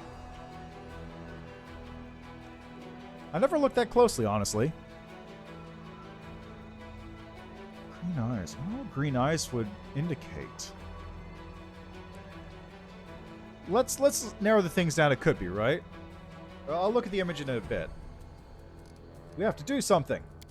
Yes, now I understand Father Nestron perfectly. I must make a crucial decision despite a dearth of information. If his portraits, his eyes are crazy. Okay, I'll take a look in a second. The Inquisitor falls silent for a while. Then he looks you right in the eye. Commander, first and foremost, I must apologize to you. Second, I must ask you to keep this secret. What are you so sorry for? I apologize for dragging you into this mess. You see, the other is an entity of immense power, stated very clearly that it would kill anyone who found out the truth. Anyone knows that the Count is actually its living gateway. I suppose this secret is currently known to 3 people on Galarian. You, me, and Count Darren. And that means... Leper gives you a crooked smirk and shrugs. Yeah, he is doing that, but that could also be like, he might also die if that happens. Why should I keep it a secret? As soon as the Count finds out what we know is his... As soon as the Count finds out that we know his secret, the other will undoubtedly will understand it as well. We do not know what it is and what exactly is the scope of his powers, but we do know that it will dispose of anyone who might reveal its existence. I made a decision, Leper says gravely. I will not tell anyone about the discovery we've just made, not even the Queen or my superiors.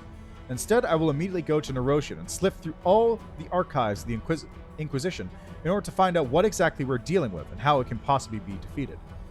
I may also make some cautious inquiries in other places, including Absalom. Still, I will not reveal the truth until I have found at least some reliable information. I'm asking you to do the same. Specifically, do not say a single word about our investigation to the Count himself. So, you want me to lead the crusade while carrying a bomb that may explode at any moment? I'm afraid that you won't be able to hide from the consequences when this bomb does explode. It's up to you to decide, though. What are you going to do with Darren himself? At the very least, he's guilty of letting the other enter our world. Right, now I'm not more concerned about the other, but when we find a way to get rid of this entity, the Count will have to stand trial. Many things about this case are still unclear, including the extent of his guilt. Did he call upon the other by himself, or did he simply answer its call? Could he refuse its offer, or would it have led to his immediate death? Every detail is important, every testimony needs solid proof. That is the difference between righteous justice and blind vengeance. Fine, I'll keep a secret. Leper lets out a sigh of relief. You've made the right choice. I recommend that you go back to the guests and spend the rest of the evening as you please. Anything else might raise suspicions. I must leave immediately in search of the knowledge we all need so desperately. Farewell, Commander. May the light of Iomade guide your path, and Leper Hawkblade will try to keep your path to try and clear of any unwanted guests.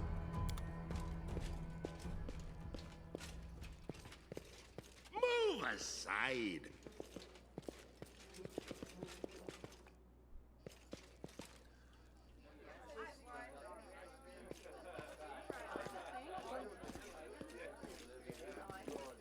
Okay, now I think we can leave, right? Yeah. Alright, so here's the thing, right? What could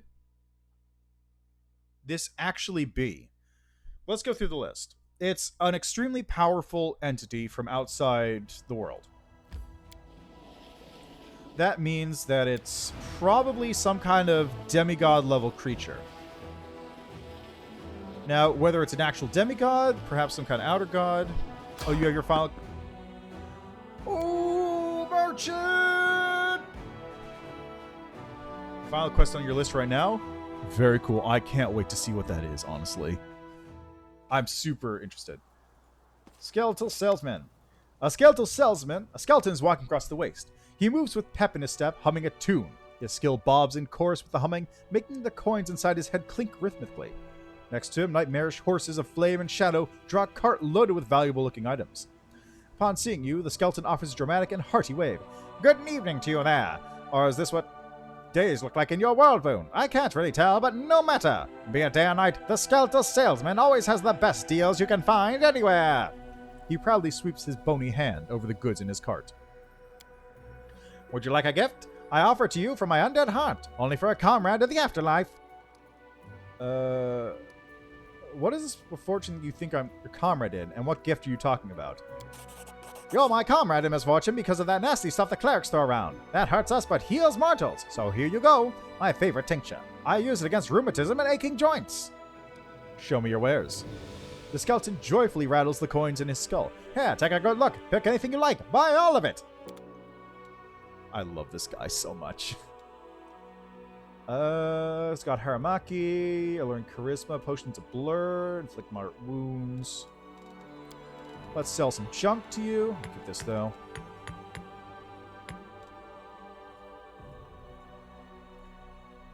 Nothing too crazy at the moment. Nothing too wild. Yeah, exactly. It's something on a cosmic power scale. Make way. Yeah, like something like an Aeon. So, something on that level. Something like... Okay, so we got a couple options, right? All right, let me just look at Darren real quick.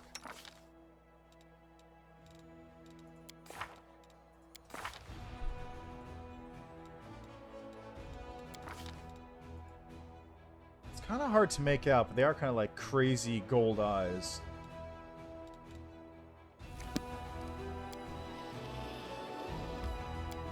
Well, let me think here. So it's not an Aeon. Aeon wouldn't do that, probably. Unless, actually, no, an Aeon might do that. It might, like, intercede on his behalf in order to keep the timelines accurate. That's fully possible, honestly. It's possible that the Aeon is actually you from a different timeline. What else? Okay, so there's the Eldest. They're sort of gods. They're not really gods, but they're kind of gods. Fae deities, Hey, probably... Asimar boy. I calculated the number of sexual encounters you've had in your life, considering the young age at which you presumably became sexually active, and your lack of general moral principles. The total was 2,184. Thanks, Nenyo. Let's look at your workings. So 3 times a week, twice on each occasion, for 7 years. Ah, there's your error. I go 3 rounds on Sundays. If we recalculate, that gives us 2,548. Thanks, Darren. I like how Darren is, like, vaguely flirtatious and wants to bang every female party member. I can appreciate that. I mean, if you want to, next time he pops up, feel free.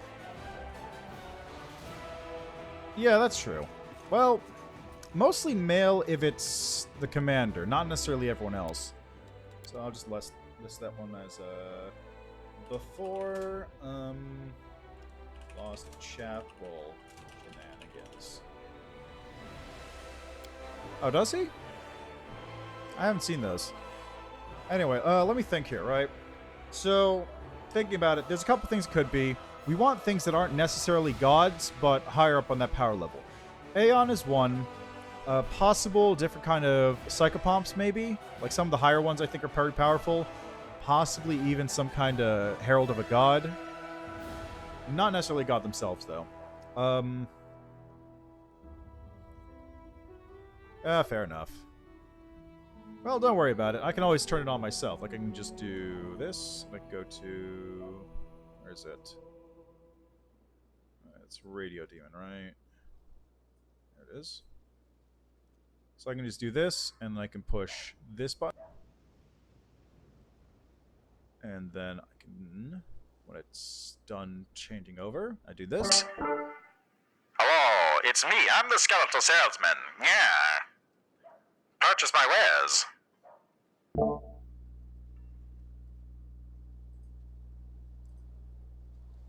Oh, you don't know yet either? Wow, okay. I imagine it probably tells you in the last quest. But let me think, right? So your options are... Let's say Aeon is on the table.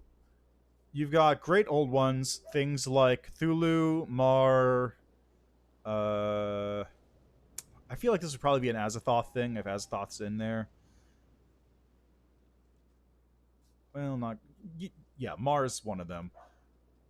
Rovagug, maybe. I doubt Rovagug would do that, but that's possible. Some aspect of Rovagug may have gotten into Darren's head.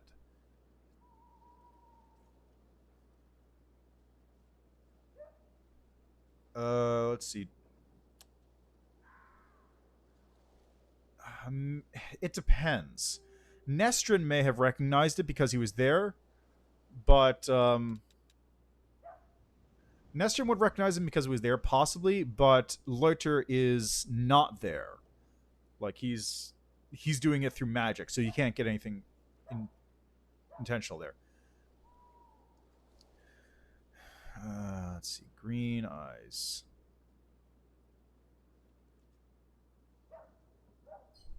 Oh, that's true. It does keep giving me heads. No, Rovagug's probably worse, honestly. I'm pretty sure the demons don't like Rovagug either. Yeah, that's true. So we can probably rule out Rovagug for that reason, as well as Aeon, because if it would, the giving me the heads part is the part that is a bit confusing. That does seem more like something a Fae would do.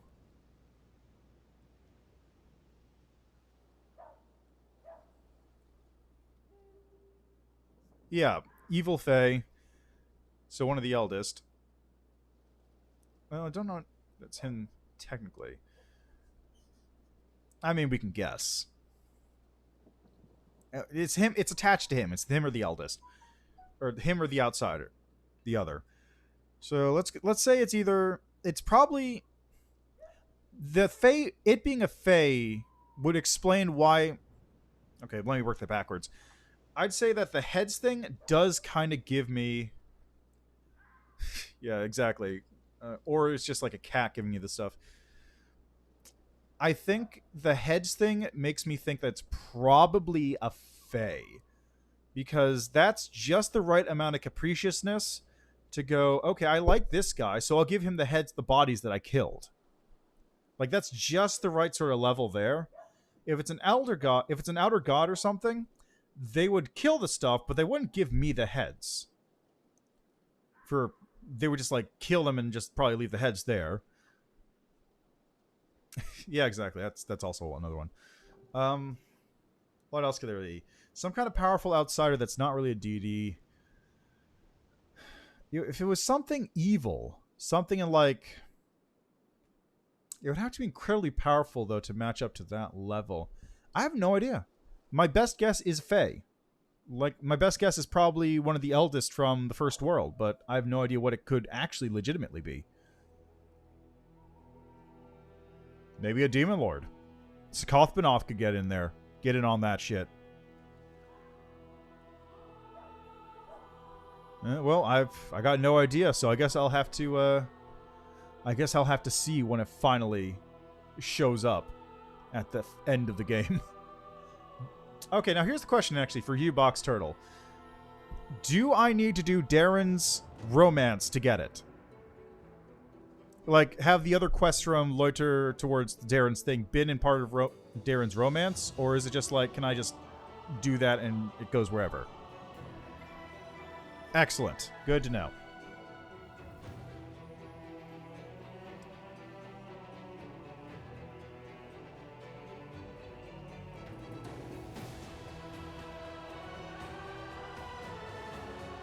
Okay. Yeah, I have no idea. It's gonna bug me for a while until we finally reach it. I just don't know what... I don't know what it could be.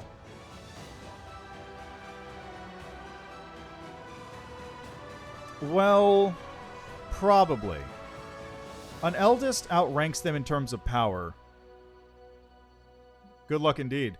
Don't tell me how it goes. Don't tell me what happens, but tell me how it goes. I'm just gonna... My guess, I'm just gonna say my guess is an eldest.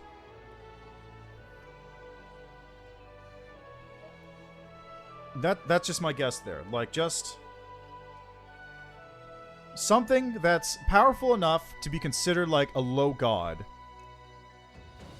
will do things out of the will, or out of whim, protecting Darren, killing whoever, and also giving me the heads.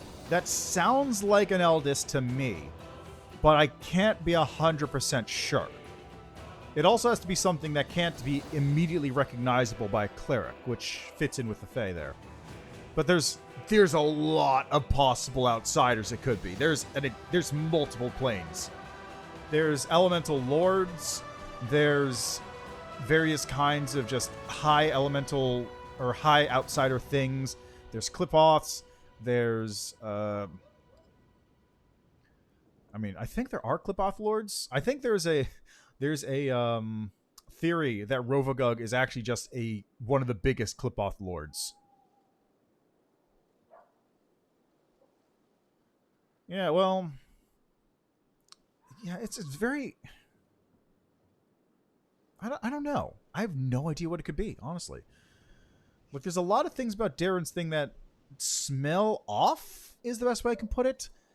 It feels like we're at the part in, Sela's quest, where Curl shows up and says, no, you mustn't, and then takes the ring. Where it feels like, at first glance, oh yeah, obviously Curl's the bad guy. He led us into a trap. But what if he didn't, knowing what we know in the future with the other stuff and the rings and the marriage? What if just something seems off about it is all I can say, really. Anyway, that's something to be left for far in the future. For now, though, I'm going to leave the stream there. Been going for almost 9 hours, and I need to eat some dinner. So I'll be back with more of this tomorrow, and tomorrow we should be able to hit Dresden, and hopefully hit Lich mode, which I'm super psyched about. So my goal, at least, is to try and beat Dresden tomorrow. Yeah, I should be able to do that. I don't think the army is going to be able to take care of those other things, so I'll have to just keep bumping it up and maybe go back and clear them out, because a 7 difficulty army is very strong. Anyway, that is where I'm leaving that for today. Like I said, back on that tomorrow, because I really want to hit Lich. Before we disappear, let's see who's streaming that we can raid.